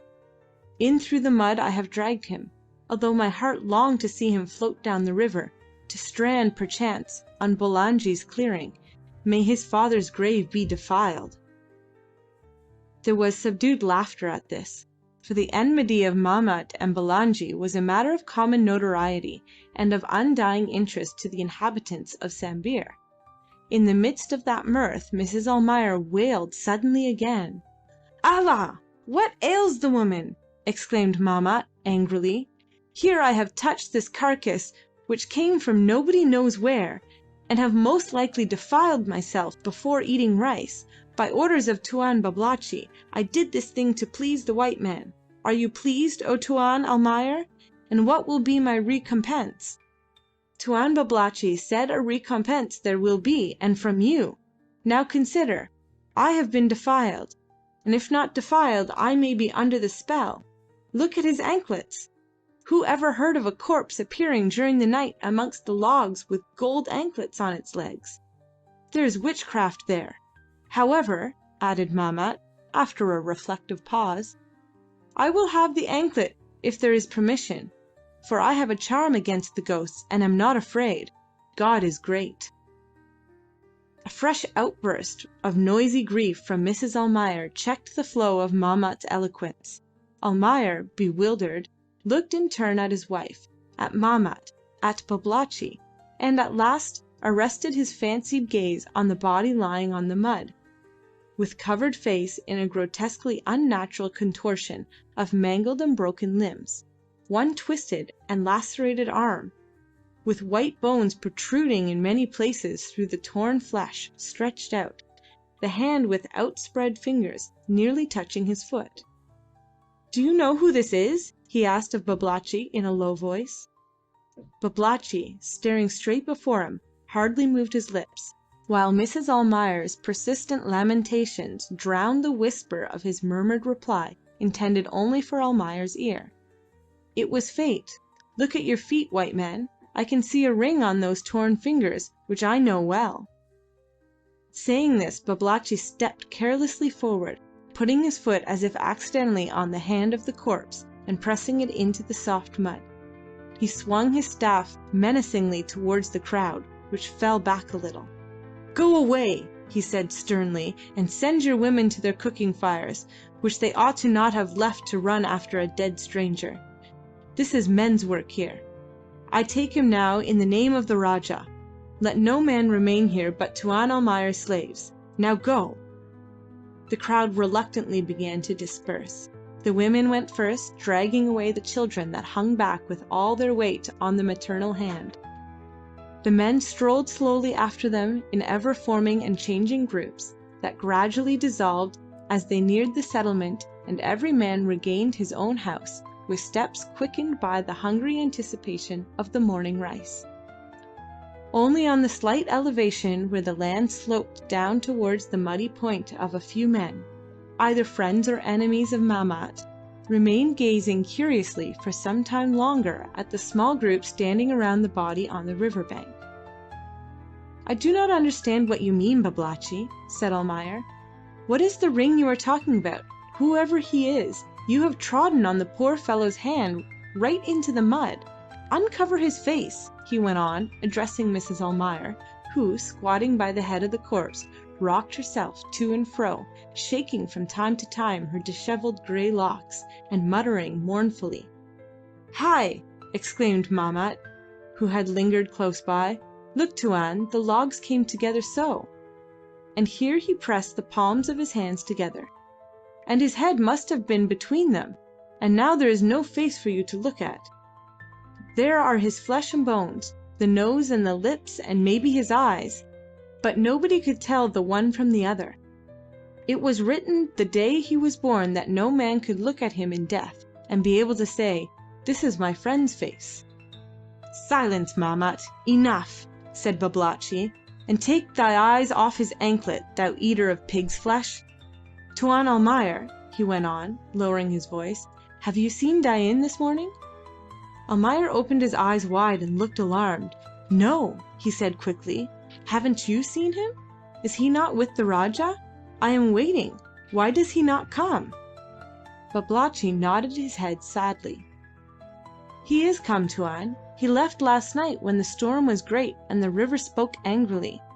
The night was very black, but he had within him a light that showed the way to your house as smooth as a narrow backwater, and the many logs no bigger than wisps of dried grass. Therefore he went, and now he lies here."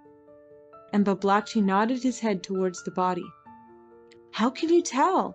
said Almayer, excitedly, pushing his wife aside. He snatched the cover off and looked at the formless mass of flesh, hair, and drying mud where the face of the drowned man should have been. "Nobody can tell," he added, turning away with a shudder. Babalatchi was on his knees, wiping the mud from the stiffened fingers of the outstretched hand. He rose to his feet and flashed before Almayer's eyes a gold ring set with a large green stone. "You know this well," he said. "This never left Dain's hand. I had to tear the flesh now to get it off. Do you believe me now?" Almayer raised his hands to his head and let them fall listlessly by his side in the utter abandonment of despair. Babalatchi, looking at him curiously, was astonished to see him smile. A strange fancy had taken possession of Almayer's brain, distracted by this new misfortune. It seemed to him that for many years he had been falling into a deep precipice. Day after day, month after month, year after year, he had been falling, falling, falling. It was a smooth, round, black thing, and the black walls had been rushing upwards with wearisome rapidity. A great rush, the noise of which he fancied he could hear yet. And now, with an awful shock, he had reached the bottom, and behold, he was alive and whole, and Dain was dead with all his bones broken. It struck him as funny. A dead Malay. He had seen many dead Malays without any emotion, and now he felt inclined to weep. But it was over the fate of a white man he knew, a man that fell over a deep precipice and did not die.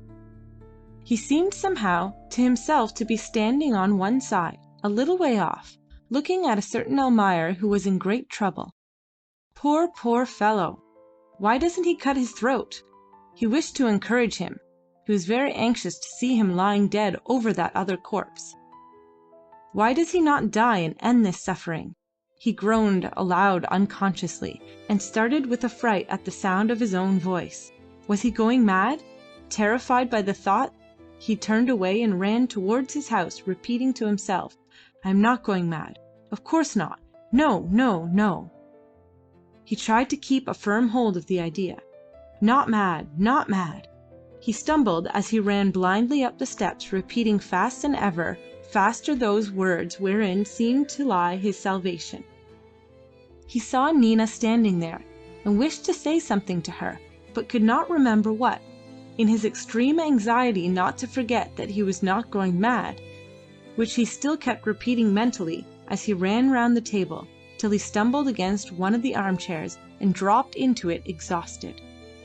He sat staring widely at Nina, still assuring himself mentally of his own sanity, and wondering why the girl shrank from him in open-eyed alarm.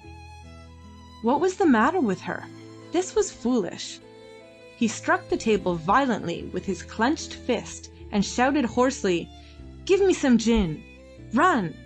Then, while Nina ran off, he remained in the chair, very still and quiet, astonished at the noise he had made. Nina returned with a tumbler half filled with gin, and found her father staring absently before him. Almayer felt very tired now, as if he had come from a long journey. He felt as if he had walked miles and miles that morning, and now wanted to rest very much.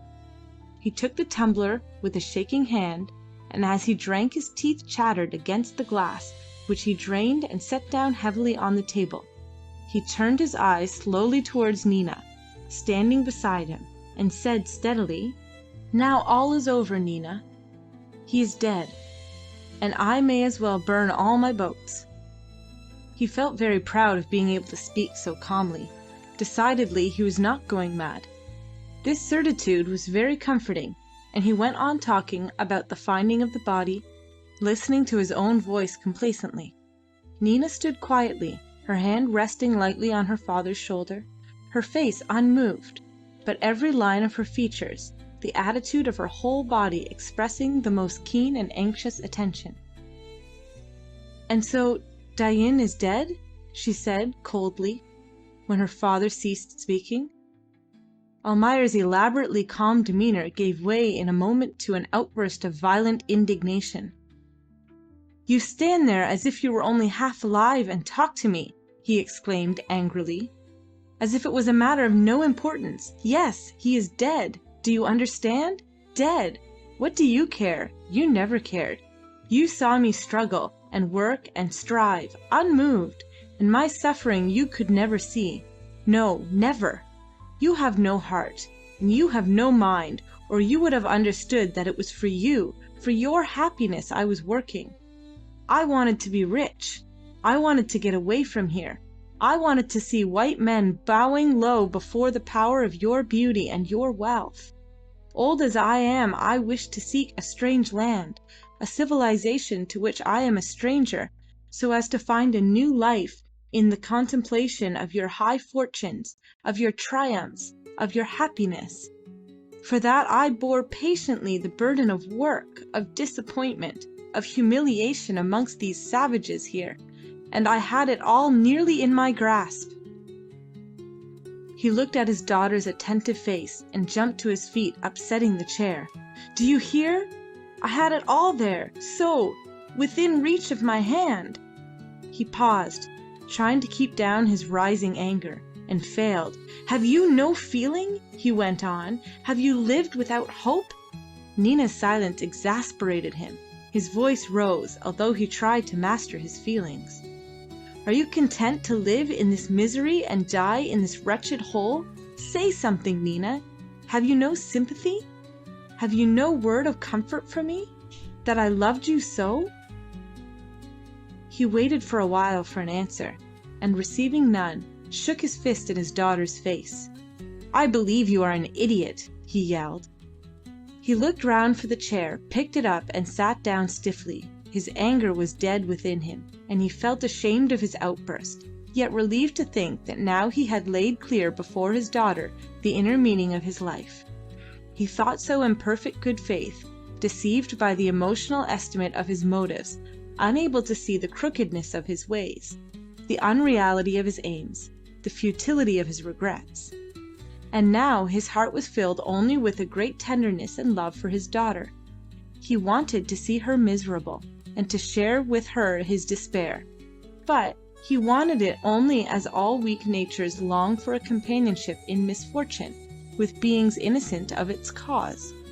If she suffered herself, she would understand and pity him. But now she would not, or could not, find one word of comfort or love for him in his dire extremity. The sense of his absolute loneliness came home to his heart with a force that made him shudder. He swayed and fell forward with his face on the table, his arms stretched out, extended and rigid. Nina made a quick movement towards her father and stood looking at the grey head, on the broad shoulders shaken convulsively by the violence of feelings that found relief at last in sobs and tears. Nina sighed deeply and moved away from the table. Her features lost the appearance of stony indifference that had exasperated her father into his outburst of anger and sorrow. The expression of her face, now unseen by her father, underwent a rapid change. She had listened to Almayer's appeal for sympathy, for one word of comfort, apparently indifferent, yet with her breast torn by conflicting impulses, raised unexpectedly by events she had not foreseen, or at least did not expect to happen so soon. With her heart deeply moved by the sight of Almayer's misery, knowing it in her power to end it with a word, longing to bring peace to that troubled heart, she heard with terror the voice of her overpowering love commanding her to be silent, and she submitted after a short and fierce struggle of her old self against the new principle of her life. She wrapped herself up in absolute silence, the only safeguard against some fatal admission. She could not trust herself to make a sign, to murmur a word for fear of saying too much, and the very violence of the feelings that stirred the innermost recesses of her soul seemed to turn her person into a stone. The dilated nostrils and the flashing eyes were the only signs of the storm raging within, and those signs of his daughter's emotion Almayer did not see, for his sight was dimmed by self-pity, by anger, and by despair. Had Almayer looked at his daughter as she leant over the front rail of the veranda, he could have seen the expression of indifference give way to a look of pain, and that again pass away, leaving the glorious beauty of her face marred by deep-drawn lines of watchful anxiety. The long grass in the neglected courtyard stood very straight before her eyes in the noonday heat. From the river bank there were voices and a shuffle of bare feet approaching the house. Babalatchi could be heard giving directions to Almayer's men, and Mrs. Almayer's subdued wailing became audible as the small procession bearing the body of the drowned man and headed by that sorrowful matron turned the corner of the house. Babalatchi had taken the broken anklet off the man's leg and now held it in his hand as he moved by the side of the bearers, while Mahmat lingered behind timidly, in the hopes of the promised reward. "Lay him there," said Babalatchi to Almayer's men, pointing to a pile of drying planks in the front of the veranda. "Lay him there. He was a Kaffir and the son of a dog, and he was the white man's friend. He drank with the white man's strong water," he added, with affecting horror. "That I have seen myself." The men stretched out the broken limbs on two planks they had laid level, while Mrs. Almayer covered the body with a piece of white cotton cloth, and after whispering for some time with Babalatchi, departed to her domestic duties. Almayer's men, after laying down their burden, dispersed themselves in the quest of shady spots wherein to idle the day away. Babalatchi was left alone by the corpse that lay rigid under the white cloth in the bright sunshine. Nina came down the steps and joined Babalatchi, who put his hand to his forehead and squatted down with great deference. "You have a bangle there," said Nina, looking down on Babalatchi's upturned face and into his solitary eye. "I have, Mem Putih," returned the polite statesman. Then turning towards Mahmat, he beckoned him closer, calling out, "Come here." Mahmat approached with some hesitation. He avoided looking at Nina, but fixed his eyes on Babalatchi. "Now listen," said Babalatchi sharply. "The ring and the anklet you have seen, and you know they belong to Dain the trader and to no other. Dain returned last night in a canoe. He spoke with the Rajah, and in the middle of the night left to cross over to the white man's house. There was a great flood, and this morning you found him in the river." "By his feet I dragged him out," muttered Mahmat under his breath. "Tuan Babalatchi, there will be a recompense," he exclaimed aloud. Babalatchi held up the gold bangle before Mahmat's eyes. "What I have told you, Mahmat, is for all ears. What I give you now is for your eyes only. Take." Mahmat took the bangle eagerly and hid it in the folds of his waistcloth. "Am I a fool to show this thing in a house with 3 women in it?" he growled. "But I shall tell them about Dain the trader, and there will be talk enough." He turned and went away, increasing his pace as soon as he was outside Almayer's compound. Babalatchi looked after him till he disappeared behind the bushes. "Have I done well, Mem Putih?" he asked, humbly addressing Nina. "You have," answered Nina. "The ring you may keep yourself."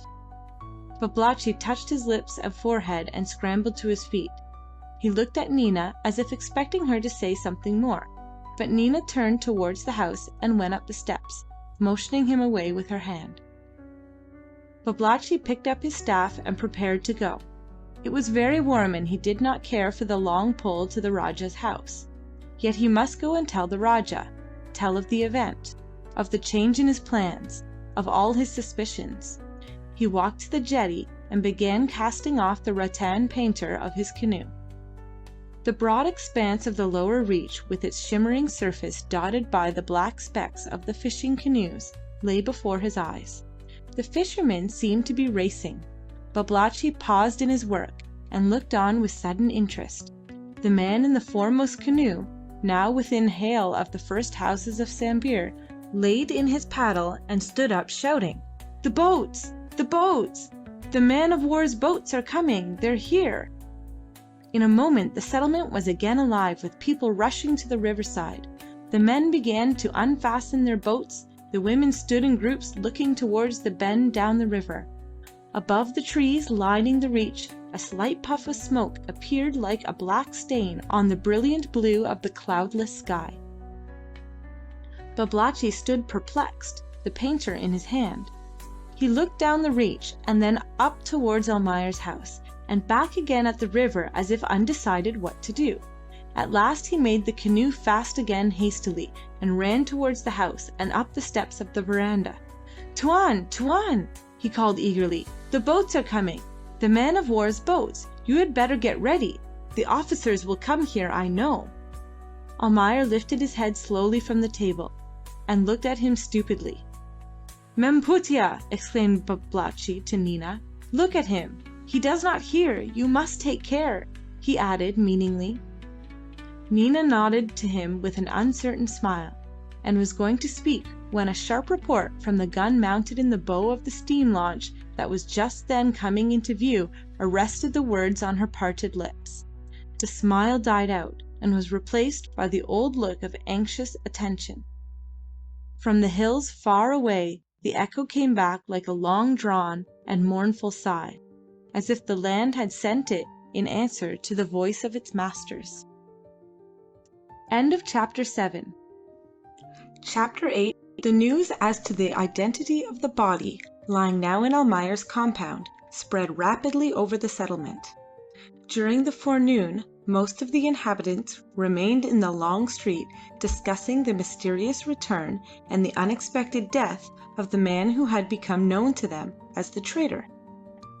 His arrival during the northeast monsoon, his long sojourn in their midst, his sudden departure with his brig, and, above all, the mysterious appearance of the body, said to be his, amongst the logs, were subjects to wonder at and to talk over and over again with undiminished interest. Mahmat moved from house to house and from group to group, always ready to repeat his tale. How he saw the body caught by the sarong in a forked log, how Mrs. Almayer coming, one of the first, at his cries, recognizing it even before he had hauled it on shore. How Babalatchi ordered him to bring it out of the water. "By the feet I dragged him in, and there was no head," exclaimed Mahmat. And how could the white man's wife know who it was? She was such a witch, it was well known. And did you see how the white man himself ran away at the sight of the body? Like a deer he ran. And here Mahmat imitated Almayer's long strides, to the great joy of the beholders. And for all his trouble he had nothing. The ring with the green stone Tuan Babalatchi kept. Nothing, nothing. He spat down at his feet in sign of disgust, and left that group to seek further on a fresh audience. The news spreading to the furthermost points of the settlement found out Abdullah in the cool recess of his godown, where he sat overlooking his Arab clerks and the men loading and unloading the up-country canoes. Rashid, who was busy on the jetty, was summoned into his uncle's presence, and found him as usual, very calm and even cheerful, but very much surprised. The rumour of the capture or destruction of Dain's brig had reached the Arab's ears 3 days before from the sea fishermen, and through the dwellers on the lower reaches of the big river. It had been passed upstream from neighbour to neighbour, till Bulangi, whose clearing was nearest the settlement, had brought that news himself to Abdullah, whose favor he courted. But rumor also spoke of a fight and of Dain's death on board his own vessel, and now all the settlement talked of Dain's visit to the Rajah and of his death when crossing the river in the dark to see Almayer. They could not understand this. Rashid thought that it was very strange. He felt uneasy and doubtful. But Abdullah, after the first shock of surprise, with the old age's dislike for solving riddles, showed a becoming resignation. He remarked that the man was dead now, at all events, and consequently no more dangerous. Where was the use to wonder at the decree of fate, especially if they were propitious to true believers? And with a pious ejaculation to Allah the Merciful, the Compassionate, Abdullah seemed to regard the incident as closed for the present. Not so Rashid. He lingered by his uncle, pulling thoughtfully his neatly trimmed beard. "There are many lies," he murmured. "He has been dead once before and came to life to die again now. The Dutch will be here before many days and clamour for the man. Shall I not believe my eyes sooner than the tongues of women and idle men?" "They say that the body is being taken to Almayer's compound," said Abdullah. "If you want to go there you must go before the Dutch arrive here. Go late. It should not be said that we have been seen inside that man's enclosure lately." Rashid assented to the truth of this last remark and left his uncle's side. He leaned against the lintel of the big doorway and looked idly across the courtyard through the open gate onto the main road of the settlement. It lay empty, straight, and yellow under the flood of light. In the hot noontide the smooth trunks of palm trees, the outlines of the houses, and away there at the other end of the road, the roof of Almayer's house visible over the bushes on the dark background of forest, seemed to quiver in the heat radiating from the steaming earth. Swarms of yellow butterflies rose, and settled to rise again in short flights before Rashid's half-closed eyes. From under his feet arose the dull hum of insects in the long grass of the courtyard. He looked on sleepily. From one of the side paths among the houses a woman stepped out on the road, a slight girlish figure walking under the shade of a large tray balanced on its head. The consciousness of something moving stirred Rashid's half-sleeping senses into a comparative wakefulness. He recognized Tamina, Balanji's slave girl, with her tray of cakes for sale, an apparition of daily recurrence and of no importance whatever. She was going towards Almayer's house. She could be made useful. He roused himself up and ran toward the gate, calling out, "Tamina, oh!" The girl stopped, hesitated, and came back slowly. Rashid waited, signing to her impatiently to come nearer. When near Rashid, Tamina stood with downcast eyes. Rashid looked at her a while before he asked, "Are you going to Almayer's house?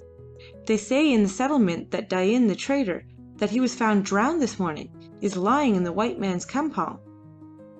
"I have heard this talk," whispered Tamina, "and this morning by the riverside I saw the body. Where it is now I do not know." "So you have seen it?" asked Rashid eagerly. "Is it Dain? You have seen him many times. You would know him." The girl's lips quivered, and she remained silent for a while, breathing quickly. "I have seen him, not a long time ago," she said at last. "The talk is true. He is dead. What do you want from me, Tuan? I must go." Just then the report of the gun fired on board the steam launch was heard, interrupting Rashid's reply. Leaving the girl, he ran to the house and met in the courtyard Abdullah coming towards the gate. "The Orang Blanda are come," said Rashid, "and now we shall have our reward." Abdullah shook his head doubtfully. "The white men's rewards are long in coming," he said. "White men are quick in anger and slow in gratitude. We shall see." He stood at the gate, stroking his grey beard and listening to the distant cries of greeting at the other end of the settlement. As Tamina was turning to go he called her back. "Listen, girl," he said. "There will be many white men in Almayer's house. You shall be there selling your cakes to the men of the sea. What you see and what you hear, you may tell me. Come here before the sun sets, and I will give you a blue handkerchief with red spots. Now go, and forget not to return." He gave her a push with the end of his long staff as she was going away, and made her stumble.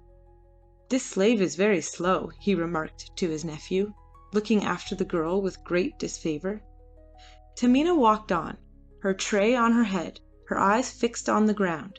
From the doors of the houses were heard, as she passed, friendly calls inviting her within for business purposes, but she never heeded them, neglecting her sales in the preoccupation of intense thinking. Since the very early morning she had heard much. She had also seen much that filled her heart with a joy mingled with great suffering and fear.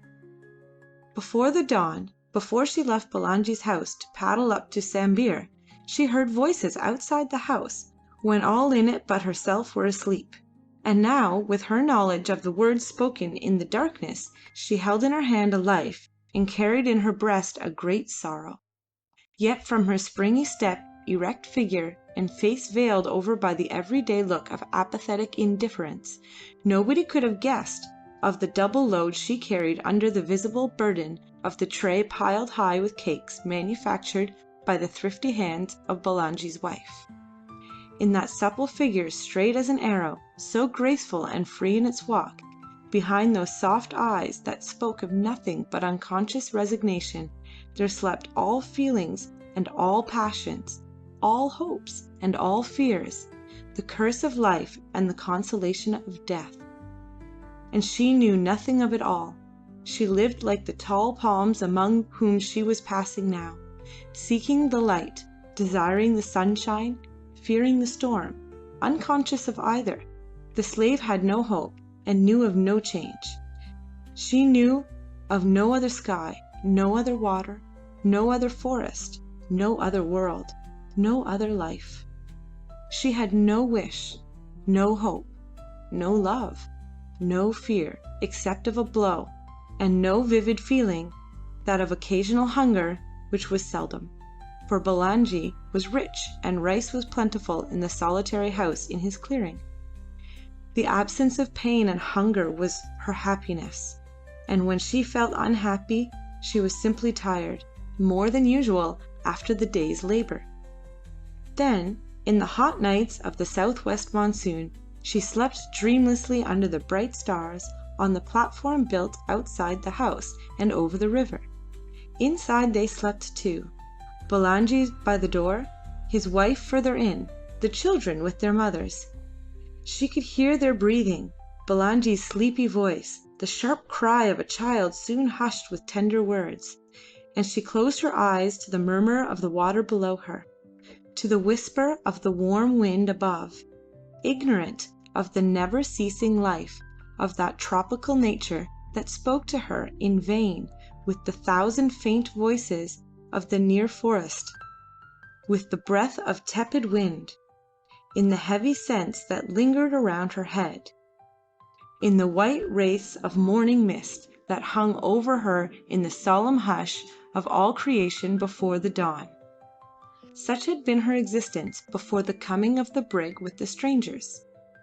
She remembered well that time, the uproar in the settlement, the never-ending wonder, the days and nights of talk and excitement.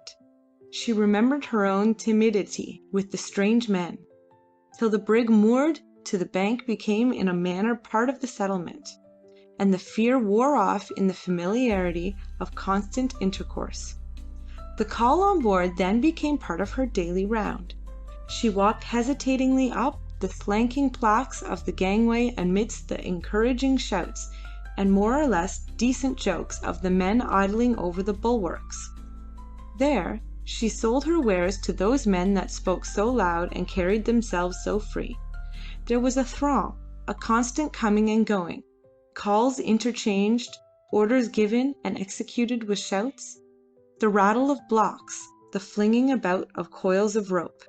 She sat out of the way under the shade of the awning, with her tray before her, the veil drawn well over her face, feeling shy amongst so many men. She smiled at all buyers, but spoke to none, letting their jests pass with stolid unconcern. She had many tales told around her of far-off countries, of strange customs, of events stranger still. Those men were brave, but the most fearless of them spoke of their chief with fear. Often the man they called their master passed before her, walking erect and indifferent, in the pride of youth, in the flash of rich dress, with a tinkle of gold ornaments, while everybody stood aside watching anxiously for a moment of his lips, ready to do his bidding. Then all her life seemed to rush into her eyes, and from under her veil she gazed at him, charmed, yet fearful to attract attention. One day he noticed her and asked, "Who is that girl?"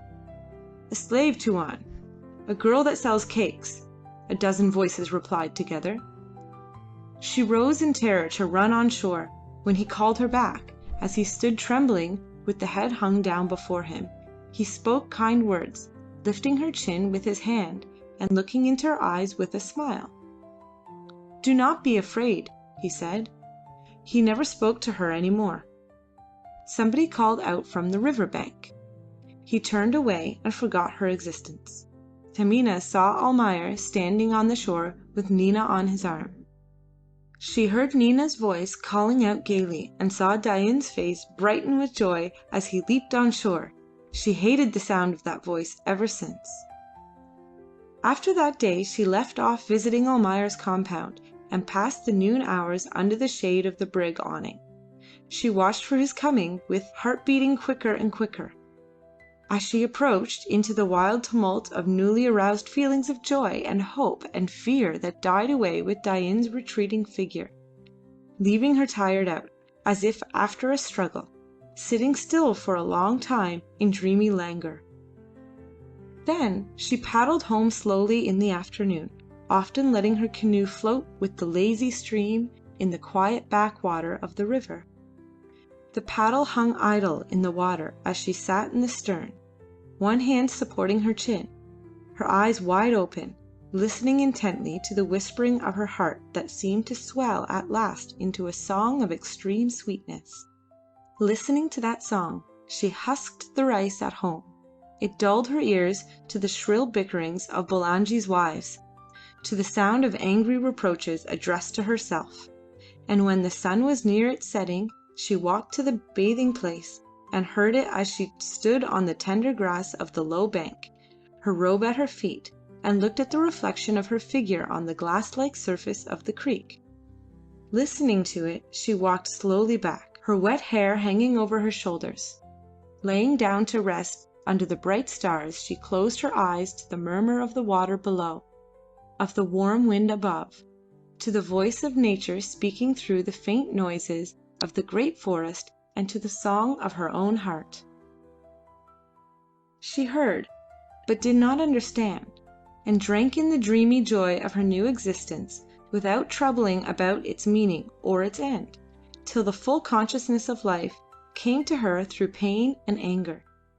And she suffered horribly the first time she saw Nina's long canoe drift silently past the sleeping house of Bulangi, bearing two lovers into the white mist of the great river. Her jealousy and rage culminated into a paroxysm of physical pain that left her lying panting on the river bank in the dumb agony of a wounded animal. But she went on moving patiently in the enchanted circle of slavery, going through her task day after day with all the pathos of the grief she could not express, even to herself, locked within her breast. She shrank from Nina as she would have shrunk from the sharp blade of a knife cutting into her flesh, but she kept on visiting the brig to feed her dumb, ignorant soul on her own despair. She saw Dain many times. He never spoke, he never looked. Could his eyes see only one woman's image? Could his ears hear only one woman's voice? He never noticed her, not once. And then he went away. She saw him and Nina for the last time on that morning when Babalatchi, while visiting his fish baskets, had his suspicions of the white man's daughter's love affair with Dain confirmed beyond the shadow of doubt. Dain disappeared. In Tamina's heart, where lay useless and barren the seeds of all love and of all hate, the possibilities of all passions and of all sacrifices, forgot its joys and its sufferings when deprived of the help of the senses. Her half-formed savage mind, the slave of her body, as her body was the slave of another's will, forgot the faint and vague image of the ideal that had found its beginning in the physical promptings of her savage nature. She dropped back into the torpor of her former life and found consolation, even a certain kind of happiness, in the thought that now Nina and Dain were separated, probably forever. He would forget. This thought soothed the last pangs of dying jealousy that had nothing now to feed upon, and Tamina found peace. It was like the dreary tranquillity of a desert, where there is peace only because there is no life. And now he has returned. She has recognized his voice calling aloud in the night for Balanji. She had crept out after her master to listen closer to the intoxicating sound. Dain was there, in a boat, talking to Balanji. Tamina, listening with arrested breath, heard another voice. The maddening joy that only a second before she thought herself incapable of containing within her fast-beating heart died out, and left her shivering in the old anguish of physical pain that she had suffered once before at the sight of Dain and Nina. Nina spoke now, ordering and entreating in turns, and Balanji was refusing, expostulating, at last consenting. He went in to take a paddle from the heap lying behind the door. Outside the murmur of two voices went on, and she caught a word here and there. She understood that he was fleeing from white men, that he was seeking a hiding place, that he was in some danger. But she heard also words which woke the rage of jealousy that had been asleep for so many days in her bosom. Crouching low on the mud in the black darkness amongst the piles, she heard the whisper in the boat that made the light of toil, of privation, of danger, of life itself, if in exchange there could be but a short moment of close embrace, a look from the eyes, the feel of light breath, the touch of soft lips. So spoke Dain as he sat in the canoe holding Nina's hands while waiting for Balanji's return, and Tamina, supporting herself by the slimy pile, felt as if a heavy weight was crushing her down into the black oily water at her feet. She wanted to cry out, to rush at them and to tear their vague shadows apart, to throw Nina into the smooth water, cling to her close, hold her to the bottom where that man could not find her. She could not cry. She could not move. Then footsteps were heard on the bamboo platform above her head. She saw Balanji get into his smallest canoe and take the lead, the other boat following, paddled by Dain and Nina. With a slight splash of the paddles dipped stealthily into the water, their indistinct forms passed before her aching eyes and vanished in the darkness of the creek.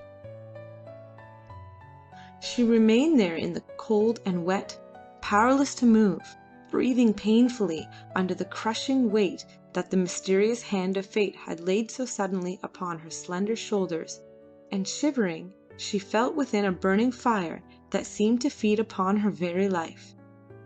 When the breaking day had spread a pale golden ribbon over the black outline of the forests, she took up her tray and departed towards the settlement, going about her task purely from the force of habit.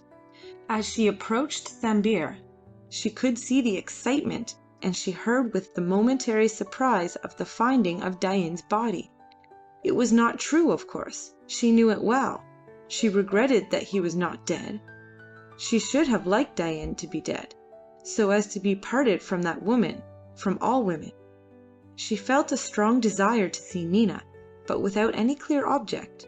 She hated her and feared her, and she felt an irresistible impulse pushing her towards Almayer's house to see the white woman's face, to look close at those eyes, to hear again that voice, for the sound of which Dain was ready to risk his liberty, his life even. She had seen her many times, She had heard her voice daily for many months past. What was there in her? What was there in that being to make a man speak as Dain had spoken, to make him blind to all other faces, deaf to all other voices? She left the crowd by the riverside and wandered aimlessly among the empty houses, resisting the impulse that pushed her towards Almayer's campong to seek there in Nina's eyes the secret of her own misery. The sun, mounting higher, shortened the shadows and poured down upon her a flood of light and of stifling heat as she passed on from shadow to light, from light to shadow, amongst the houses, the bushes, the tall trees, in her unconscious flight from the pain in her own heart. In the extremity of her distress she could find no words to pray for the relief she knew of no heaven to send her prayer to, and she wandered on with tired feet in the dumb surprise and terror at the injustice of the suffering inflicted upon her without cause and without redress. The short talk with Reshid, the proposal of Abdulla, steadied her a little and turned her thoughts into another channel. Dain was in some danger. He was hiding from that white man. So much she had overheard last night. They all thought him dead. She knew he was alive, and she knew of his hiding place. What did the Arabs want to know about the white man? The white men want with Dain. Did they wish to kill him? She could tell them all. No, she would say nothing. And in the night she would go to him and sell him his life for a word, for a smile, for a gesture even, and be his slave in far-off countries away from Nina. But there were dangers. The one-eyed Babalatchi, who knew everything. The white man's wife, she was a witch. Perhaps they would tell. And then there was Nina. She must hurry on and see. In her impatience she left the path and ran towards Almayer's dwelling through the undergrowth between the palm trees. She came out at the back of the house, where a narrow ditch, full of stagnant water that overflowed from the river, separated Almayer's campong from the rest of the settlement. The thick bushes growing on the bank were hiding from her sight the large courtyard with its cooking shed. Above them rose several thin columns of smoke, and from behind the sound of strange voices informed Taminah that the men of the sea, belonging to the warship, had already landed and were camped between the ditch and the house. To the left, one of Almayer's slave girls came down to the ditch and bent over the shiny water, washing a kettle. To the right, the tops of the banana plantation, visible above the bushes, swayed and shook under the touch of invisible hands gathering the fruit. On the calm water, several canoes moored to a heavy stake were crowded together, nearly bridging the ditch just at the place where Taminah stood. The voices in the courtyard rose at times into an outburst of calls, replies, and laughter, and then died away into a silence that soon was broken again by a fresh clamour. Now and again the thin blue smoke rushed out thicker and blacker, and drove in odorous masses over the creek, wrapping her for a moment in a suffocating veil. Then, as the fresh wood caught well alight, the smoke vanished into the bright sunlight, and only the scent of aromatic wood drifted afar, to leeward of the crackling fires.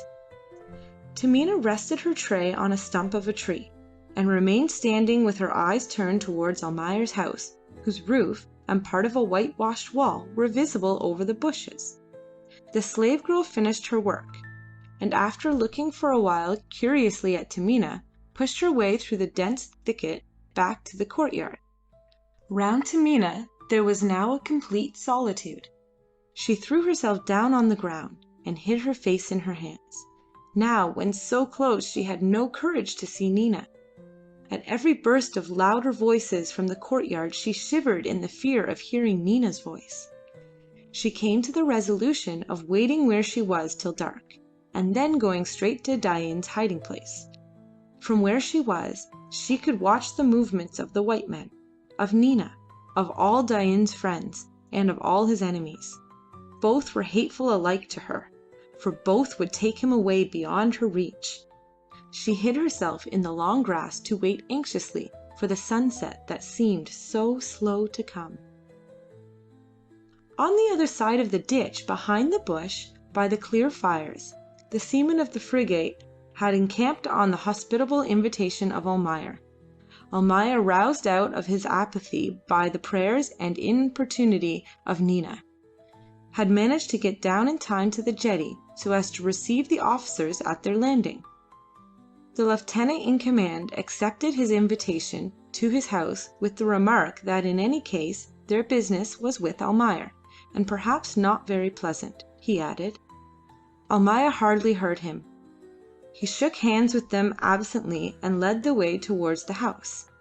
He was scarcely conscious of the polite words of welcome he greeted the strangers with, and afterwards repeated several times over again in his efforts to appear at ease. The agitation of their host did not escape the officer's eyes, and the chief confided to his subordinate, in a low voice, his doubts as to Almayer's sobriety. The young sub-lieutenant laughed and expressed in a whisper the hope that his white man was not intoxicated enough to neglect the offer of some refreshments. "He does not seem very dangerous," he added, as they followed Almayer up the steps of the verandah. "No, he seems more of a fool than a knave. I have heard of him," returned the senior. They sat around the table. Almayer, with shaking hands, made gin cocktails, offered them all round, and drank himself, with every gulp feeling stronger, steadier, and better able to face all the difficulties of his position. Ignorant of the fate of the brig, he did not suspect the real object of the officer's visit. He had a general notion that something must have leaked out about the gunpowder trade, but apprehended nothing beyond some temporary inconveniences. After emptying his glass, he began to chat easily, lying back in his chair with one of his legs thrown negligently over the arm, the lieutenant astride on his chair, a glowing cheroot in the corner of his mouth, listened with a sly smile from behind the thick volumes of smoke that escaped from his compressed lips. The young sub-lieutenant, leaning with both elbows on the table, his head between his hands, looked on sleepily in the torpor induced by fatigue and the gin. Almayer talked on. "It's a great pleasure to see white faces here. I have lived many years here in great solitude. The Malays, you understand, are not company for a white man. Moreover, they are not friendly. They do not understand our ways. Great rascals they are. I believe I am the only white man on the east coast that is a settled resident. We get visitors from Macassar or Singapore sometimes, traders, agents, or explorers, but they are rare. There was a scientific explorer here a year or more ago. He lived in my house, drank from morning to night. He lived joyously for a few months, and when the liquor he brought with him was gone, he returned to Batavia with a report on the mineral wealth of the interior. Ha ha ha!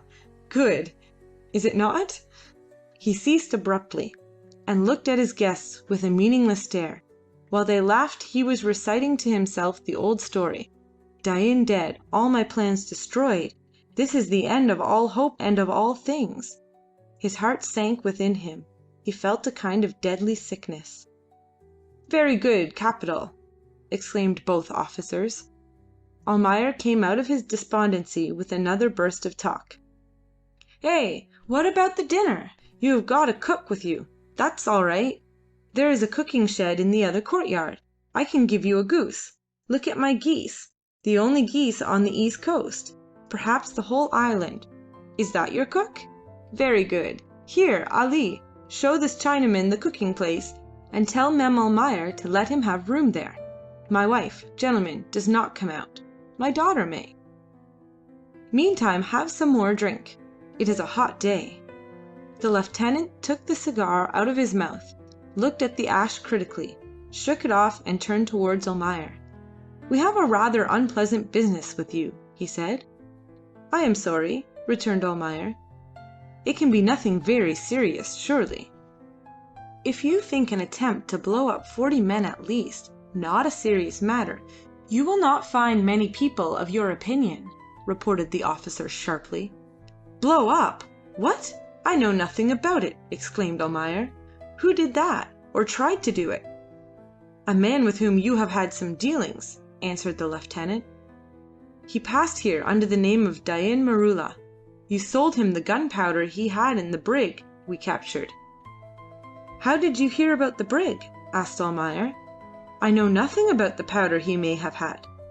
An Arab trader in this place has sent the information about your goings on here to Batavia a couple of months ago, said the officer.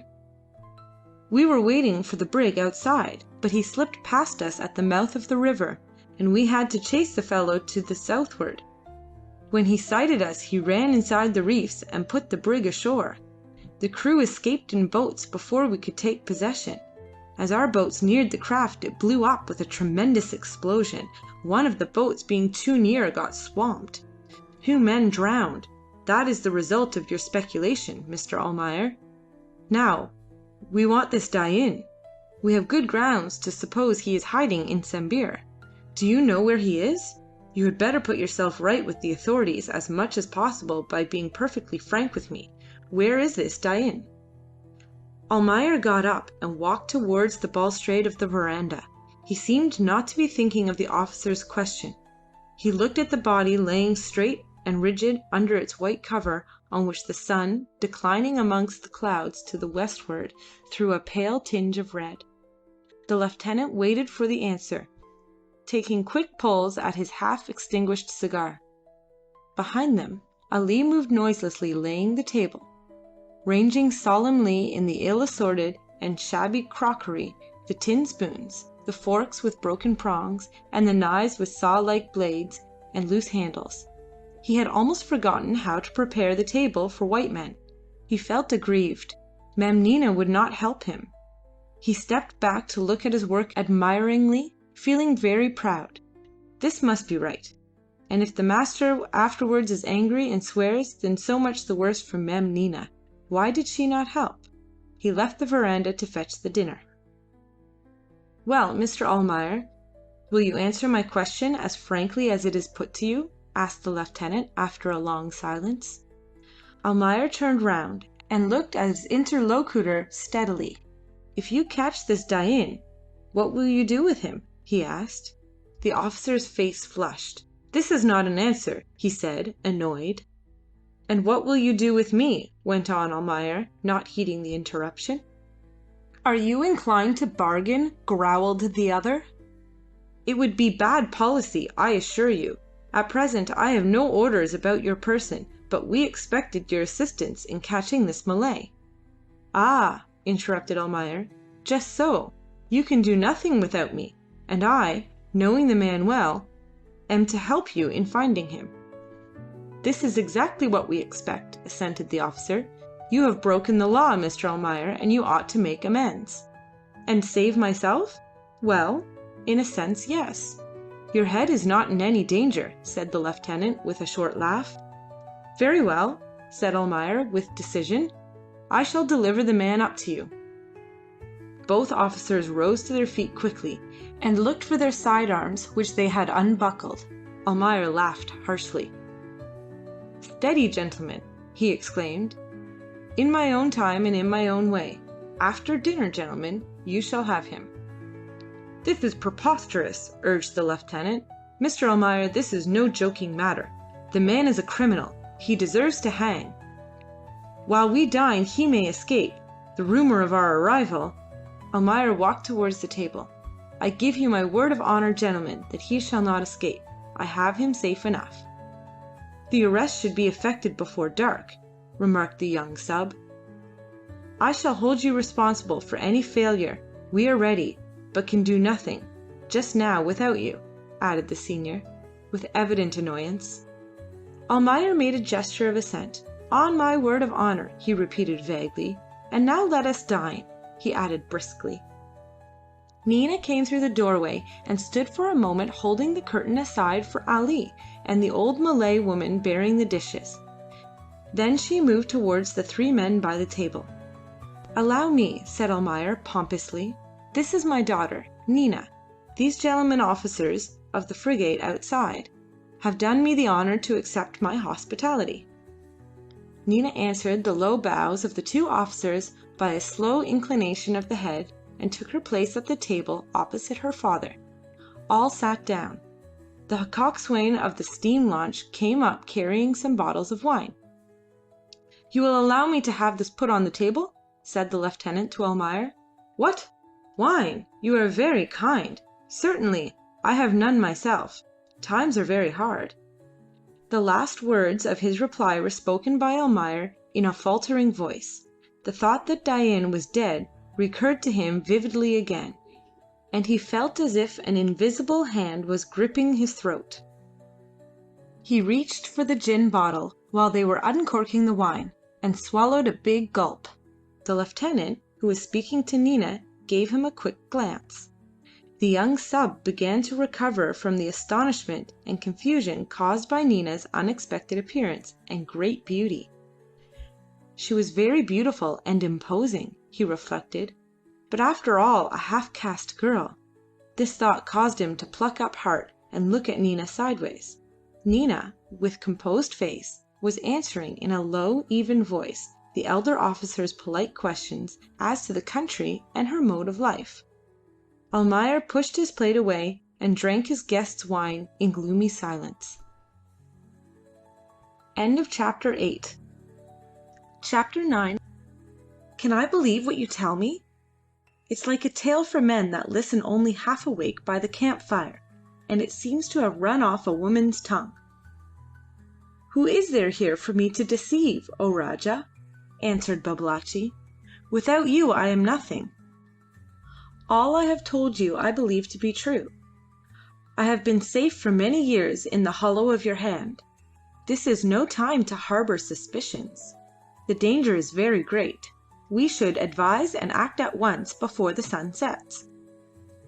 Right, muttered Lakamba pensively. They had been sitting for the last hour together in the audience chamber of the Rajah's house, for Babalatchi, as soon as he had witnessed the landing of the Dutch officers, he had crossed the river to report to his master the events of the morning, and to confer with him upon the line of conduct to pursue in the face of altered circumstances. They were both puzzled and frightened by the unexpected turn the events had taken. The Rajah, sitting cross-legged on his chair, looked fixedly at the floor. Babalatchi was squatting close by in an attitude of deep dejection. "And where did you say he is hiding now?" asked Lakamba, breaking at last the silence full of gloomy forebodings in which they both had been lost for a long while. "In Bulangi's clearing, the furthest one away from the house. They went there that very night. The white man's daughter took him there. She told me so herself, speaking to me openly, for she is half white and has no decency. She said she was waiting for him while he was here. Then, after a long time, he came out of the darkness and fell at her feet exhausted. He lay like one dead, but she brought him back to life in her arms and made him breathe again with her own breath. That is what she said, speaking to my face, as I am speaking to you now, Rajah. She is like a white woman and knows no shame." He paused, deeply shocked. Lakamba nodded his head. "Well, and then?" he asked. "They called the old woman," went on Babalatchi, "and he told them all about the brig and how he tried to kill many men. He knew the Orang Blanda were very near, although he had said nothing to us about that. He knew his great danger. He thought he had killed many, but there were only 2 dead, as I have heard from the men of the sea that come in the warship's boats." "And the other man, he that was found in the river?" interrupted Lakamba. "That was one of his boatmen. When his canoe was overturned by the logs those 2 swam together, but the other man must have been hurt. Dain swam, holding him up. He left him in the bushes when he went up to the house. When they all came down his heart had ceased to beat. Then the old woman spoke. Dain thought it was good. He took off his anklet and broke it, twisting it round the man's foot. His ring he put on that slave's hand. He took off his sarong, and clothed that thing that wanted no clothes, the two women holding it up meanwhile, their intent being to deceive all eyes and to mislead the minds in the settlement, so that they could swear to the thing that was not, and that there could be no treachery when the white men came. Then Dain and the white woman departed to call up Bulangi and find a hiding place.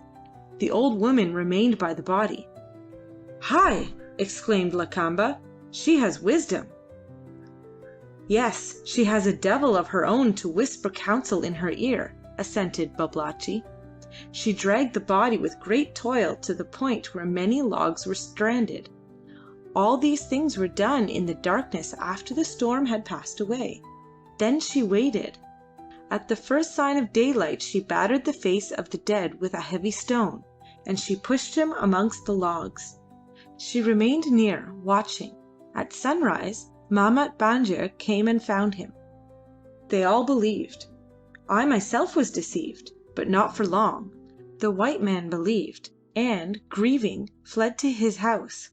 When we were alone, I, having doubts, spoke to the woman, and she, fearing my anger and your might, told me all, asking for help in saving Dain."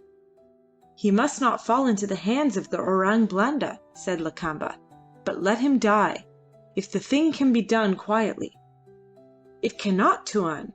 Remember there is that woman who, being half white, is ungovernable, and would raise a great outcry. Also the officers are here. They are angry enough already. Dain must escape. He must go. We must help him now for our own safety." "Are the officers very angry?" inquired Lakamba with interest. "They are. The principal chief used strong words when speaking to me. To me when I salaamed in your name. I do not think," added Babalatchi, after a short pause and looking very worried, "I do not think I saw a white chief so angry before. He said we were careless or even worse. He told me he would speak to the Rajah, and that I was of no account." "Speak to the Rajah!" repeated Lakamba, thoughtfully. "Listen, Babalatchi. I am sick, and shall withdraw. You cross over and tell the white men." "Yes," said Babalatchi. "I am going over at once. And as to Dain? You get him away as you can best. This is a great trouble in my heart," sighed Lakamba. Babalatchi got up, and, going close to his master, spoke earnestly. "There is one of our praus at the southern mouth of the river. The Dutch warship is to the northward watching the main entrance. I shall send Dain off tonight in a canoe by the hidden channels on board the prau. His father is a great prince, and shall hear of our generosity. Let the prau take him to Ampanam. Your glory shall be great, and your reward in powerful friendship. Almayer will no doubt deliver the dead body as Dain's to the officers, and the foolish white men shall say, 'This is very good, let there be peace,' and the trouble shall be removed from your heart, Rajah." "True, true," said Lakamba. "And this being accomplished by me, who am your slave, you shall reward with a generous hand. That I know. The white man is grieving for the lost treasure in the manner of white men who thirst after dollars. Now, when all other things are in order, we shall perhaps obtain the treasure from the white man. Dain must escape, and Almayer must live." "Now go, Babalatchi, go," said Lakamba, getting off his chair. "I am very sick, and want medicine. Tell the white chief so." But Babalatchi was not to be got rid of in this summary manner. He knew that his master, after the manner of the great, liked to shift the burden of toil and danger onto his servants' shoulders. But in the difficult straits in which they were now, the Rajah must play his part. He may be very sick for the white men, for all the world if he liked, as long as he would take upon himself the execution of part at least of Babalatchi's carefully thought of plan. Babalatchi wanted a big canoe manned by 12 men to be sent out after dark towards Bulangi's clearing. Dain may have to be overpowered. A man in love cannot be expected to see clearly the path of safety if it leads him away from the object of his affections, argued Babalatchi, and in that case they would have to use force in order to make him go. Would the Rajah see that trusty man manned the canoe? The thing must be done secretly. Perhaps the Rajah would come himself, so as to bring all the weight of his authority to bear upon Dain if he should prove obstinate and refuse to leave his hiding place. The Rajah would not commit himself to a definite promise, and anxiously pressed Babalatchi to go, being afraid of the white men paying him an unexpected visit. The aged statesman reluctantly took his leave and went into the courtyard. Before going down to his boat, Babalatchi stopped for a while in the big open space where the thick-leaved trees put black patches of shadow which seemed to float on a flood of smooth, intense light that rolled up to the houses and down to the stockade and over the river, where it broke and sparkled in thousands of glittering wavelets, like a band of woven azure and gold edged with brilliant green of the forest guarding both banks of the Pantai. In the perfect calm before the coming of the afternoon breeze, the irregularly jagged line of tree tops stood unchanging, as if traced by an unsteady hand on the clear blue of the hot sky. In the space, sheltered by the high palisades, there lingered a smell of decaying blossoms from the surrounding forest, a taint of drying fish, with now and then a whiff of acrid smoke from the cooking fires when it eddied down from under the leafy boughs and clung lazily about the burnt-up grass. As Babalatchi looked up at the flagstaff overtopping a group of low trees in the middle of the courtyard, the tricolour flag of the Netherlands stirred slightly for the first time since it had been hoisted that morning on the arrival of the man-of-war boats. With a faint rustle of trees, the breeze came down in light puffs, playing capriciously for a time with this emblem of Lakamba's power. That was also the mark of his servitude. Then the breeze freshened in a sharp gust of wind, and the flag flew out straight and steady above the trees. A dark shadow ran along the river, rolling over and covering up the sparkle of declining sunlight. A big white cloud sailed slowly across the darkening sky, and hung to the westward as if waiting for the sun to join it there. Men and things shook off the torpor of the hot afternoon and stirred into life under the first breath of the sea breeze. Babalatchi hurried down to the water gate. Yet, before he passed through it, he paused to look round the courtyard, with its light and shade, with its cheery fires, with the group of Lakamba's soldiers and retainers scattered about. His own house stood amongst the other buildings in that enclosure, and the statesman of Sambir asked himself with a sinking heart when and how would it be given him to return to that house.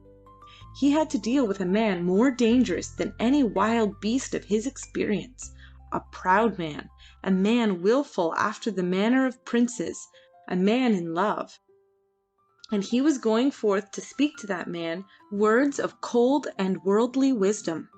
Could anything be more appalling? What if that man should take umbrage at some fancied slight to his honour or disregard of his affections, and suddenly a mock? The wise adviser would be the first victim, no doubt, and death would be his reward. And underlying the horror of this situation there was the danger of those meddlesome fools, the white men. A vision of comfortless exile in far-off Madura rose up before Babalatchi. Wouldn't that be worse than death itself? And there was the half-white woman with threatening eyes. How could he tell what an incomprehensible creature of that sort would or would not do? She knew so much that she made the killing of Dain an impossibility. That much was certain. And yet the sharp, rough-edged Kris is a good and discreet friend, thought Babalatchi, as he examined his own lovingly and put it back in the sheath, with a sigh of regret before unfastening his canoe. As he cast off the painter, pushed out into the stream, and took up his paddle, he realized vividly how unsatisfactory it was to have women mixed up in state affairs. Young women, of course, for Mrs. Almayer's mature wisdom and for the easy aptitude in intrigue that comes with years to the feminine mind, he felt the most sincere respect. He paddled leisurely, letting the canoe drift down as he crossed towards the point. The sun was high yet, and nothing pressed. His work would commence only with the coming of darkness. Avoiding the Lingard jetty, he rounded the point and paddled up the creek at the back of Almayer's house. There were many canoes lying there, their noses all drawn together, fastened all to the same stake. Babalatchi pushed his little craft in amongst them and stepped on shore. On the other side of the ditch something moved in the grass. "Who's that hiding?" hailed Babalatchi. "Come out and speak to me." Nobody answered. Babalatchi crossed over, passing from boat to boat, and poked his staff viciously in the suspicious place. Taminah jumped up with a cry. "What are you doing here?" he asked, surprised. "I have nearly stepped on your tray. Am I a Dyak that you should hide at my sight?" "I was weary, and I slept," whispered Taminah confusedly. "You slept? You have not sold anything today, and you will be beaten when you return home," said Babalatchi. Taminah stood before him abashed and silent. Babalatchi looked over her carefully with great satisfaction. Decidedly he would offer $50 more to that thief Bulangi. The girl pleased him. "Now you go home, it's late," he said sharply. "Tell Bulangi that I shall be near his house before the night is half over, and that I want him to make all things ready for a long journey. You understand?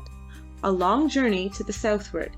Tell him that before sunset, and do not forget my words." Taminah made a great gesture of assent, and watched Babalatchi recross the ditch and disappear through the bushes bordering Almayer's compound. She moved a little further off the creek and sank in the grass again, lying down on her face, shivering in dry-eyed misery. Babalatchi walked straight towards the cooking shed, looking for Mrs. Almayer. The courtyard was in a great uproar. A strange Chinaman had possession of the kitchen fire and was noisily demanding another saucepan. He hurled objurgations in the Canton dialect and bad Malay against the group of slave girls standing a little way off, half frightened, half amused at his violence. From the camping fires round which the seamen of frigate were sitting came words of encouragement, mingled with laughter and jeering. In the midst of the noise and confusion, Babalatchi met Ali, an empty dish in his hand. "Where are the white men?" asked Babalatchi. "They are eating in the front verandah," answered Ali. "Do not stop me, Tuan. I am giving the white men their food, and am busy." "Where's Mem Almayer?" "Inside, in the passage." "She is listening to the talk." Ali grinned and passed on. Babalatchi ascended the plankway to the rear verandah, and beckoning out Mrs. Almayer, engaged her in earnest conversation. Through the long passage, closed at the further end by the red curtain, they could hear from time to time Almayer's voice mingling in conversation with an abrupt loudness that made Mrs. Almayer look significantly at Babalatchi. "Listen," she said. "He has drunk much." "He has," whispered Babalatchi. "He will sleep heavily tonight."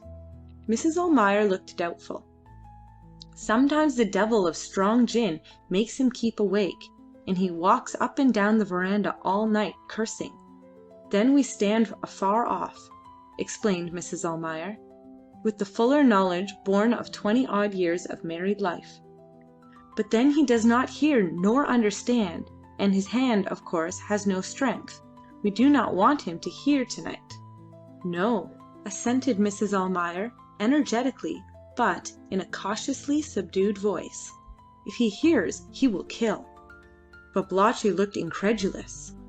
"Hai Tuan, you may believe me. Have I not lived many years with that man? Have I not seen death in that man's eyes more than once when I was younger and he guessed at many things? Had he been a man of my own people I would not have seen such a look twice, but he—" With a contemptuous gesture she seemed to fling unutterable scorn on Almayer's weak-minded aversion to sudden bloodshed. If he has that wish but not the strength, then what do we fear? Asked Babalatchi, after a short silence, during which they both listened to Almayer's loud talk till it subsided into the murmur of general conversation. What do we fear? Repeated Babalatchi again. To keep the daughter whom he loves, he would strike into your heart and mine without hesitation, said Mrs. Almayer. When the girl is gone, he will be like the devil unchained. Then you and I had better beware. I am an old man and fear not death, answered Babalatchi, with a mendacious assumption of indifference. But what will you do? I am an old woman, and wish to live, retorted Mrs. Almayer. She is my daughter also. I shall seek safety at the feet of our Rajah, speaking in the name of the past when we both were young, and he... Babalatchi raised his hand. Enough! You shall be protected, he said soothingly. Again the sound of Almayer's voice was heard, and again interrupting their talk, they listened to the confused but loud utterance coming in bursts of unequal strength, with unexpected pauses and noisy repetitions that made some words and sentences fall clear and distinct on their ears out of the meaningless jumble of excited shoutings, emphasized by the thumping of Almayer's fist upon the table. On the short intervals of silence, the high complaining note of tumblers standing close together and vibrating to the shock lingered, growing fainter, till it leapt up again into tumultuous ringing, when a new idea started a new rush of words and brought down the heavy hand again. At last the quarrelsome shouting ceased, and the thin plaint of disturbed glass died away into reluctant quietude. Babalatchi and Mrs. Almayer had listened curiously, their bodies bent and their ears turned towards the passage. At every louder shout they nodded at each other with a ridiculous affection of scandalized propriety, and they remained in the same attitude for some time after the noise had ceased. This is the devil of Jinn, whispered Mrs. Almayer. Yes, he talks like that sometimes when there is nobody to hear him. What does he say? Inquired Babalatchi eagerly. You ought to understand. I have forgotten their talk. A little I understood. He spoke without any respect of the white ruler in Batavia, and of protection, and said he had been wronged. He said that several times. More I did not understand. Listen. Again he speaks. Clicked Babalatchi, trying to appear shocked, but with a joyous twinkle of his solitary eye. There will be great trouble between those white men. I will go round now and see. You tell your daughter that there is a sudden and a long journey before her, with much glory and splendor at the end, and tell her that Dain must go or he must die, and that he will not go alone. No, he will not go alone, slowly repeated Mrs. Almayer, with a thoughtful air, as she crept into the passage after seeing Babalatchi disappear round the corner of the house. The statesman of Sambir, under the impulse of vivid curiosity, made his way quickly to the front of the house, but once there he moved slowly and cautiously as he crept step by step up to the stairs of the verandah. On the highest step he sat down quietly, his feet on the steps below, ready for flight should his presence prove unwelcome. He felt pretty safe so. The table stood nearly endways to him, and he saw Almayer's back. At Nina he looked full face, and had a side view of both officers. But of the four persons sitting at the table, only Nina and the younger officer noticed his noiseless arrival.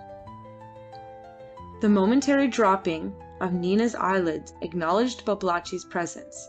She then spoke at once to the young sub, who turned towards her with attentive alacrity, but her gaze was fastened steadily on her father's face, while Almayer was speaking uproariously.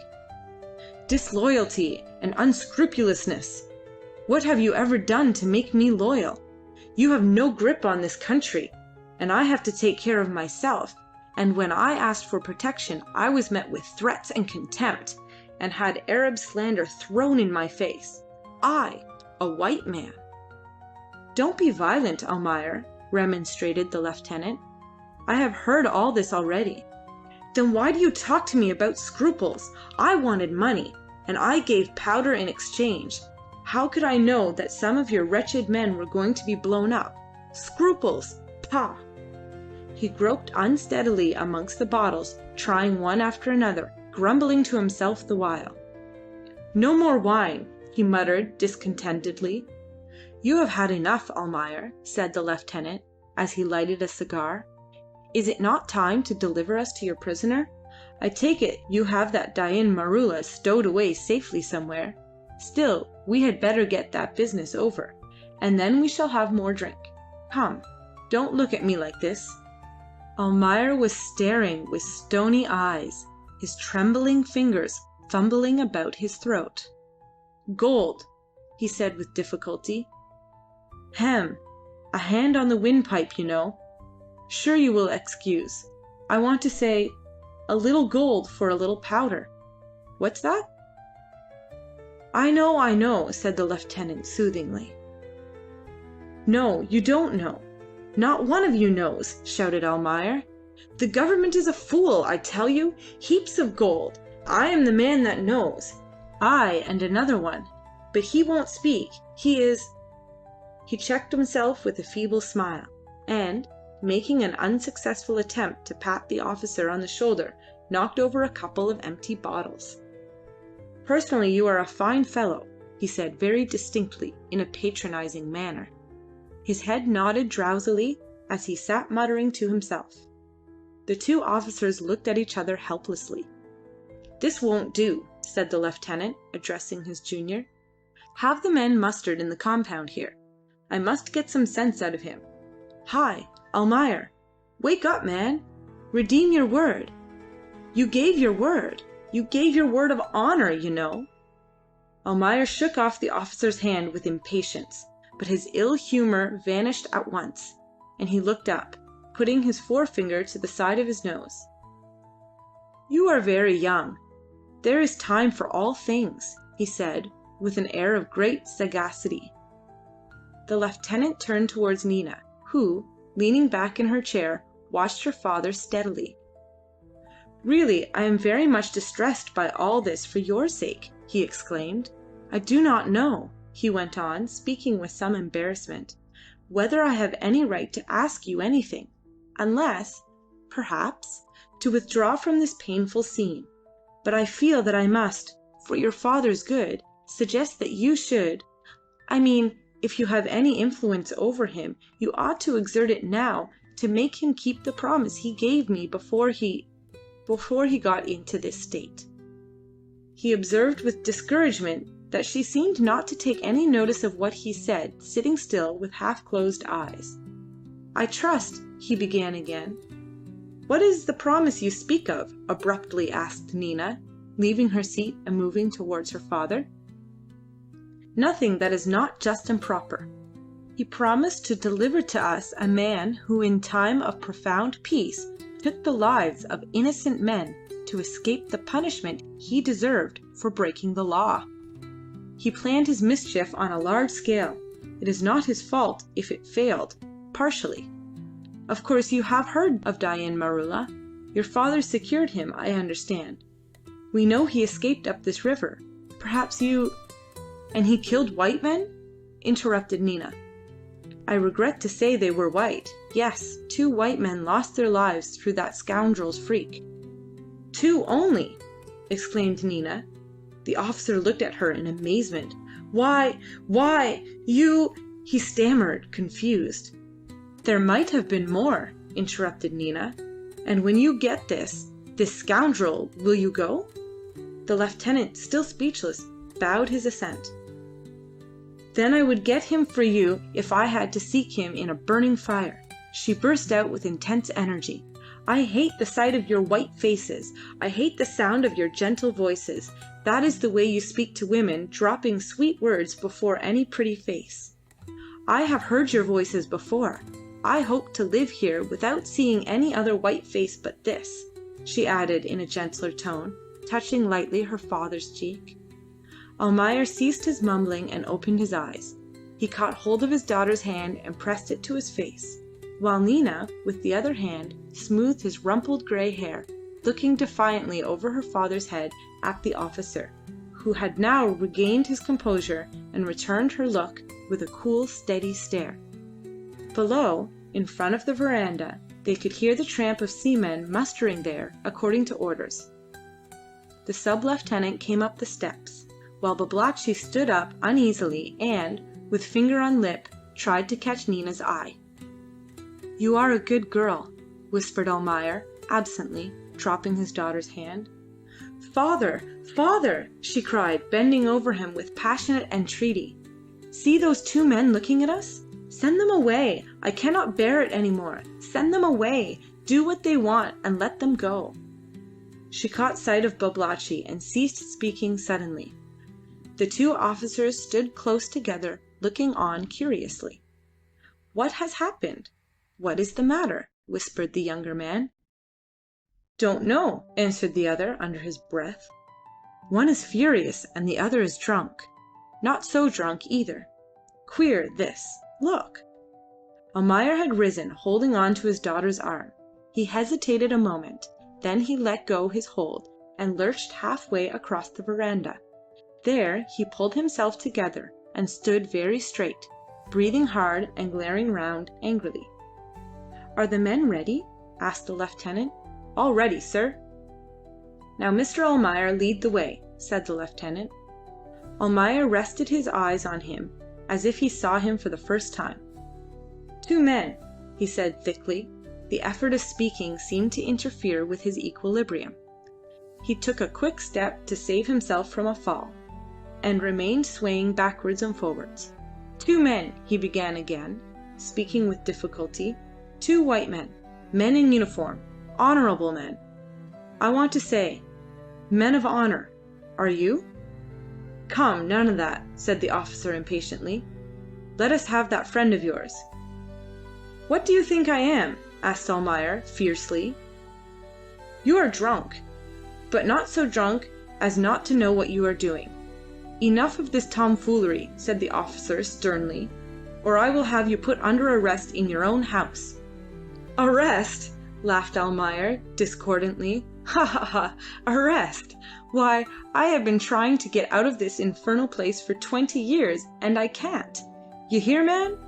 I can't. I never shall. Never." He ended his words with a sob, and walked unsteadily down the stairs. When in the courtyard the lieutenant approached him and took him by the arm. The sub-lieutenant and Babalatchi followed close.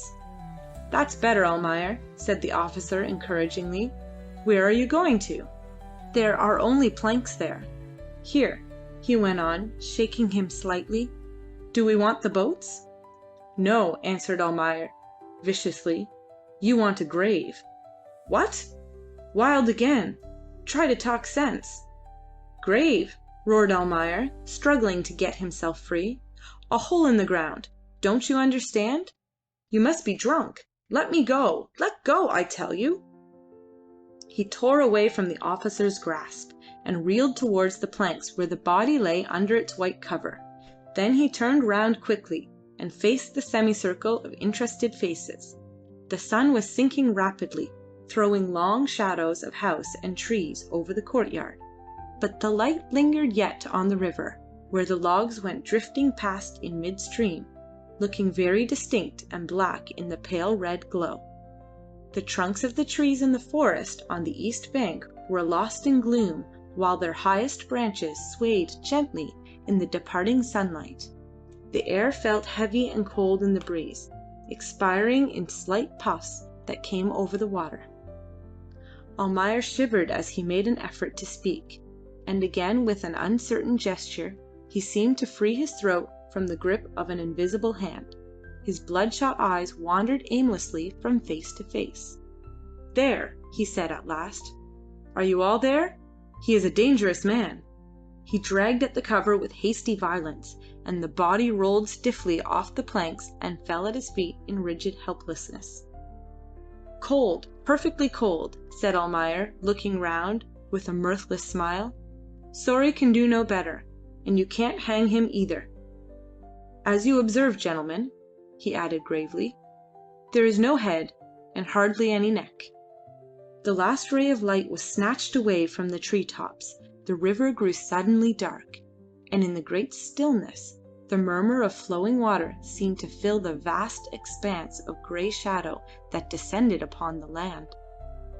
"This is Dain," went on Almayer to the silent group that surrounded him, "and I have kept my word. First one hope, then another, and this is my last. Nothing is left now. You think there is one dead man here? Mistake, I assure you. I am much more dead. Why don't you hang me?" he suggested suddenly, in a friendly tone, addressing the lieutenant. "I assure you it wouldn't be a matter of form at all altogether." These last words he muttered to himself, and walked zigzagging towards his house. "Get out!" he thundered at Ali, who was approaching timidly with offers of assistance. From afar, scared groups of men and women watched his devious progress. He dragged himself up the stairs by the banister, and managed to reach a chair, into which he fell heavily. He sat for a while, panting with exertion and anger, and looking round vaguely for Nina. Then, making a threatening gesture towards the compound, where he had heard Babalatchi's voice, he overturned the table with his foot in a great crash of smashed crockery. He muttered yet menacingly to himself. Then his head fell on his breast, his eyes closed, and with a deep sigh he fell asleep. That night, for the first time in its history, the peaceful and flourishing settlement of Sambir saw the lights shining about Almayer's Folly. These were the lanterns of the boats hung up by the seamen under the verandah where the two officers were holding a court of inquiry into the truth of the story related to them by Babalatchi. Babalatchi had regained all his importance. He was eloquent and persuasive, calling heaven and earth to witness the truth of his statements. There were also other witnesses. Mahmat Banjer and a good many others underwent a close examination that dragged its weary length far into the evening. A messenger was sent for Abdullah, who excused himself from coming on the score of his venerable age, but sent Reshid. Mahmat had to produce the bangle, and saw with rage and mortification the lieutenant put it in his pocket, as one of the proofs of Dain's death, to be sent in with the official report of the mission. Babalatchi's ring was also impounded for the same purpose, but the experienced statesman was resigned to that loss from the very beginning. He did not mind as long as he was sure that the white men believed. He put that question to himself earnestly as he left, one of the last, when the proceedings came to a close. He was not certain. Still, if they believed only for a night, he would put Dain beyond their reach and feel safe himself. He walked away fast, looking from time to time over his shoulder in the fear of being followed. But he saw and heard nothing. 10 o'clock, said the lieutenant, looking at his watch and yawning. I shall hear some of the captain's complimentary remarks when we get back. Miserable business, this. Do you think all this is true? Asked the younger man. True. It is just possible. But if it isn't true, what can we do? If we had a dozen boats, we could patrol the creeks, and that wouldn't be much good. That drunken madman was right. We haven't enough hold on this coast. They do what they like. Are our hammocks slung? Yes, I told the coxswain. Strange couple over there, said the sub, with a wave of his hand towards Almayer's house. Hem, queer certainly. What have you been telling her? I was attending to the father most of the time. I assure you I have been perfectly civil, protested the other warmly. All right, don't get excited. She objects to civility then, from what I understand. I thought you might have been tender. You know we are on service. Well, of course, never forget that. Coldly civil, that's all. They both laughed a little, and not feeling sleepy, began to pace the verandah side by side. The moon rose stealthily above the trees, and suddenly changed the river into a stream of scintillating silver. The forest came out of the black void and stood sombre and pensive over the sparkling water. The breeze died away into a breathless calm. Seaman-like, the two officers tramped measuredly up and down without exchanging a word. The loose planks rattled rhythmically under their steps with obtrusive dry sound in the perfect silence of the night. As they were wheeling round again, the younger man stood attentive. "Did you hear that?" he asked. "No," said the other. "Hear what?" "I thought I heard a cry, ever so faint. Seemed a woman's voice in that other house." "Ah, again! Hear it?" "No," said the lieutenant, after listening a while. "You young fellows always hear women's voices. If you are going to dream, you had better get into your hammock. Good night." The moon mounted higher, and the warm shadows grew smaller and crept away as if hiding before the cold and cruel light. Chapter 9. Chapter 10. "It has set at last," said Nina to her mother, pointing towards the hills behind which the sun had sunk. "Listen, mother. I am going now to Bulangi's Creek, and if I should never return—" She interrupted herself, and something like doubt dimmed for a moment the fire of suppressed exultation that had glowed in her eyes and had illuminated the serene impassiveness of her features with a ray of eager life during all that long day of excitement, the day of joy and anxiety, of hope and terror, of vague grief and indistinct delight.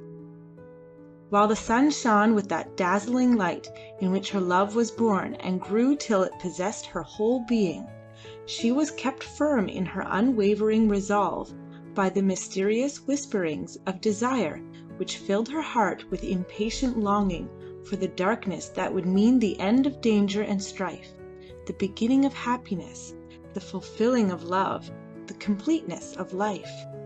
It had set at last. The short tropical twilight went out before she could draw the long breath of relief. And now the sudden darkness seemed to be full of menacing voices calling upon her to rush headlong into the unknown, to be true to her own impulses, to give herself up to the passion she had evoked and shared. He was waiting.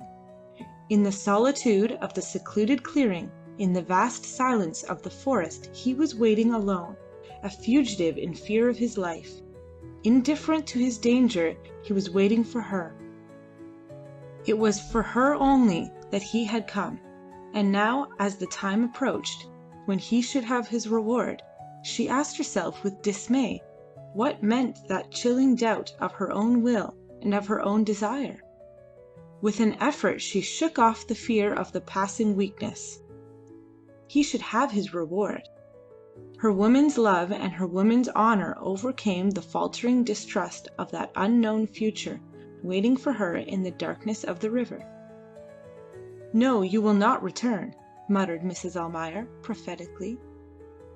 "Without you he will not go, and if he remains here—" She waved her hand towards the light of Almayer's Folly, and the unfinished sentence died out in a threatening murmur. The two women had met behind the house, and now were walking slowly together towards the creek where all the canoes were moored. Arrived at the fringe of bushes, they stopped by a common impulse, and Mrs. Almayer, laying her hand on her daughter's arm, tried in vain to look close into the girl's averted face. When she attempted to speak, her first words were lost in a stifled sob that sounded strangely coming from that woman who, of all human passions, seemed to know only those of anger and hate. "You are going away to be a great Rani," she said at last, in a voice that was steady enough now. "And if you be wise, you shall have much power that will endure many days, and even last into your old age. What have I been? A slave all my life, and I have cooked rice for a man who had no courage and no wisdom. Hai! Even I was given in gift by a chief and a warrior to a man that was neither. Hai! Hai!" She wailed to herself softly, lamenting the lost possibilities of murder and mischief that could have fallen to her lot had she been mated with a congenial spirit. Nina bent down over Mrs. Almayer's slight form and scanned attentively. Under the stars that had rushed out on the black sky and now hung breathless over that strange parting, her mother shriveled features and looked close into the sunken eyes that could see into her own dark future by the light of a long and a painful experience. Again she felt herself fascinated, as of old, by her mother's exalted mood and by the ocular certainty of expression which, together with her fits of violence, had contributed not a little to the reputation for witchcraft she enjoyed in the settlement. "I was a slave, and you shall be a queen," went on Mrs. Almayer, looking straight before her. "But remember men's strength and their weakness. Tremble before his anger, so that he may see your fear in the light of day. But in your heart you may laugh, for after sunset he is your slave." "A slave? He, the master of life? You do not know him, mother." Mrs. Almayer condescended to laugh contemptuously. "You speak like a fool of a white woman," she exclaimed. "What do you know of men's anger and of men's love? Have you watched the sleep of men weary of dealing death? Have you felt about you the strong arm that could drive a kriss deep into a beating heart? Yeah, you are a white woman, and ought to pray to a woman god." "Why do you say this? I have listened to your words so long that I have forgotten my old life. If I was white, would I stand here ready to go? Mother, I shall return to the house and look once more at my father's face." "No," said Mrs. Almayer, violently. "No, he sleeps now the sleep of Jinn, and if you went back he might awake and see you. No, he shall never see you. When the terrible old man took you away from me when you were little, you remember?" "It was such a long time ago," murmured Nina. "I remember," went on Mrs. Almayer, fiercely. "I wanted to look at your face again. He said no. I heard you cry and jumped into the river. You were his daughter then. You are my daughter now. Never shall you go back to that house. You shall never cross this courtyard again. No, no." Her voice rose almost to a shout. On the other side of the creek there was a rustle in the long grass. The two women heard it, and listened for a while in startled silence. "I shall go," said Nina, in a cautious but intense whisper. "What is your hate or your revenge to me?" She moved towards the house, Mrs. Almayer clinging to her and trying to pull her back. "Stop, you shall not go," she gasped. Nina pushed away her mother impatiently and gathered up her skirts for a quick run, but Mrs. Almayer ran forward and turned round, facing her daughter with outstretched arms. "If you move another step," she exclaimed, breathing quickly, "I shall cry out. Do you see those lights in the big house? There sit two white men, angry because they cannot have the blood of the man you love. And in those dark houses," she continued, more calmly, as she pointed towards the settlement, "my voice could wake up men that would lead the Orang Blanda soldiers to him who is waiting for you, for you." She could not see her daughter's face, but the white figure before her stood silent and irresolute in the darkness. Mrs. Almayer pursued her advantage. "Give up your old life. Forget," she said in entreating tones. "Forget that you ever looked at a white face. Forget their words. Forget their thoughts. They speak lies. And they think lies because they despise us that are better than they are, but not so strong. Forget their friendship and their contempt. Forget their many gods. Girl, why do you want to remember the past when there is a warrior and a chief ready to give many lives, his own life, for one of your smiles?" While she spoke she pushed gently her daughter towards the canoes, hiding her own fear, anxiety, and doubt under the flood of passionate words that left Nina no time to think and no opportunity to protest, even if she had wished it. But she did not wish it now. At the bottom of that passing desire to look again at her father's face there was no strong affection. she felt no scruples and no remorse at leaving suddenly that man whose sentiment towards herself she could not understand, she could not even see. There was only an instinctive clinging to old life, to old habits, to old faces. That fear of finality which lurks in every human breast, and prevents so many heroisms and so many crimes.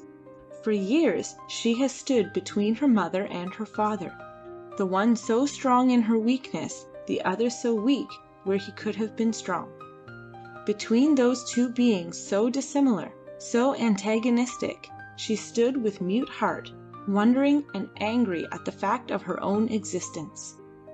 It seemed so unreasonable, so humiliating, to be flung there in that settlement and to see the days rush by into the past without a hope, a desire, or an aim that would justify the life she had to endure in ever-growing weariness.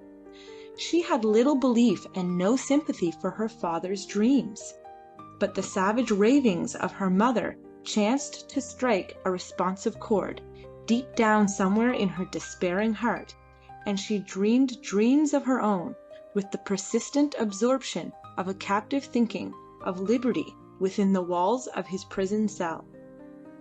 With the coming of Dain, she found the road to freedom by obeying the voice of the new-born impulses, and with surprised joy she thought she could read in his eyes the answer to all the questionings of her heart. She understood now the reason and the aim of life, and in the triumphant unveiling of that misery, she threw away disdainfully her past with its sad thoughts, its bitter feelings, and its faint affections, now withered and dead in contact with her fierce passion. Mrs. Almayer unmoored Nina's own canoe, and, straightening herself painfully, stood, painter in hand, looking at her daughter. "Quick," she said, "get away before the moon rises, while the river is dark. I am afraid of Abdullah's slaves. The wretches prowl in the night often, and might see and follow you. There are 2 paddles in the canoe." Nina approached her mother, and hesitatingly touched lightly with her lips the wrinkled forehead. Mrs. Almayer snorted contemptuously in protest against that tenderness which she, nevertheless, feared could be contagious. "Shall I ever see you again, mother?" murmured Nina. "No," said Mrs. Almayer, after a short silence. "Why should you return here where it is my fate to die? You will live far away in splendor and might. When I hear of white men driven from the islands, then I shall know that you are alive, and that you remember my words." "I shall always remember," returned Nina, earnestly. "But where is my power, and what can I do?" "Do not let him look too long in your eyes, nor lay his head on your knees without reminding him that men should fight before they rest. And if he lingers, give him his kriss yourself and bid him go, as the wife of a mighty prince should do when the enemies are near. Let him slay the white men that come to us to trade, with prayers on their lips and loaded guns in their hands. Ah!" she ended with a sigh, "they are on every sea and on every shore, and they are very many." She swung the bow of the canoe towards the river, but did not let go the gunwale, keeping her hand on it in irresolute thoughtfulness. Nina put the point of the paddle against the bank, ready to shove off into the stream. "What is it, mother?" she asked in a low voice. "Do you hear anything?" "No," said Mrs. Almayer, absently. "Listen, Nina," she continued abruptly, after a slight pause. "In after years there will be other women." A stifled cry in the boat interrupted her, and the paddle rattled in the canoe as it slipped from Nina's hand, which she put out in a protesting gesture. Mrs. Almayer fell on her knees on the bank and leaned over the gunwale so as to bring her own face close to her daughter's. "There will be other women," she repeated firmly. "I tell you that because you are half white, and may forget that he is a great chief, and that such things must be. Hide your anger, and do not let him see on your face the pain that will eat your heart. Meet him with joy in your eyes and wisdom on your lips, for to you he will turn in sadness or in doubt. As long as he looks upon many women, your power will last. But should there be one only with whom he seems to forget you, then—" "I could not live," exclaimed Nina, covering her face with both her hands. "Do not speak so, mother. It could not be." "Then," went on Mrs. Almayer steadily, "to that woman, Nina, show no mercy." She moved the canoe down towards the stream by the gunwale, and gripped it with both her hands, the bow pointing into the river. "Are you crying?"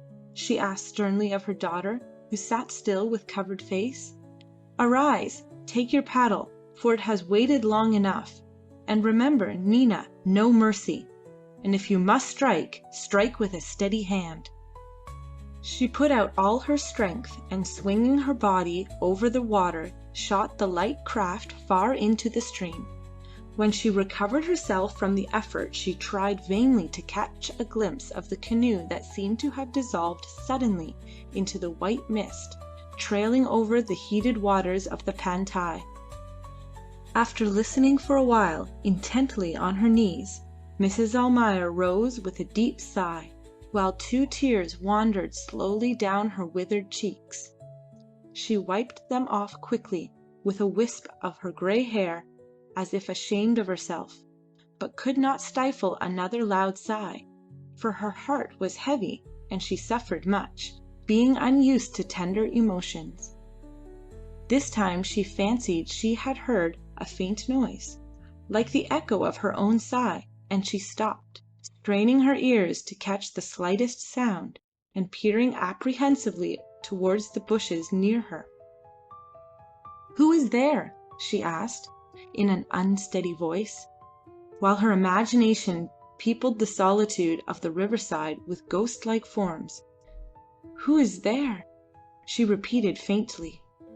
There was no answer, only the voice of the river murmuring in a sad monotone behind the white veil seemed to swell louder for a moment, to die away again in a soft whisper of eddies washing against the bank.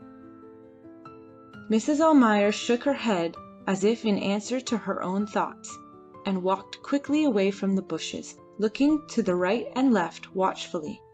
She went straight towards the cooking shed, observing that the embers of the fire there glowed more brightly than usual, as if somebody had been adding fresh fuel to the fires during the evening.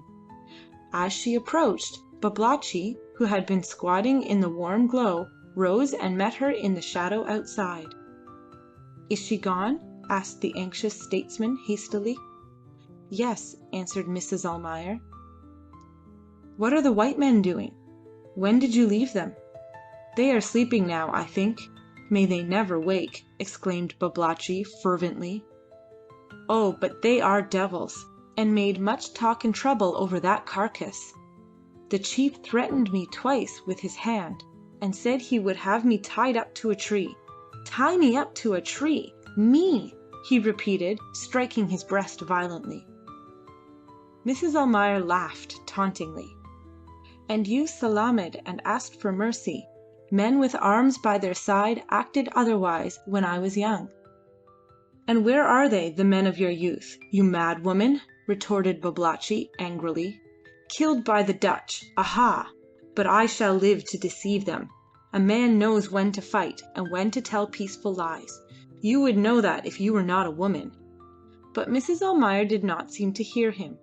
With bent body and outstretched arm she appeared to be listening to some noise behind the shed.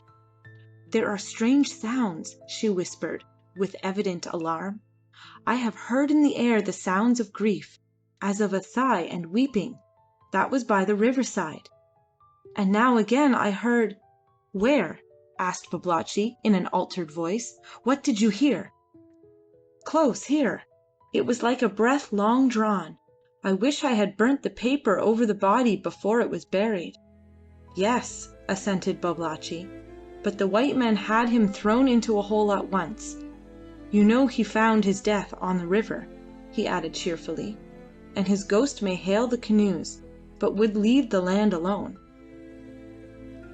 Mrs. Almayer, who had been craning her neck to look round the corner of the shed, drew back her head. "There is nobody there," she said, reassured. "Is it not time for the Rajah war canoe to go to the clearing?" "I have been waiting for it here, for I myself must go," explained Babalatchi. "I think I will go over and see what makes them late. When will you come? The Rajah gives you refuge." "I shall paddle over before the break of day. I cannot leave my dollars behind," muttered Mrs. Almayer. They separated. Babalatchi crossed the courtyard towards the creek to get his canoe, and Mrs. Almayer walked slowly to the house, ascended the plankway, and passing through the back verandah entered the passage leading to the front of the house. But before going in she turned into the doorway and looked back at the empty and silent courtyard, now lit up by the rays of the rising moon. No sooner she had disappeared, however, than a vague shape flitted out from amongst the stalks of the banana plantation, darted over the moonlit space, and fell in the darkness at the foot of the verandah. It might have been the shadow of a driving cloud, so noiseless and rapid was its passage, but for the trail of disturbed grass, whose feathery heads trembled and swayed for a long time in the moonlight before they rested motionless and gleaming, like a design of silver sprays embroidered on a sombre background. Mrs. Almayer lightened the coconut lamp, and lifting cautiously the red curtain, gazed upon her husband, shading the light with her hand. Almayer, huddled up in the chair, one of his arms hanging down, the other thrown across the lower part of his face as if to ward off an invisible enemy, his legs stretched straight out, slept heavily, unconscious of the unfriendly eyes that looked upon him in disparaging criticism. At his feet lay the overturned table, amongst a wreck of crockery and broken bottles. The appearance as of traces left by a desperate struggle was accentuated by the chairs, which seemed to have been scattered violently all over the place, and now lay about the verandah, with a lamentable aspect of inebriety in their helpless attitudes. Only Nina's big rocking chair, standing back and motionless on its high runners, towered above the chaos of demoralized furniture, unflinchingly dignified and patient, waiting for its burden. With a last scornful look towards the sleeper, Mrs. Almayer passed behind the curtain into her own room. A couple of bats, encouraged by the darkness and the peaceful state of affairs, resumed their silent and oblique gambols above Almayer's head, and for a long time the profound quiet of the house was unbroken, save for the deep breathing of the sleeping man and the faint tinkle of silver in the hands of the women preparing for flight.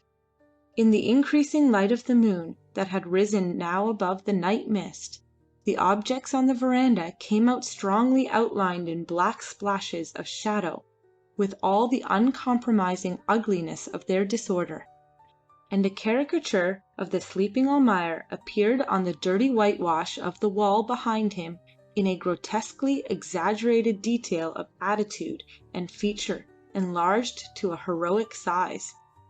The discontented bats departed in the quest of darker places, and a lizard came out in short nervous rushes and, pleased with the white tablecloth, stopped on it in breathless immobility that would have suggested sudden death had it not been for the melodious call he exchanged with a less adventurous friend hiding amongst the lumber in the courtyard. Then the boards in the passage creaked, the lizard vanished, and Almayer stirred uneasily with a sigh. Slowly, out of the senseless annihilation of drunken sleep, he was returning through the land of dreams to waking consciousness. Almayer's head rolled from shoulder to shoulder in the oppression of his dream. The heavens had descended upon him like a heavy mantle, and trailed in starred folds far under him. Stars above, stars all round him, and from the stars under his feet rose a whisper full of entreaties and tears, and sorrowful faces flitted amongst the clusters of light filling the infinite space below. How escape from the importunity of lamentable cries, and from the look of staring, sad eyes in the faces which pressed round him till he gasped for breath under the crushing weight of the worlds that hung over his aching shoulders? Get away! But how? If he attempted to move, he would step off into nothing, and perish in the crashing fall of that universe of which he was the only support. And what were the voices saying? Urging him to move. Why? Move to destruction? Not likely. The absurdity of the thing filled him with indignation. He got a firmer foothold and stiffened his muscles in heroic resolve to carry his burden to all eternity. And ages passed in the superhuman labor amid the rush of circling worlds, in the plaintive murmur of sorrowful voices urging him to desist before it was too late, till the mysterious power that had laid upon him the giant task seemed at last to seek his destruction. With terror he felt an irresistible hand shaking him by the shoulder, while the chorus of voices swelled louder into an agonized prayer to go before it is too late. He felt himself slipping, losing his balance, as something dragged his legs, and he fell. With a faint cry he glided out of the anguish and perishing creation into an imperfect waking that seemed to be still under the spell of his dream. What? What? He murmured sleepily, without moving or opening his eyes. His head still felt heavy, and he had not the courage to raise his eyelids. In his ears there still lingered the sound of entreating whisper. Am I awake? Why do I hear the voices? He argued to himself, hazily. I cannot get rid of the horrible nightmare yet. I have been very drunk. What is that shaking me? Am I dreaming yet? I must open my eyes and be done with it. I am only half awake, it is evident. He made an effort to shake off his stupor and saw a face close to his, glaring at him with staring eyeballs. He closed his eyes again in amazed horror and sat up straight in the chair, trembling in every limb. What was this apparition? His own fancy, no doubt. His nerves had been much tried the day before. And then the drink. He would not see it again if he had the courage to look. He would look directly. Get a little steadier first. So. Now. He looked. The figure of a woman standing in the steely light, her hands stretched forth in a suppliant gesture, confronted him from the far-off end of the veranda, and in the space between him and the obstinate phantom floated the murmur of words that fell on his ears in a jumble of torturing sentences, the meaning of which escaped the utmost efforts of his brain. Who spoke the Malay words? Who ran away? Why too late? And too late for what? What meant those words of hate and love mixed so strangely together? The ever-recurring names falling on his ears again and again. Nina. Dain. Dain. Nina? Dain was dead, and Nina was sleeping, unaware of the terrible experience through which he was now passing. Was he going to be tormented forever, sleeping or waking, and have no peace either night or day? What was the meaning of this? He shouted the last words aloud. The shadowy woman seemed to shrink and recede a little from him towards the doorway, and there was a shriek.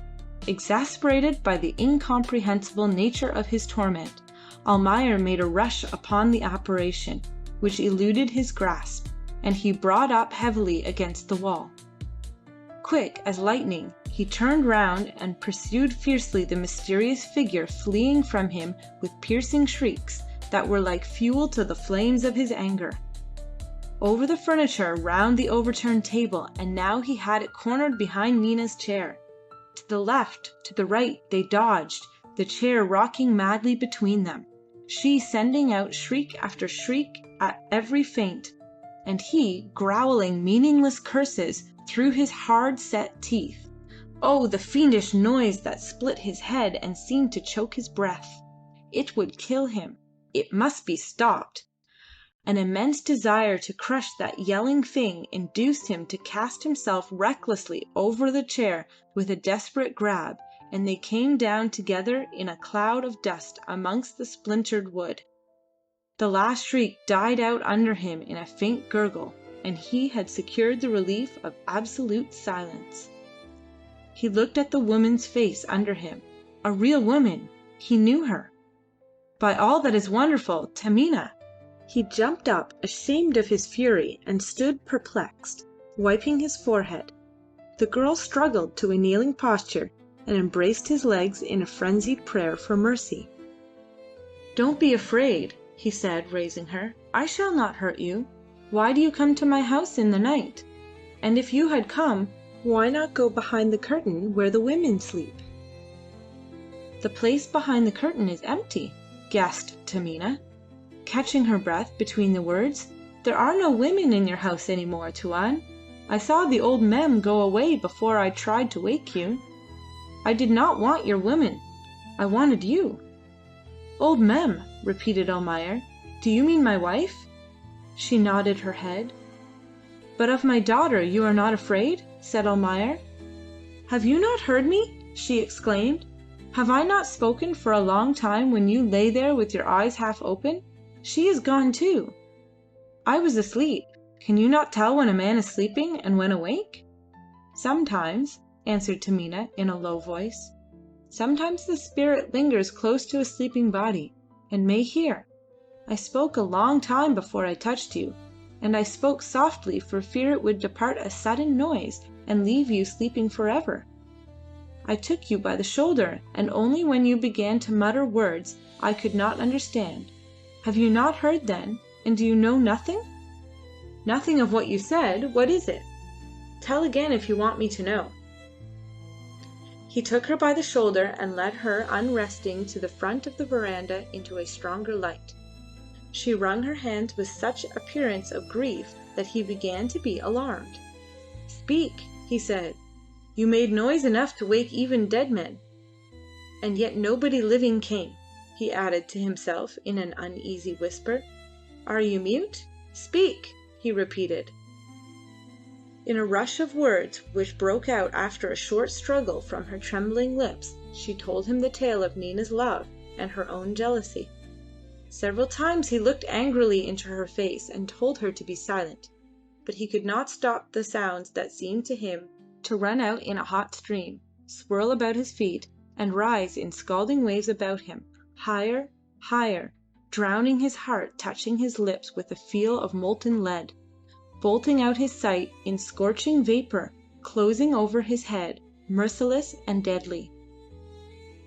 When she spoke of the deception as to Dain's death, of which he had been the victim only that day, he glanced again at her terrible eyes, and made her falter for a second, but he turned away directly, and his face suddenly lost all expression in a stony stare far away over the river. Ah, the river! His old friend and his old enemy, speaking always with the same voice as he runs from year to year, bringing fortune or disappointment, happiness or pain, upon the same varying but unchanging surface of glancing currents and swirling eddies. For many years he had listened to the passionless and soothing murmur that sometimes was the song of hope, at times the song of triumph, of encouragement, more often the whisper of consolation that spoke of better days to come. For so many years, and now to the accompaniment of that murmur he listened to the slow and painful beating of his heart. He listened attentively, wondering at the regularity of its beats. He began to count mechanically. 1, 2. Why count? At the next beat it must stop. No heart could suffer so and beat so steadily for long. Those regular strokes, as of a muffled hammer that rang in his ears, must stop soon. Still beating, unceasing and cruel.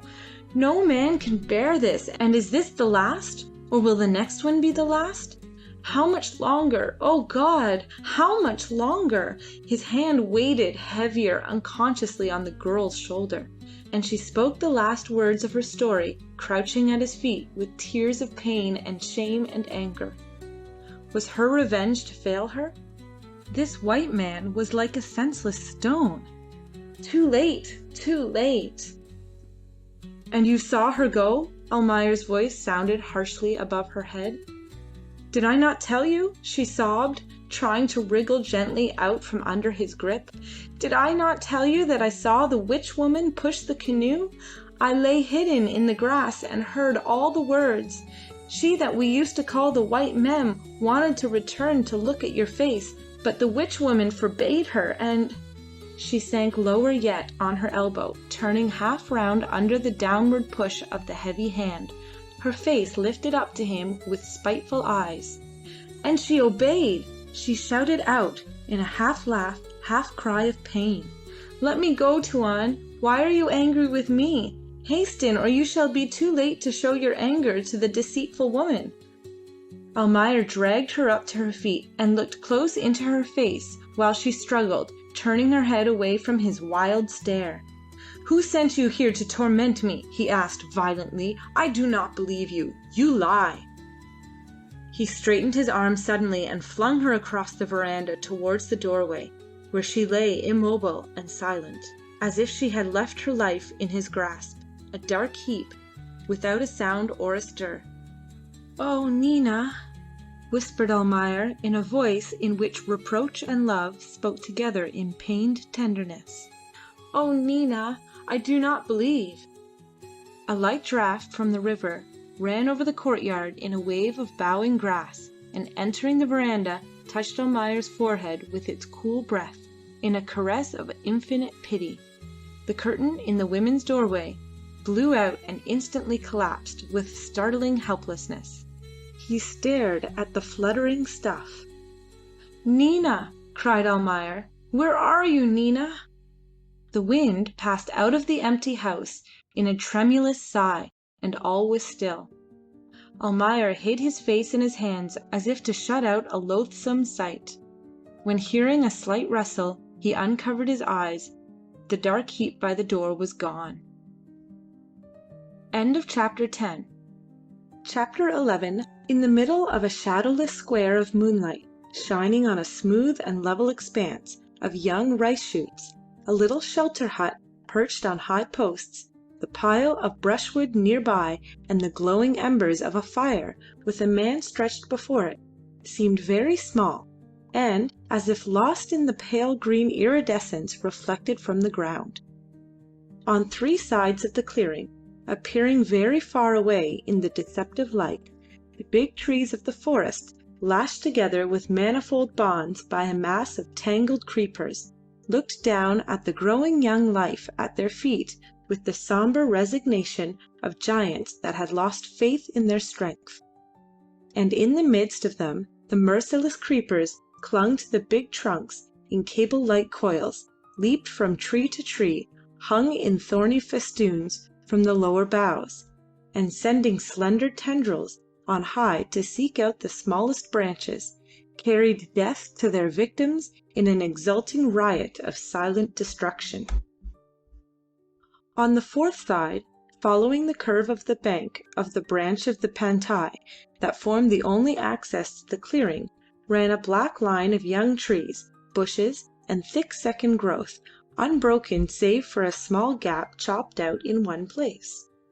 At that gap began the narrow footpath leading from the water's edge to the grass-built shelter used by the night watchers when the ripening crop had to be protected from the wild pigs. The pathway ended at the foot of the piles on which the hut was built, in a circular space covered with ashes and bits of burnt wood. In the middle of that space, by the dim fire, lay Dain. He turned over on his side with an impatient sigh, and pillowing his head on his bent arm, lay quietly with his face to the dying fire. The growing embers shone readily in a small circle, throwing a gleam into his wide-open eyes, and at every deep breath the fine white ash of bygone fires rose in a light cloud before his parted lips, and danced away from the warm glow into the moonbeams pouring down upon Bulangi's clearing. His body was weary with the exertion of the past few days, his mind more weary still with the strain of solitary waiting for his fate. Never before had he felt so helpless. He had heard the report of the gun fired on board the launch, and he knew that his life was in untrustworthy hands, and that his enemies were very near. During the slow hours of the afternoon he roamed about on the edge of the forest, or, hiding in the bushes, watched the creek with unquiet eyes for some sign of danger. He feared not death, yet he desired ardently to live, for life to him was Nina. She had promised to come, to follow him, to share his danger and his splendor. But with her by his side he cared not for danger, and without her there could be no splendor and no joy in existence. Crouching in his shady hiding place, he closed his eyes, trying to evoke the gracious and charming image of the white figure that for him was the beginning and the end of life. With eyes shut tight, his teeth hard set, he tried in a great effort of passionate will to keep his hold on that vision of supreme delight. In vain. His heart grew heavy as the figure of Nina faded away, to be replaced by another vision this time, a vision of armed men, of angry faces, of glittering arms, and he seemed to hear the hum of excited and triumphant voices as they discovered him in his hiding place. Startled by the vividness of his fancy, he would open his eyes, and, leaping out into the sunlight, resume his aimless wanderings around the clearing. As he skirted in his weary march the edge of the forest, he glanced now and then into its dark shade, so enticing in its deceptive appearance of coolness, so repellent with its unrevealed gloom, where lay, entombed and rotting, countless generations of trees, and where their successors stood as if mourning in dark green foliage, immense and helpless, awaiting their turn. Only the parasites seemed to live there in a sinuous rush upwards into the air and sunshine, feeding on the dead and the dying alike, and crowning their victims with pink and blue flowers that gleamed amongst the boughs, incongruous and cruel, like a strident and mocking note in the solemn harmony of the doomed trees. A man could hide there, thought Dain, as he approached a place where the creepers had been torn and hacked into an archway that might have been the beginning of a path. As he bent down to look through, he heard angry grunting, and a sounder of wild pig crashed away in the undergrowth. An acrid smell of damp earth and of decaying leaves took him by the throat, and he drew back with a scared face, as if he had been touched by the breath of death itself. The very air seemed dead in there, heavy and stagnating, poisoned with the corruption of countless ages. He went on staggering on his way, urged by the nervous restlessness that made him feel tired, yet caused him to loathe the very idea of immobility and repose. Was he a wild man to hide in the woods and perhaps be killed there, in the darkness, where there was no room to breathe? He would wait for his enemies in the sunlight, where he could see the sky and feel the breeze. He knew how a Malay chief should die.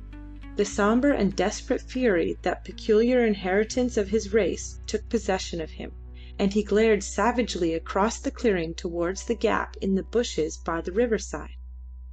They would come from there. In imagination he saw them now. He saw the bearded faces and the white jackets of the officers, the light on the levelled barrels of the rifles.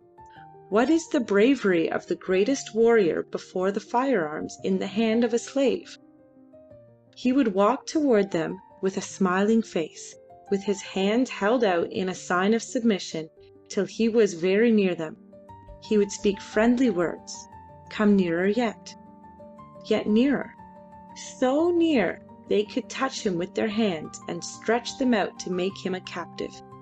That would be the time. With a shout and a leap he would be in the midst of them, kriss in hand, killing, and would die with the shouts of his enemies in his ears, their warm blood spurting before his eyes. Carried away by his excitement, he snatched the kriss hidden in his sarong, and, drawing a long breath, rushed forward, struck at the empty air, and fell on his face.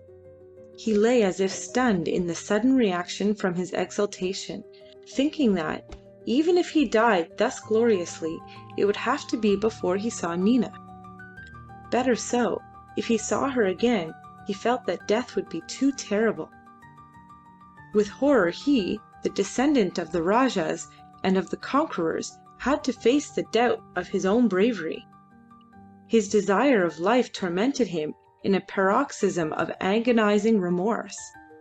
He had not the courage to stir a limb. He had lost faith in himself, and there was nothing else in him of what makes a man. The suffering remained, for it is ordered that it should abide in the human body even to the last breath, and fear remained.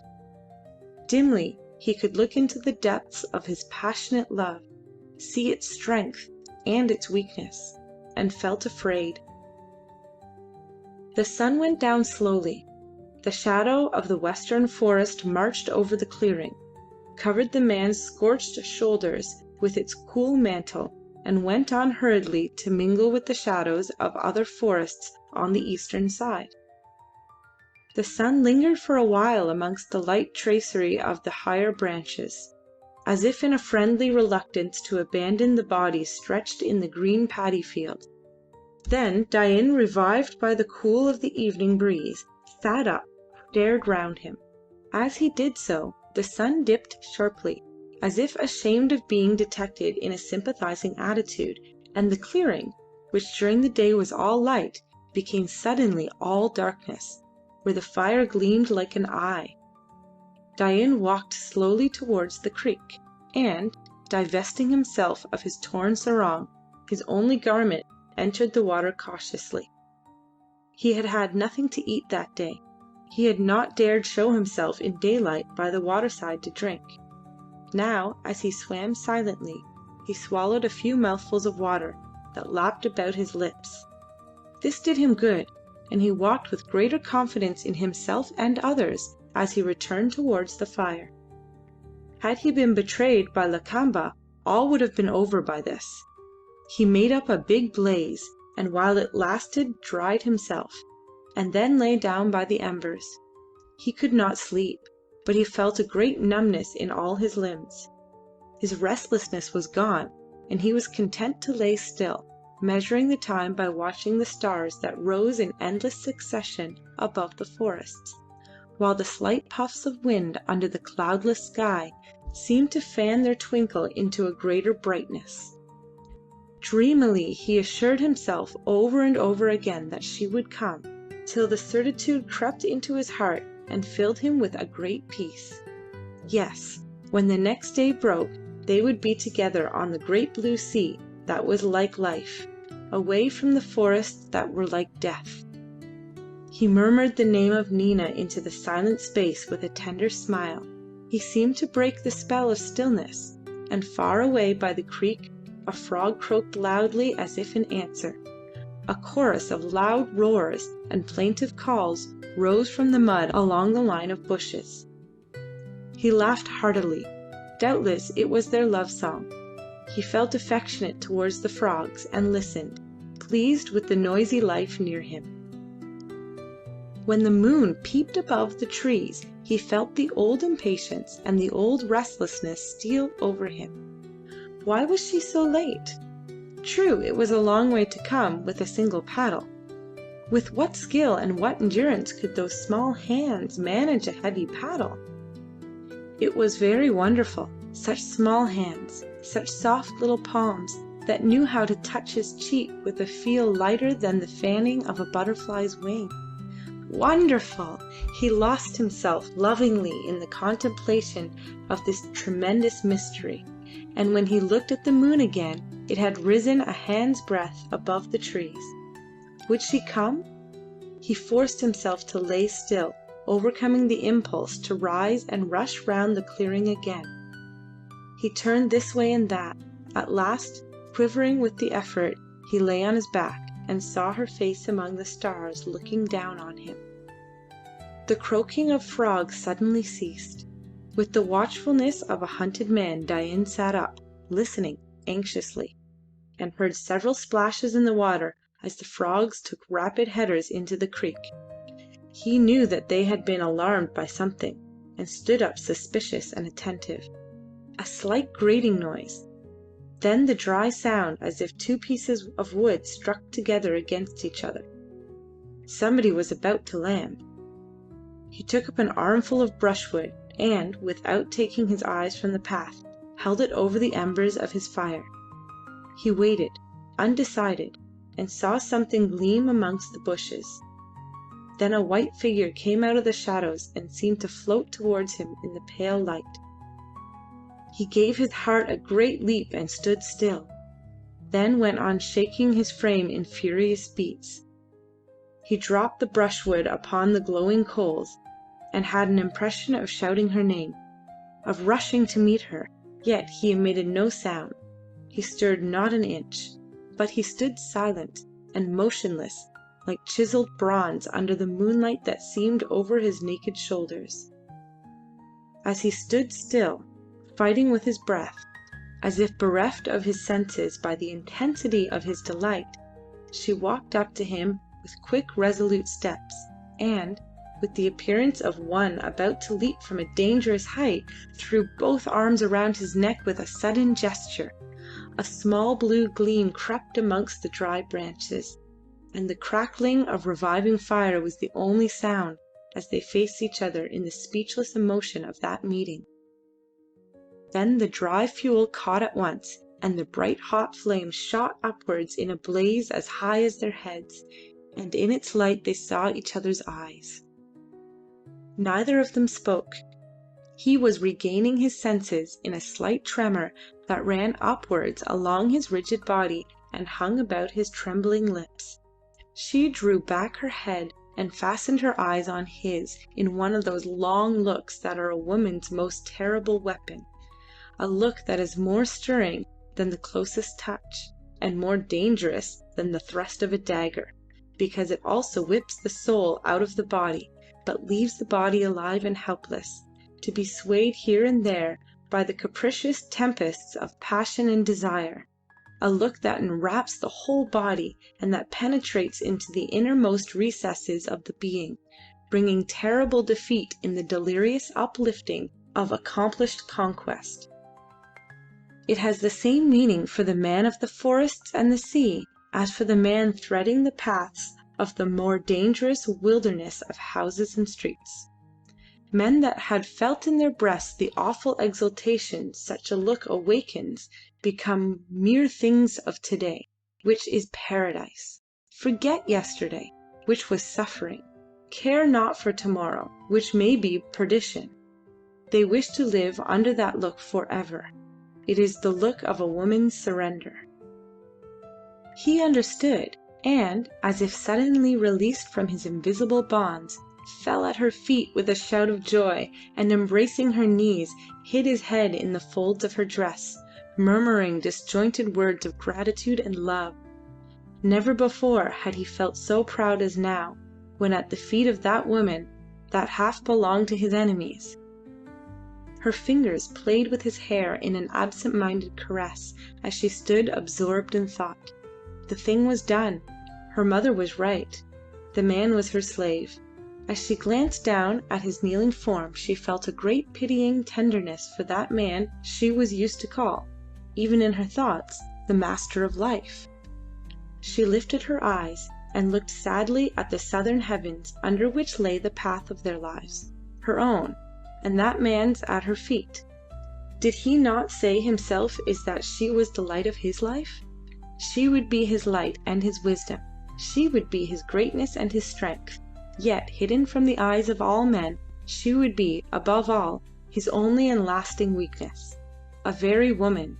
In the sublime vanity of her kind, she was thinking already of moulding a god from the clay at her feet. A god for others to worship. She was content to see him as he was now, and to feel him quiver at the slightest touch of her light fingers. And while her eyes looked sadly at the southern stars, a faint smile seemed to be playing about her firm lips. Who can tell in the fitful light of a campfire? It might have been a smile of triumph, or of conscious power, or of tender pity, or, perhaps, of love. She spoke softly to him, and he rose to his feet, putting his arms around her in quiet consciousness of his ownership. She laid her head on his shoulders with a sense of defiance to all the world in the encircling protection of that arm. He was hers with all his qualities and all his faults, his strength and his courage, his recklessness and his daring, his simple wisdom and his savage cunning, all were hers. As they passed together out of the red light of the fire into the silver shower of the rays that fell upon the clearing, he bent his head over her face, and she saw in his eyes the dreamy intoxication of boundless felicity from the close touch of her slight figure clasped to his side. With a rhythmical swing of their bodies, they walked through the light towards the outlying shadows of the forest that seemed to guard their happiness in solemn immobility. Their forms melted into the play of light and shadow at the foot of the big trees, but the murmur of tender words lingered over the empty clearing, grew faint, and died out. A sigh of an immense sorrow passed over the land in the last effort of the dying breeze, and in deep silence which succeeded, the earth and the heavens were suddenly hushed up in the mournful contemplation of human love and human blindness. They walked slowly back to the fire. He made for her a seat out of the dry branches, and throwing himself down at her feet, lay his head in her lap, and gave himself up to the dreamy delight of the passing hour.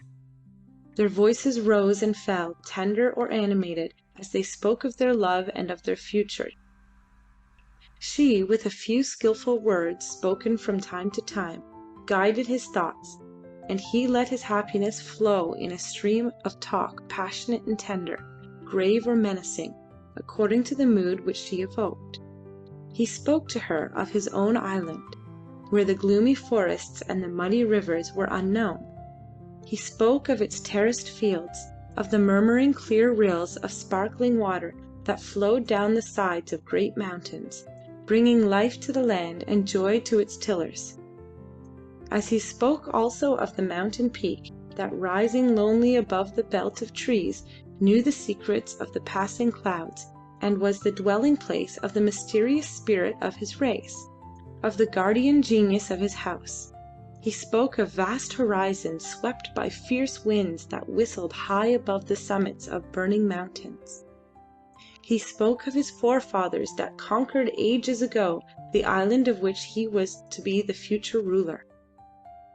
And then as, in her interest, she brought her face nearer to his, he, touching lightly the thick tresses of her long hair, felt a sudden impulse to speak to her of the sea he loved so well, and he told her of its never-ceasing voice, to which he had listened as a child, wondering at its hidden meaning that no living man has penetrated yet, of its enchanting glitter, of its senseless and capricious fury, how its surface was forever changing and yet always enticing, while its depths were forever the same, cold and cruel, and full of the wisdom of destroyed life.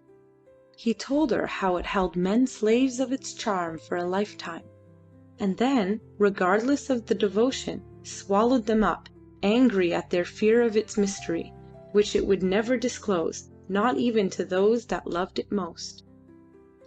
When he talked, Nina's head had been gradually sinking lower, and her face almost touched his now.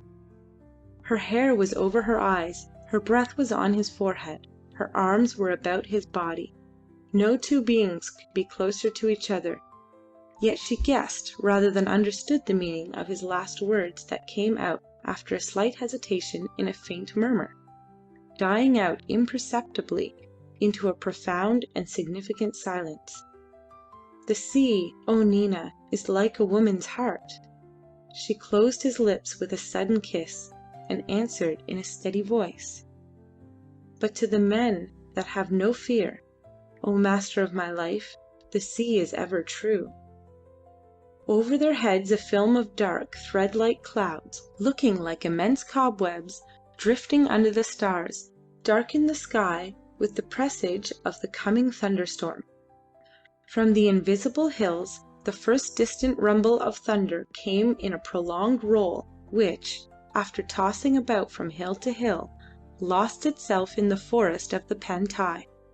Dain and Nina stood up, and the former looked at the sky uneasily. "It is time for Babalatchi to be here," he said. "The night is more than half gone. Our road is long, and a bullet travels quicker than the best canoe." "He will be here before the moon is hidden behind the clouds," said Nina. "I heard a splash in the water," she added. "Did you hear it too?"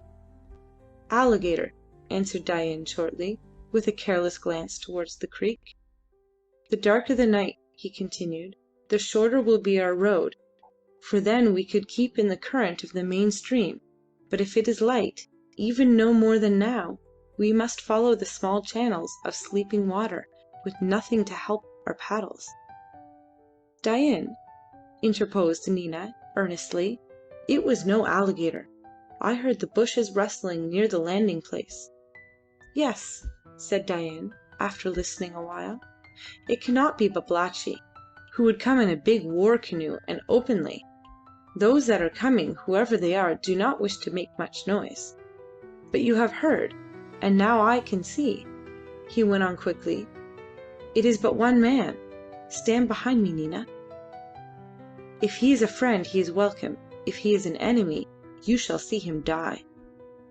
He laid his hands on his kriss and awaited the approach of the unexpected visitor. The fire was burning very low, and small clouds, precursors of the storm, crossed the face of the moon in rapid succession, and their flying shadows darkened the clearing. He could not make out who the man might be, but he felt uneasy at the steady advance of the tall figure walking on the path with a heavy tread, and hailed it with a command to stop. The man stopped at some little distance, and Dain expected him to speak, but all he could hear was his deep breathing. Through a break in the flying clouds a sudden and fleeting brightness descended upon the clearing. Before the darkness closed in again, Dain saw a hand holding some glittering object extended towards him, heard Nina's cry of "Father!" and in an instant the girl was between him and Almayer's revolver. Nina's loud cry woke up the echoes of the sleeping woods, and the three stood still as if waiting for the return of silence before they would give expression to their various feelings. At the appearance of Nina, Almayer's arm fell by his side, and he made a step forward. Dain pushed the girl gently aside. "I am a wild beast that you should try and kill me suddenly and in the dark, Tuan Almayer," said Dain, breaking the strained silence. "Throw some brushwood on the fire," he went on, speaking to Nina, "while I watch my white friend, lest harm should come to you or me. O delight of my heart!" Almayer ground his teeth and raised his arm again. With a quick bound Dain was at his side. There was a short scuffle, during which one chamber of the revolver went off harmlessly. Then the weapon, wrenched out of Almayer's hand, whirled through the air and fell into the bushes. The two men stood close together, breathing hard. The replenished fire threw out an unsteady circle of light and shone on the terrified face of Nina, who looked at them with outstretched hands. "Dain!" she cried out warningly. "Dain!" He waved his hand towards her in a reassuring gesture, and, turning to Almayer, said with great courtesy, "Now we may talk, Tuan. It is easy to send out death, but can your wisdom recall the life? She might have been harmed," he continued, indicating Nina. "Your hand shook much. For myself I was not afraid." "Nina," exclaimed Almayer, "come to me at once. What is this sudden madness? What bewitched you? Come to your father, and together we shall try to forget this horrible nightmare." He opened his arms with the certitude of clasping her into his breast in another second. She did not move. As it dawned upon him that she did not mean to obey, he felt a deadly cold creep into his heart, and, pressing the palms of his hands into his temples, he looked down on the ground in mute despair.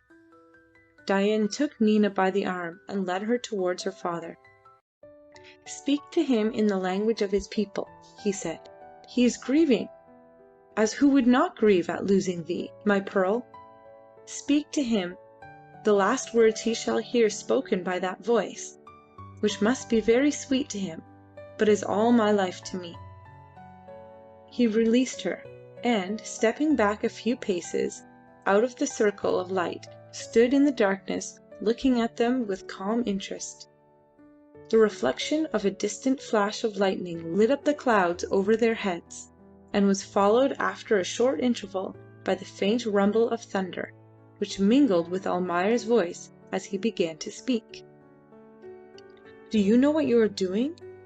Do you know what is waiting for you if you follow that man? Have you no pity for yourself? Do you know that you shall be at first his plaything, and then a scorned slave, a drudge, and a servant of some new fancy of that man?" She raised her hand to stop him, and turning her head slightly, asked, "You hear this, Dain? Is it true?" "By all the gods," came the impassioned answer from the darkness. "By the heaven and earth, by my head and thine I swear, this is a white man's lie. I have delivered my soul into your hands forever. I breathe with your breath, I see with your eyes, I think with your mind, and I take you into my heart forever." "You thief!" shouted the exasperated Almayer. A deep silence succeeded this outburst. Then the voice of Dain was heard again. "Nay, Tuan," he said in a gentle tone, "that is not true also. The girl came of her own will. I have done no more but to show her my love like a man. She heard the cry of my heart, and she came, and the dowry I have given to the woman you call your wife." Almayer groaned in his extremity of rage and shame. Nina laid her hand lightly on his shoulder, and the contact, light as the touch of a falling leaf, seemed to calm him. He spoke quickly, and in English this time.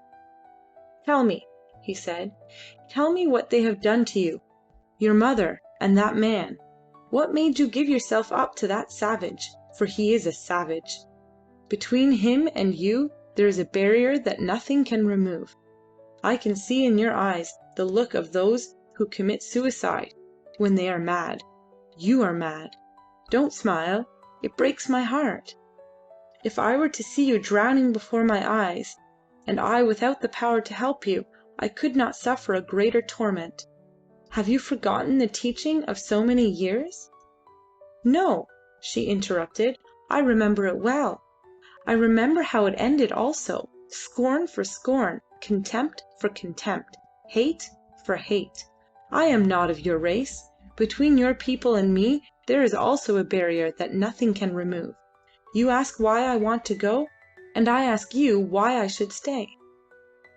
He staggered as if struck in the face, but with a quick, unhesitating grasp she caught him by the arm and steadied him. "Why you should stay," he repeated slowly in a dazed manner, and stopped short, astounded at the completeness of his misfortune. "You told me yesterday," she went on again, "that I could not understand or see your love for me. It is so. How can I? No two human beings understand each other. They can understand but their own voices. You wanted me to dream your dreams, to see your own visions, the visions of life amongst the white faces of those who cast me out from their midst in angry contempt. But while you spoke I listened to the voice of my own self. Then this man came, and all was still. There was only the murmur of his love. You call him a savage. What do you call my mother, your wife?" "Nina," cried Almayer, "take your eyes off my face." She looked down directly, but continued speaking, only a little above a whisper. In time," she went on, "both our voices, that man's and mine, spoke together in a sweetness that was intelligible to our ears only. You were speaking of gold then, but our ears were filled with the song of our love, and we did not hear you. Then I found that we could see through each other's eyes, that he saw things that nobody but myself and he could see. We entered a land where no one could follow us, and least of all you. Then I began to live." She paused. Almayer sighed deeply. With her eyes still fixed on the ground, she began speaking again. "And I mean to live. I mean to follow him. I have been rejected with scorn by the white people, and now I am a Malay. He took me in his arms. He laid his life at my feet. He is brave. He will be powerful, and I hold his bravery and his strength in my hand, and I shall make him great. His name shall be remembered long after both our bodies are laid in the dust. I love you no less than I did before, but I shall never leave him, for without him I cannot live." "If he understood what you have said," answered Almayer scornfully, "he must be highly flattered. You want him as a tool for some incomprehensible ambition of yours. Enough, Nina! If you do not go down at once to the creek, where Ali is waiting with my canoe, I shall tell him to return to the settlement and bring the Dutch officers here. You cannot escape from this clearing, for I have cast adrift your canoe. If the Dutch catch this hero of yours, they will hang him as sure as I stand here. Now go!" He made a step towards his daughter, and laid hold of her by the shoulder, his other hand pointing down the path to the landing place. "Beware!" exclaimed Dain. "This woman belongs to me." Nina wrenched herself free, and looked straight at Almayer's angry face. "No, I will not go," she said with desperate energy. "If he dies, I shall die too." "You die," said Almayer contemptuously. "Oh no! You shall live a life of lies and deception, till some other vagabond comes along to sing. How did you say that? The song of love to you? Make up your mind quickly." He waited for a while, and then added meaningly, "Shall I call out to Ali?" "Call out," she answered in Malay. "You cannot be true to your own countrymen. Only a few days ago you were selling the powder for their destruction. Now you want to give up to them the man that yesterday you called your friend. Oh, Dain," she said, turning towards the motionless but attentive figure in the darkness, "instead of bringing you life, I bring you death, for he will betray unless I leave you forever." Dain came into the circle of light, and throwing his arm around Nina's neck, whispered in her ear, "I can kill him, where he stands, before a sound can pass his lips. For you it is to say yes or no. Babalatchi cannot be far now." He straightened himself up, taking his arm off her shoulder, and confronted Almayer, who looked at them both with an expression of concentrated fury. "No," she cried, clinging to Dain in wild alarm. "No, kill me, then perhaps he will let you go. You do not know the mind of a white man. He would rather see me dead than standing where I am. Forgive me, your slave, but you must not." She fell at his feet, sobbing violently and repeating, "Kill me, kill me." "I want you alive," said Almayer, speaking also in Malay, with sombre calmness. "You go or he hangs. Will you obey?" Dain shook Nina off, and, making a sudden lunge, struck Almayer full in the chest with the handle of his kriss, keeping the point towards himself. "Hi, look! It was easy for me to turn the point the other way," he said in his even voice. "Go, Tuan Putih," he added with dignity. "I give you your life, my life, and her life. I am the slave of this woman's desire, and she wills it so." There was not a glimmer of light in the sky now, and the tops of the trees were as invisible as their trunks being lost in the mass of clouds that hung low over the woods, the clearing, and the river. Every outline has disappeared in the intense blackness that seemed to have destroyed everything but space. Only the fire glimmered like a star forgotten in this annihilation of all visible things, and nothing was heard after Dain ceased speaking but the sobs of Nina, whom he held in his arms, kneeling beside the fire. Almayer stood looking down at them in gloomy thoughtfulness. As he was opening his lips to speak, they were startled by a cry of warning by the riverside, followed by the splash of many paddles and the sound of voices. "Babalatchi!" shouted Dain, lifting up Nina as he got upon his feet quickly. "Ada! Ada!" came the answer from the panting statesman, who ran up the path and stood amongst them. "Run to my canoe," he said to Dain excitedly, without taking any notice of Almayer. "Run, we must go. That woman has told them all." "What woman?" asked Dain, looking at Nina. Just then there was only one woman in the whole world for him. The she-dog with white teeth, the 7 times accursed slave of Bulangi. She yelled at Abdulla's gate till she woke up all Sambir. Now the white officers are coming, guided by her and Rashid. If you want to live, do not look at me, but go." "How do you know this?" asked Almayer. "O Tuan, what matters how I know? I have only one eye, but I saw lights in Abdulla's house and his campong as we were paddling past. I have ears, and while we lay under the bank I have heard the messengers sent out to the white man's house." "Will you depart without that woman who is my daughter?" said Almayer, addressing Dain, while Babalatchi stamped with impatience, muttering, "Run! Run at once!" "No," answered Dain, steadily. "I will not go. To no man will I abandon this woman." "Then kill me and escape yourself," sobbed out Nina. He clasped her close, looking at her tenderly, and whispered, "We will never part, O Nina." "I shall not stay here any longer," broke in Babalatchi angrily. "This is great foolishness. No woman is worth a man's life. I am an old man, and I know." He picked up his staff and, turning to go, looked at Dain as if offering him his last chance of escape. But Dain's face was hidden among Nina's black tresses, and he did not see this last appealing glance. Babalatchi vanished in the darkness. Shortly after his disappearance they heard the war canoe leaving the landing place, in the swish of the numerous paddles dipped in the water together.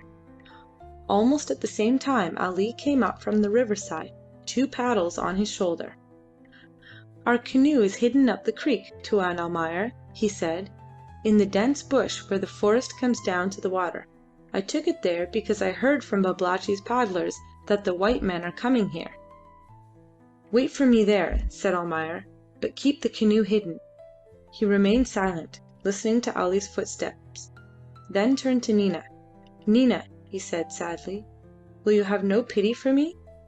There was no answer. She did not even turn her head, which was pressed close to Dain's breast. He made a movement as if to leave them, and stopped. By the dim glow of the burning out fire he saw their 2 motionless figures, the woman's back turned to him with the long black hair streaming down over the white dress, and Dain's calm face looking at him above her head. "I cannot," he muttered to himself.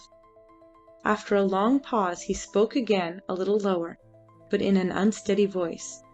"It would be too great a disgrace. I am a white man." He broke down completely there, and went on tearfully.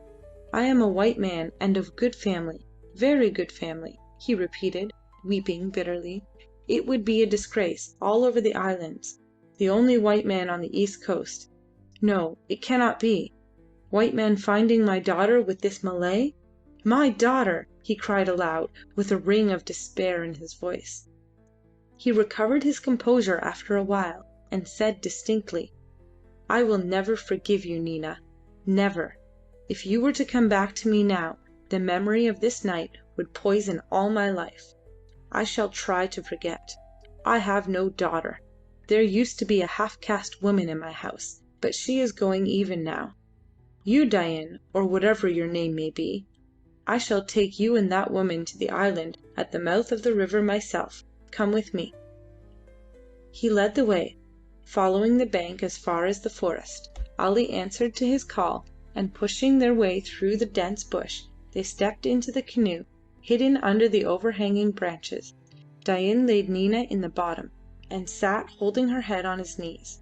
Almayer and Ali each took a paddle. As they were going to push out, Ali hissed warningly. All listened. In the great stillness, before the bursting out of the thunderstorm, they could hear the sound of the oars working regularly in their rowlocks. The sound approached steadily, and Dain, looking through the branches, could see the faint shape of a big white boat. A woman's voice said in cautious tone, "There is a place where you may land, white men, a little higher. There." The boat was passing them so close in the narrow creek that the blades of the long oars nearly touched the canoe. "Way enough. Stand by to jump on shore. He is alone and unarmed," was the quiet order in a man's voice, and in Dutch. Somebody else whispered, "I think I can see a glimmer of a fire through the bush." And then the boat floated past them, disappearing instantly in the darkness. "Now," whispered Ali eagerly, "let's push out and paddle away." The little canoe swung into the stream, and as it sprung forward in response to the vigorous dig of the paddles, they could hear an angry shout. "He's not by the fire! Spread out, men, and search for him!" The blue lights blazed out in different parts of the clearing, and the shrill voice of a woman cried in accents of rage and pain, "Too late! Oh, senseless white men! He has escaped!" End of chapter 11. Chapter 12. "That is the place," said Dain, indicating with the blade of his paddle a small islet about a mile ahead of the canoe. "That is the place where Babalatchi promised that a boat from the prow would come for me when the sun is overhead. We will wait for that boat there." Almayer, who was steering, nodded without speaking, and by a slight sweep of his paddle laid the head of the canoe in the required direction. They were just leaving the southern outlet of the Pantai, which lay behind them in a straight and long vista of water, shining between two walls of thick verdure that ran downwards and towards each other, till at last they joined and sank together in the far-away distance. The sun, rising above the calm waters of the straits, marked its own path by a streak of light that glided upon the sea and darted up the wide reach of the river, a hurried messenger of light and life to the gloomy forests of the coast. And in this radiance of the sun's pathway floated the black canoe, heading for the islet which lay bathed in sunshine, the yellow sands of its encircling beach shining like an inlaid golden disk on the polished steel of the unwrinkled sea. To the north and south of it rose the other islets, joyous in their brilliant colouring of green and yellow, and on the main coast the sombre line of mangrove bushes ended to the southward in the reddish cliffs of Tanjong Mirrah, advancing into the sea, steep and shadowless under the clear light of the early morning. The bottom of the canoe grated upon the sand as the little craft ran upon the beach. Ali leaped on shore and held on while Dain stepped out carrying Nina in his arms, exhausted by the events and the long travelling during the night. Almayer was the last to leave the boat, and together with Ali ran it higher up on the beach. Then Ali, tired out by the long paddling, lay down in the shade of the canoe, and incontinently fell asleep. Almayer sat sideways on the gunwale, and with his arms crossed on his breast, looked to the southward upon the sea. After carefully laying Nina down in the shade of the bushes growing in the middle of the islet, Dain threw himself beside her and watched in silent concern the tears that ran down from under her closed eyelids, and lost themselves in that fine sand upon which they both were lying face to face. These tears and this sorrow were for him a profound and disquieting mystery. Now, when the danger was past, why should she grieve? He doubted her love no more than he would have doubted the fact of his own existence, but as he lay looking ardently in her face, watching her tears, her parted lips, her very breath. He was uneasily conscious of something in her he could not understand. Doubtless she had the wisdom of perfect beings. He sighed. He felt something invisible that stood between them, something that would let him approach her so far, but no farther. No desire, no longing, no effort of will or length of life could destroy this vague feeling of their difference. With awe, but also with great pride, he concluded that it was her own incomparable perfection. She was his, and yet she was like a woman from another world. His! He exulted in the glorious thought. Nevertheless, her tears pained him.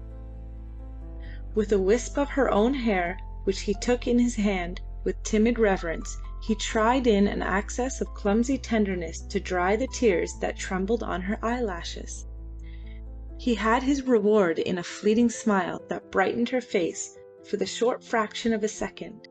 But soon the tears fell faster than ever, and he could bear it no more. He rose and walked towards Almayer, who still sat absorbed in his contemplation of the sea. It was a very, very long time since he had seen the sea. That sea that leads everywhere, brings everything, and takes away so much. He had almost forgotten why he was there, and dreamily he could see all his past life on the smooth and boundless surface that glittered before his eyes. Dain's hand laid on Almayer's shoulder recalled him with a start from some country very far away indeed. He turned round, but his eyes seemed to look rather at the place where Dain stood than at the man himself. Dain felt uneasy under the unconscious gaze. "What?" said Almayer. "She is crying," murmured Dain softly.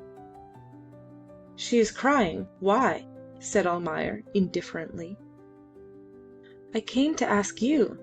My Ranee smiles when looking at the man she loves. It is the white woman that is crying now. You would know." Almayer shrugged his shoulders and turned away again towards the sea. "Go, Tuan Putih," urged Dain. "Go to her. Her tears are more terrible to me than the anger of gods." "Are they? You will see them more than once. She told me she could not live without you," answered Almayer, speaking without the faintest spark of expression in his face. "So it behoves you to go to her quick, for fear you may find her dead." He burst into a loud and unpleasant laugh which made Dain stare at him with some apprehension, but got off the gunwale of the boat and moved slowly towards Nina, glancing up at the sun as he walked. "And you go when the sun is overhead?" he said. "Yes, Tuan, then we go," answered Dain. "I have not long to wait," muttered Almayer. "It is most important for me to see you go, both of you. Most important," he repeated, stopping short and looking at Dain fixedly. He went on again towards Nina, and Dain remained behind. Almayer approached his daughter and stood for a time looking down on her. She did not open her eyes, but hearing footsteps near her, murmured in a low sob, "Dain." Almayer hesitated for a minute, and then sank on the sand by her side. She, not hearing a responsive word, not feeling a touch, opened her eyes, saw her father, and sat up suddenly with a movement of terror. "Oh, father," she murmured faintly, and in that word there was expressed regret and fear and dawning hope. "I shall never forgive you, Nina," said Almayer, in a dispassionate voice.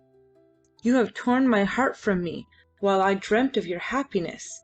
You have deceived me. Your eyes, that for me were like the truth itself, lied to me in every glance. For how long? You know that best. When you were caressing my cheek, you were counting the minutes to the sunset that was the signal for your meeting with that man there." He ceased, and they both sat silent side by side, not looking at each other, but gazing at the vast expanse of the sea.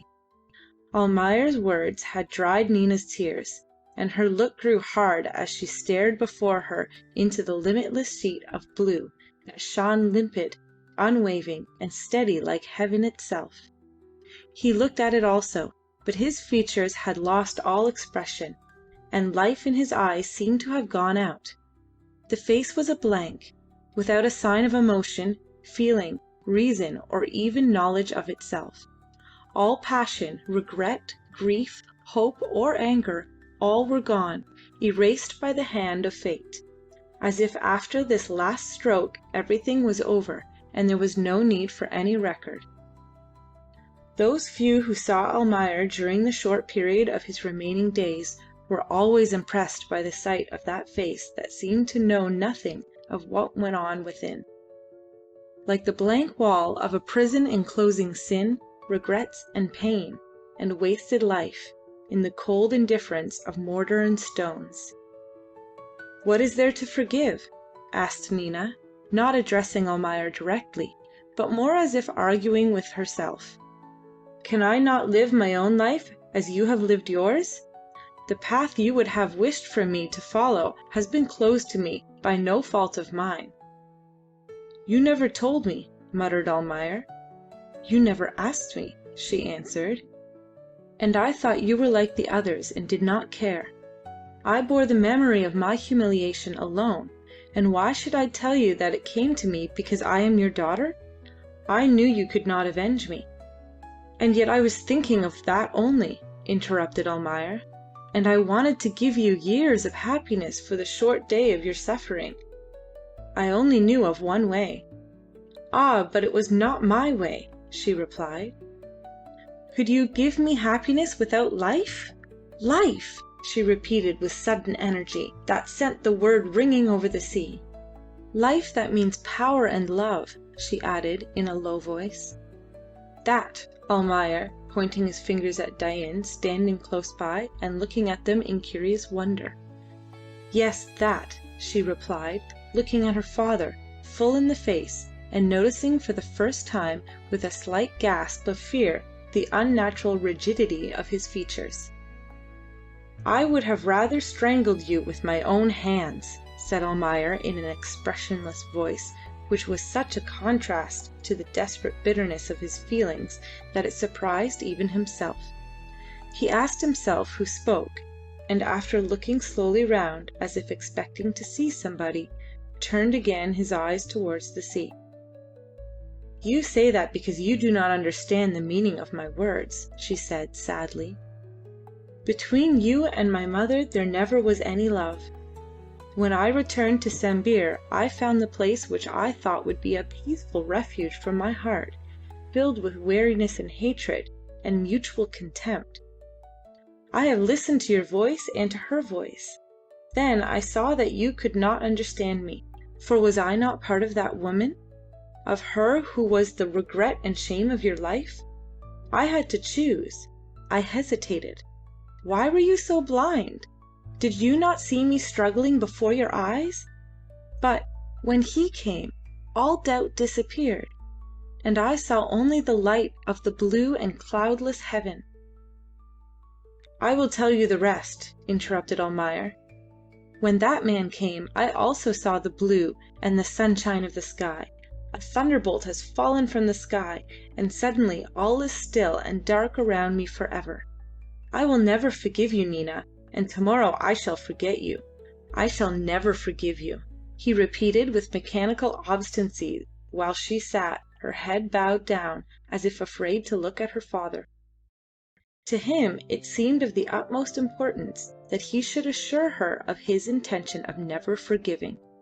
He was convinced that his faith in her had been the foundation of his hopes, the motive of his courage, of his determination to live and struggle and to be victorious for her sake. And now his faith was gone, destroyed by her own hands, destroyed cruelly, treacherously, in the dark, in the very moment of success. In the utter wreck of his affections and of all his feelings, in the chaotic disorder of his thoughts, above the confused sensation of physical pain that wrapped him up in a sting as of a whiplash curling round him from his shoulders down to his feet, only one idea remained clear and definite: not to forgive her. Only one vivid desire: to forget her, and this must be made clear to her and to himself by frequent repetition. That was his idea of his duty to himself, to his race, to his respectable connections, to the whole universe unsettled and shaken by this frightful catastrophe of his life. He saw it clearly and believed he was a strong man. He had always prided himself upon his unflinching firmness, and yet he was afraid. She had been all in all to him. What if he should let the memory of his love for her weaken the sense of his dignity? She was a remarkable woman, he could see that. All the latent greatness of his nature, in which he honestly believed, had been transferred into that slight girlish figure. Great things could be done. What if he should suddenly take her to his heart, forget his shame and pain and anger, and follow her? What if he changed his heart, if not his skin, and made her life easier between the two loves that would guard her from any mischance? His heart yearned for her. What if he should say that his love for her was greater than— "I will never forgive you, Nina," he shouted, leaping up madly in sudden fear of his dream. This was the last time in his life that he was heard to raise his voice. Henceforth he spoke always in a monotonous whisper, like an instrument of which all the strings but one are broken in the last ringing clamour under a heavy blow. She rose to her feet and looked at him. The very violence of his cries soothed her in an intuitive conviction of his love, and she hugged to her breast the lamentable remnants of that affection, with the unscrupulous greediness of women who cling desperately to the very scraps and rags of love, any kind of love, as a thing that of right belongs to them, and is the very breath of their life. She put both her hands on Almayer's shoulders, and looking at him, half tenderly, half playfully, she said, "You speak so because you love me." Almayer shook his head. "Yes, you do," she insisted softly. Then after a short pause she added, "And you will never forget me." Almayer shivered slightly. She could not have said a more cruel thing.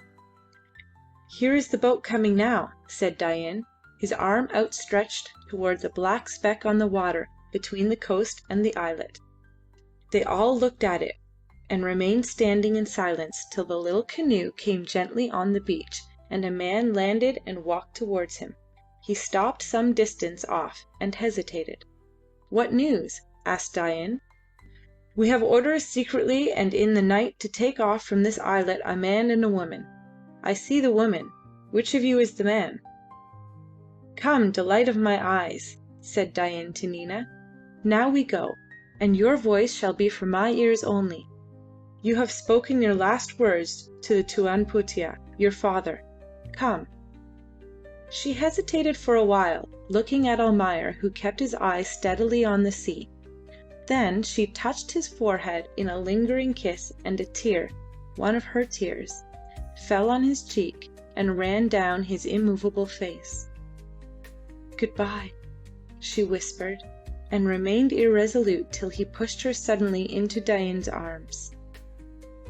"If you have pity for me," murmured Almayer, as if repeating some sentence learned by heart, "take that woman away." He stood very straight, his shoulders thrown back, his head held high, and looked at them as they went down the beach to the canoe, walking enlaced in each other's arms. He looked at the line of their footsteps marked in the sand. He followed their figures moving in the crude blaze of the vertical sun, in that light violent and vibrating, like a triumphal flourish of brazen trumpets. He looked at the man's brown shoulders, and the red sarong around his waist, at the tall, slender, dazzling white figure he supported. He looked at the white dress, at the falling masses of the long black hair. He looked at them embarking, and at the canoe growing smaller in the distance, with rage, despair, and regret in his heart, and on his face a peace as that of a carved image of oblivion. Inwardly he felt himself torn to pieces, but Ali, who now aroused, stood close to his master, saw on his features the blank expression of those who live in that hopeless calm which sightless eyes only can give. The canoe disappeared, and Almayer stood motionless with his eyes fixed on its wake. Ali, from under the shade of his hand, examined the coast curiously. As the sun declined, the sea breeze sprang up from the northward, and shivered with its breath the glassy surface of the water. "Dapat!" exclaimed Ali, joyously. "Got him, master! Got prau! Not there! Look more Tanamura side! Aha! That way! Master, see? Now plain. See?" Almayer followed Ali's forefinger with his eyes for a long time in vain. At last he sighted a triangular patch of yellow light on the red background of the cliffs of Tanjong Mirrah. It was the sail of the prau that had caught the sunlight and stood out distinct with its gay tint on the dark red of the cape. The yellow triangle crept slowly from cliff to cliff, till it cleared the last point of land and shone brilliantly for a fleeting minute on the blue of the open sea. Then the prow bore up to the southward, the light went out of the sail, and all at once the vessel itself disappeared, vanishing in the shadow of the steep headland that looked on, patient and lonely, watching over the empty sea. Almayer never moved. Round the little islet the air was full of the talk of the rippling water.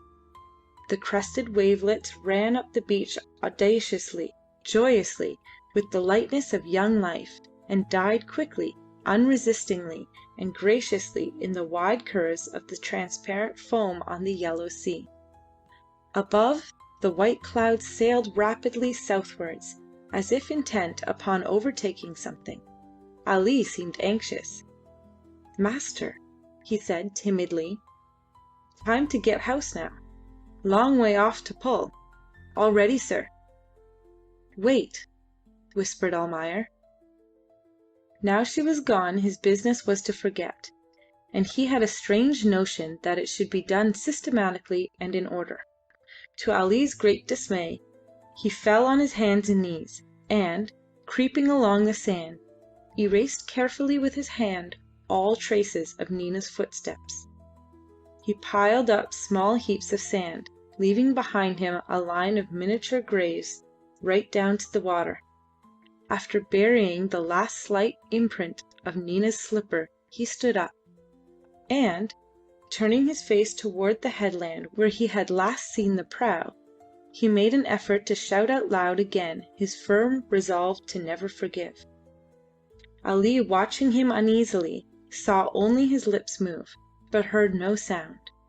He brought his foot down with a stamp. He was a firm man, firm as a rock. Let her go. He never had a daughter. He would forget. He was forgetting already. Ali approached him again, insisting on immediate departure, and this time he consented, and they went together towards their canoe, Almayer leading. For all his firmness he looked very dejected and feeble as he dragged his feet slowly through the sand on the beach. And by his side, invisible to Ali, stalked that particular fiend whose mission it is to jog the memories of men, lest they should forget the meaning of life. He whispered into Almayer's ear a childish prattle of many years ago. Almayer, his head bent on one side, seemed to listen to his invisible companion, but his face was like the face of a man that has died struck from behind, a face from which all feeling and all expression are suddenly wiped off by the hand of unexpected death. They slept on the river that night, mooring their canoe under the bushes and lying down in the bottom side by side, in the absolute exhaustion that kills hunger, thirst, all feeling and all thought, in overpowering desire for that deep sleep which is like the temporary annihilation of the tired body. Next day they started again and fought dodgingly with the current all morning, till about midday they reached the settlement, and made fast their little craft to the jetty of Lingard and Company. Almayer walked straight to the house, and Ali followed, paddles on the shoulder, thinking that he would like to eat something. As they crossed the front courtyard, they noticed the abandoned look of the place. Ali looked in at different servants' houses. All were empty. In the back courtyard there was the same absence of sound and life. In the cooking shed the fire was out and the black embers were cold. A tall, lean man came stealthily out of the banana plantation and went away rapidly across the open space, looking at them with big, frightened eyes over his shoulder. Some vagabond without a master. There were many such in the settlement, and they looked upon Almayer as their patron. They prowled about his premises and picked their living there, sure that nothing worse could befall them than a shower of curses when they got in the way of the white man, whom they trusted and liked, and called a fool amongst themselves. In the house, which Almayer entered through the back veranda, the only living thing that met his eyes was his small monkey, which, hungry and unnoticed for the last 2 days, began to cry and complain in monkey language as soon as it caught sight of the familiar face. Almayer soothed it with a few words and ordered Ali to bring in some bananas. Then, when Ali was gone to get them, he stood in the doorway in front of the veranda looking at the chaos of overturned furniture. Finally, he picked up the table and sat on it while the monkey let itself down from the roof stick by its chain and perched on his shoulder. When the bananas came, they had their breakfast together, both hungry, both eating greedily and showering the skins round them recklessly, in the trusting silence of perfect friendship. Ali went away, grumbling, to cook some rice for himself, for all the women about the house had disappeared. He did not know where. Almayer did not seem to care, and, after he finished eating, he sat on the table swinging his legs and staring at the river as if lost in thought. After some time he got up and went to the door of a room on the right of the veranda. That was the office of Lingard and Company. He very seldom went in there. There was no business now, and he did not want an office. The door was locked, and he stood biting his lower lip, trying to think of the place where the key could be. Suddenly he remembered, in the women's room, hung upon a nail. He went over to the doorway, where the red curtain hung down in motionless folds, and hesitated for a moment before pushing it aside with his shoulder as if breaking down some solid obstacle. A great square of sunshine entering through the window lay on the floor. On the left he saw Mrs. Almayer's big wooden chest, the lid thrown back, empty. Near it the brass nails of Nina's European trunk shone in the large initials N.A. on the cover. A few of Nina's dresses hung on the wooden pegs, stiffened in a look of offended dignity at their abandonment. He remembered making the pegs himself and noticed that they were very good pegs. Where was the key? He looked round and saw it near the door where he stood. It was red with rust. He felt very much annoyed at that, and directly afterwards wondered at his own feeling. What did it matter? There soon would be no key, no door, nothing. He paused, key in hand, and asked himself whether he knew well what he was about. He went out again on the veranda and stood by the table thinking. The monkey jumped down and, snatching a banana skin, absorbed itself in picking it to shreds industriously. "Forget," muttered Almayer, and that word started before him a sequence of events, a detailed program of things to do. He knew perfectly well what was to be done now. First this, then that, and then forgetfulness would come easy, very easy. He had a fixed idea that if he should not forget before he died, he would have to remember all eternity. Certain things had to be taken out of his life, stamped out of sight, destroyed, forgotten. For a long time he stood in deep thought, lost in alarming possibilities of unconquerable memory, with the fear of death and eternity before him.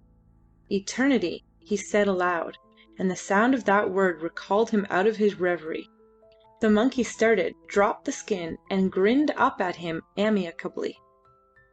He went towards the office door, and with some difficulty managed to open it. he entered in a cloud of dust that rose under his feet. Books open with torn pages bestrewed the floor. Other books lay about grimy and black, looking as if they had never been opened. Account books. In those books he had intended to keep a day-by-day record of his rising fortunes. Long time ago. A very long time ago. For many years there has been no record to keep on the blue and red ruled pages. In the middle of the room the big office desk, with one of its legs broken, careened over like the hull of a stranded ship. Most of the drawers had fallen out, disclosing heaps of paper, yellow with age and dirt. The revolving office chair stood in its place, but he found the pivot set fast when he tried to turn it. No matter. He desisted, and his eyes wandered slowly from object to object. All those things had cost a lot of money at the time. The desk, the paper, the torn books, and the broken shelves, all under a thick coat of dust. The very dust and bones of a dead and gone business. He looked at all these things, all that was left after so many years of work, of strife, of weariness, of discouragement, conquered so many times. And all for what? He stood thinking mournfully of his past life till he heard distinctly the clear voice of a child speaking amongst all this wreck, ruin, and waste. He started with a great fear in his heart, and feverishly began to rake in the papers scattered on the floor, broke the chair into bits, splintered the drawers by banging them against the desk, and made a big heap of all the rubbish in one corner of the room.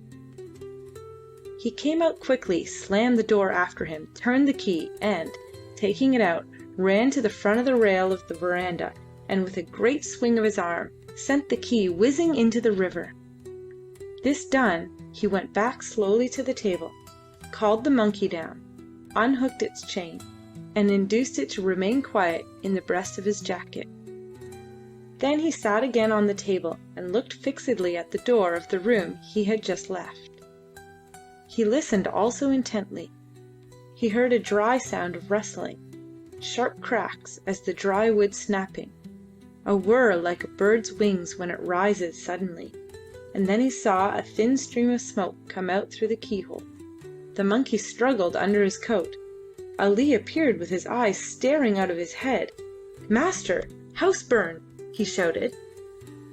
Almayer stood up, holding by the table. He could hear the yells of alarm and surprise in the settlement. Ali wrung his hands, lamenting aloud.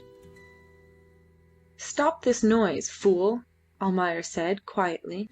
"Pick up my hammock and blankets and take them to the other house. Quick now." The smoke burst through the crevices of the door, and Ali, with the hammock in his arms, cleared in one bound the steps of the veranda. "It has caught well," muttered Almayer to himself.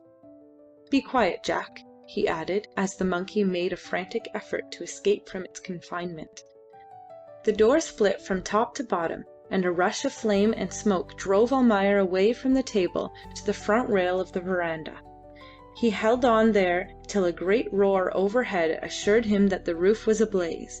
Then he ran down the steps of the veranda, coughing, half choked with the smoke that pursued him in bluish wreaths circling about his head. On the other side of the ditch, separating Almayer's courtyard from the settlement, a crowd of inhabitants of Sambir looked at the burning house of the white man. In the calm air the flames rushed up on high, coloured pale brick red, with violet gleams in the strong sunshine. The thin column of smoke ascended straight and unwavering till it lost itself in the clear blue of the sky, and, in the great empty space between the two houses, the interested spectators could see the tall figure of the Tuan Putih, with bowed head and dragging feet, walking slowly away from the fire towards the shelter of Almayer's Folly. In that manner did Almayer move into his new house. He took possession of the new ruin, and in the undying folly of his heart set himself to wait in anxiety and pain for that forgetfulness which was so slow to come. He had done all he could. Every vestige of Nina's existence had been destroyed, and now, with every sunrise, he asked himself whether the longed-for oblivion would come before sunset. whether it would come before he died. He wanted to live only long enough to be able to forget, and the tenacity of his memory filled him with dread and horror of death. For should it come before he could accomplish the purpose of his life, he would have to remember forever. He also longed for loneliness. He wanted to be alone, but he was not. In the dim light of the rooms with their closed shutters, in the bright sunshine of the veranda, wherever he went, whichever way he turned, he saw the small figure of a little maiden with pretty olive face, with long black hair, her little pink robe slipping off her shoulders, her big eyes looking up at him in the tender trustfulness of a petted child. Ali did not see anything, but he also was aware of the presence of a child in the house. In his long talks by the evening fires of the settlement, he used to tell his intimate friends of Almayer's strange doings. His master had turned sorcerer in his old age. Ali said that often when Tuan Putih had retired for the night, he could hear him talking to something in his room. Ali thought that it was a spirit in the shape of a child. He knew his master spoke to a child from certain expressions and words his master used. His master spoke in Malay a little, but mostly in English, which he, Ali, could understand. Master spoke to the child at times tenderly, and then he would weep over it, laugh at it, scold it, beg of it to go away, curse it. It was a bad and stubborn spirit. Ali thought his master had imprudently called it up, and now could not get rid of it. His master was very brave. He was not afraid to curse the spirit in the very presence, and once he fought with it. Ali had heard a great noise as of running about inside the room, and groans. His master groaned. Spirits do not groan. His master was brave but foolish. You cannot hurt a spirit. Ali expected to find his master dead next morning, but he came out very early, looking much older than the day before, and had no food all day. So far Ali to the settlement.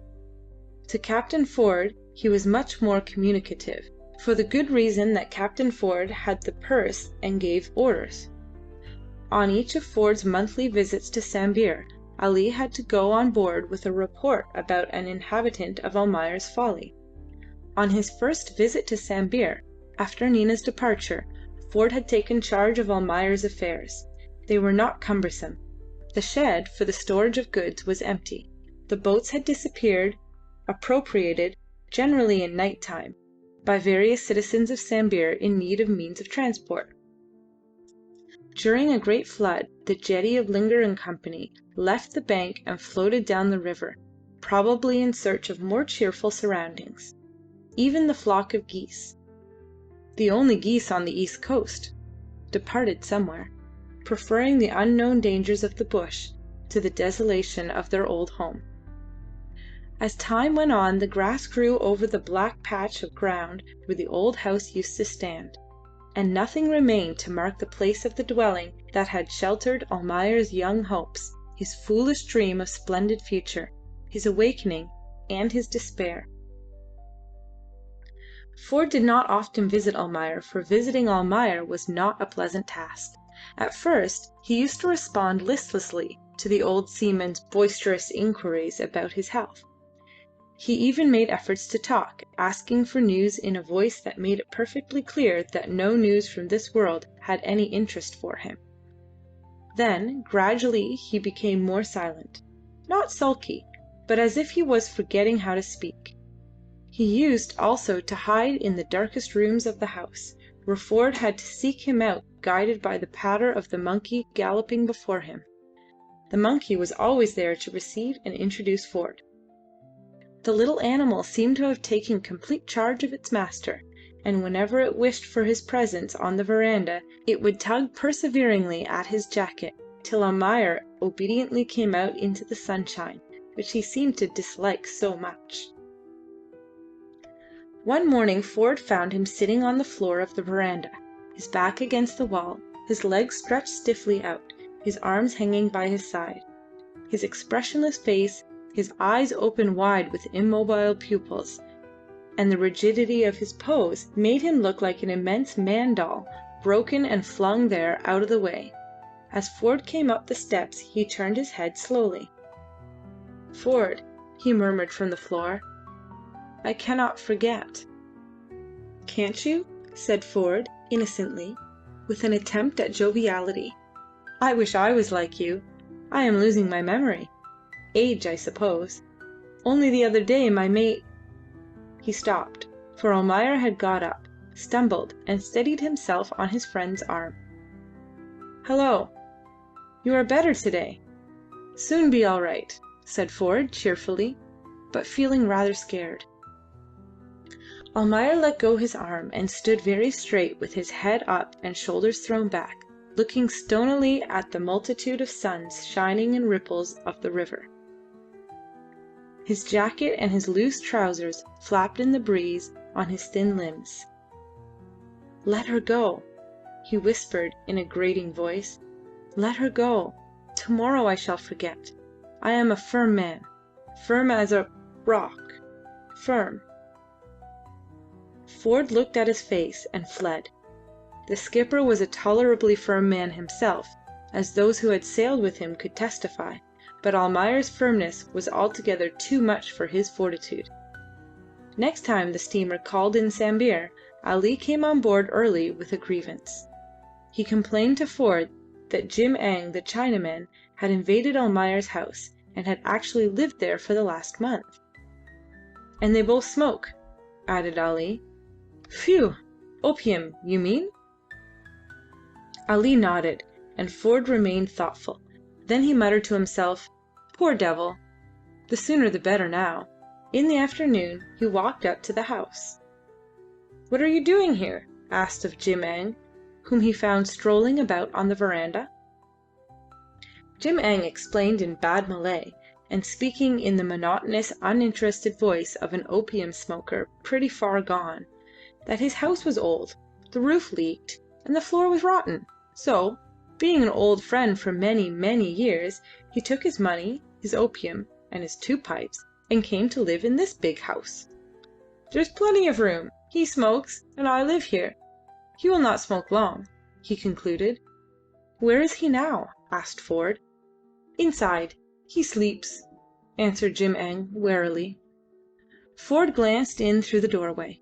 In the dim light of the room he could see Almayer lying on his back on the floor, his head on a wooden pillow, the long white beard scattered over his breast, the yellow skin of the face, the half-closed eyelids showing the whites of the eye only. He shuddered and turned away. As he was leaving he noticed a long strip of faded red silk with some Chinese letters on it, which Jim Eng had just fastened to one of the pillars. "What's that?" he asked. "That," said Jim Eng, is his colourless voice. "That is the name of the house. All the same like my house. Very good name." Ford looked at him for a while and went away. He did not know what the crazy-looking maze of the Chinese inscription on the red silk meant. Had he asked Jim Eng, that patient Chinaman would have informed him with a proper pride that its meaning was "House of Heavenly Delight." In the evening of the same day Babalatchi called on Captain Ford. The captain's cabin opened on deck, and Babalatchi sat astride on the high step, while Ford smoked his pipe on the settee inside. The steamer was leaving next morning, and the old statesman came as usual for a last chat. "We had news from Bali last moon," remarked Babalatchi. "A grandson is born to the old Rajah, and there is a great rejoicing." Ford sat up, interested. "Yes," went on Babalatchi, in answer to Ford's look. "I told him.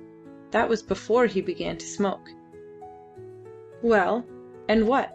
asked Ford.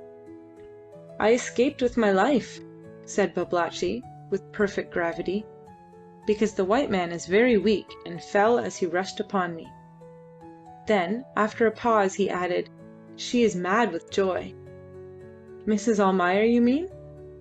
"Yes, she lives in our Rajah's house. She will not die soon. Such women live a long time," said Babalatchi, with a slight tinge of regret in his voice. "She has dollars, and she has buried them, but we know where." We had much trouble with those people. We had to pay a fine and listen to threats from the white man. And now we have to be careful." He sighed and remained silent for a long while. Then, with energy, "There will be fighting. There is a breath of war on the islands. Shall I live long enough to see? Ah, Tuan," he went on more quietly, "the old times were best. Even I have sailed with Lanun men, and boarded in the night silent ships with white sails. That was before an English Rajah ruled in Kuching. Then we fought amongst ourselves and were happy. Now when we fight with you we can only die." He rose to go. "Tuan," he said, "you remember the girl that man Bulangi had? Her that caused all the trouble?" "Yes," said Ford. "What of her?" "She grew thin and could not work. Then Bulangi, who is a thief and a pig-eater, gave her to me for $50. I sent her amongst my women to grow fat. I wanted to hear the sound of her laughter, but she must have been bewitched, and she died 2 days ago." "Nay, Tuan, why do you speak bad words? I am old, that is true, but why should I not like the sight of a young face and the sound of a young voice in my house?"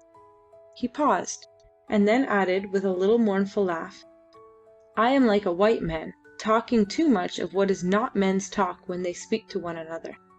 And he went off looking very sad. The crowd massed in a semicircle before the steps of Almayer's Folly, swayed silently backwards and forwards, and opened out before the group of white-robed and turbaned men advancing through the grass towards the house. Abdullah walked first, supported by Reshid and followed by all the Arabs in Sambir. As they entered the lane made by the respectful throng there was a subdued murmur of voices, where the word Mati was the only one distinctly audible. Abdullah stopped and looked round slowly. "Is he dead?" he asked. "May you live," answered the crowd in one shout, and then there succeeded a breathless silence. Abdullah made a few paces forward and found himself for the last time face to face with his old enemy.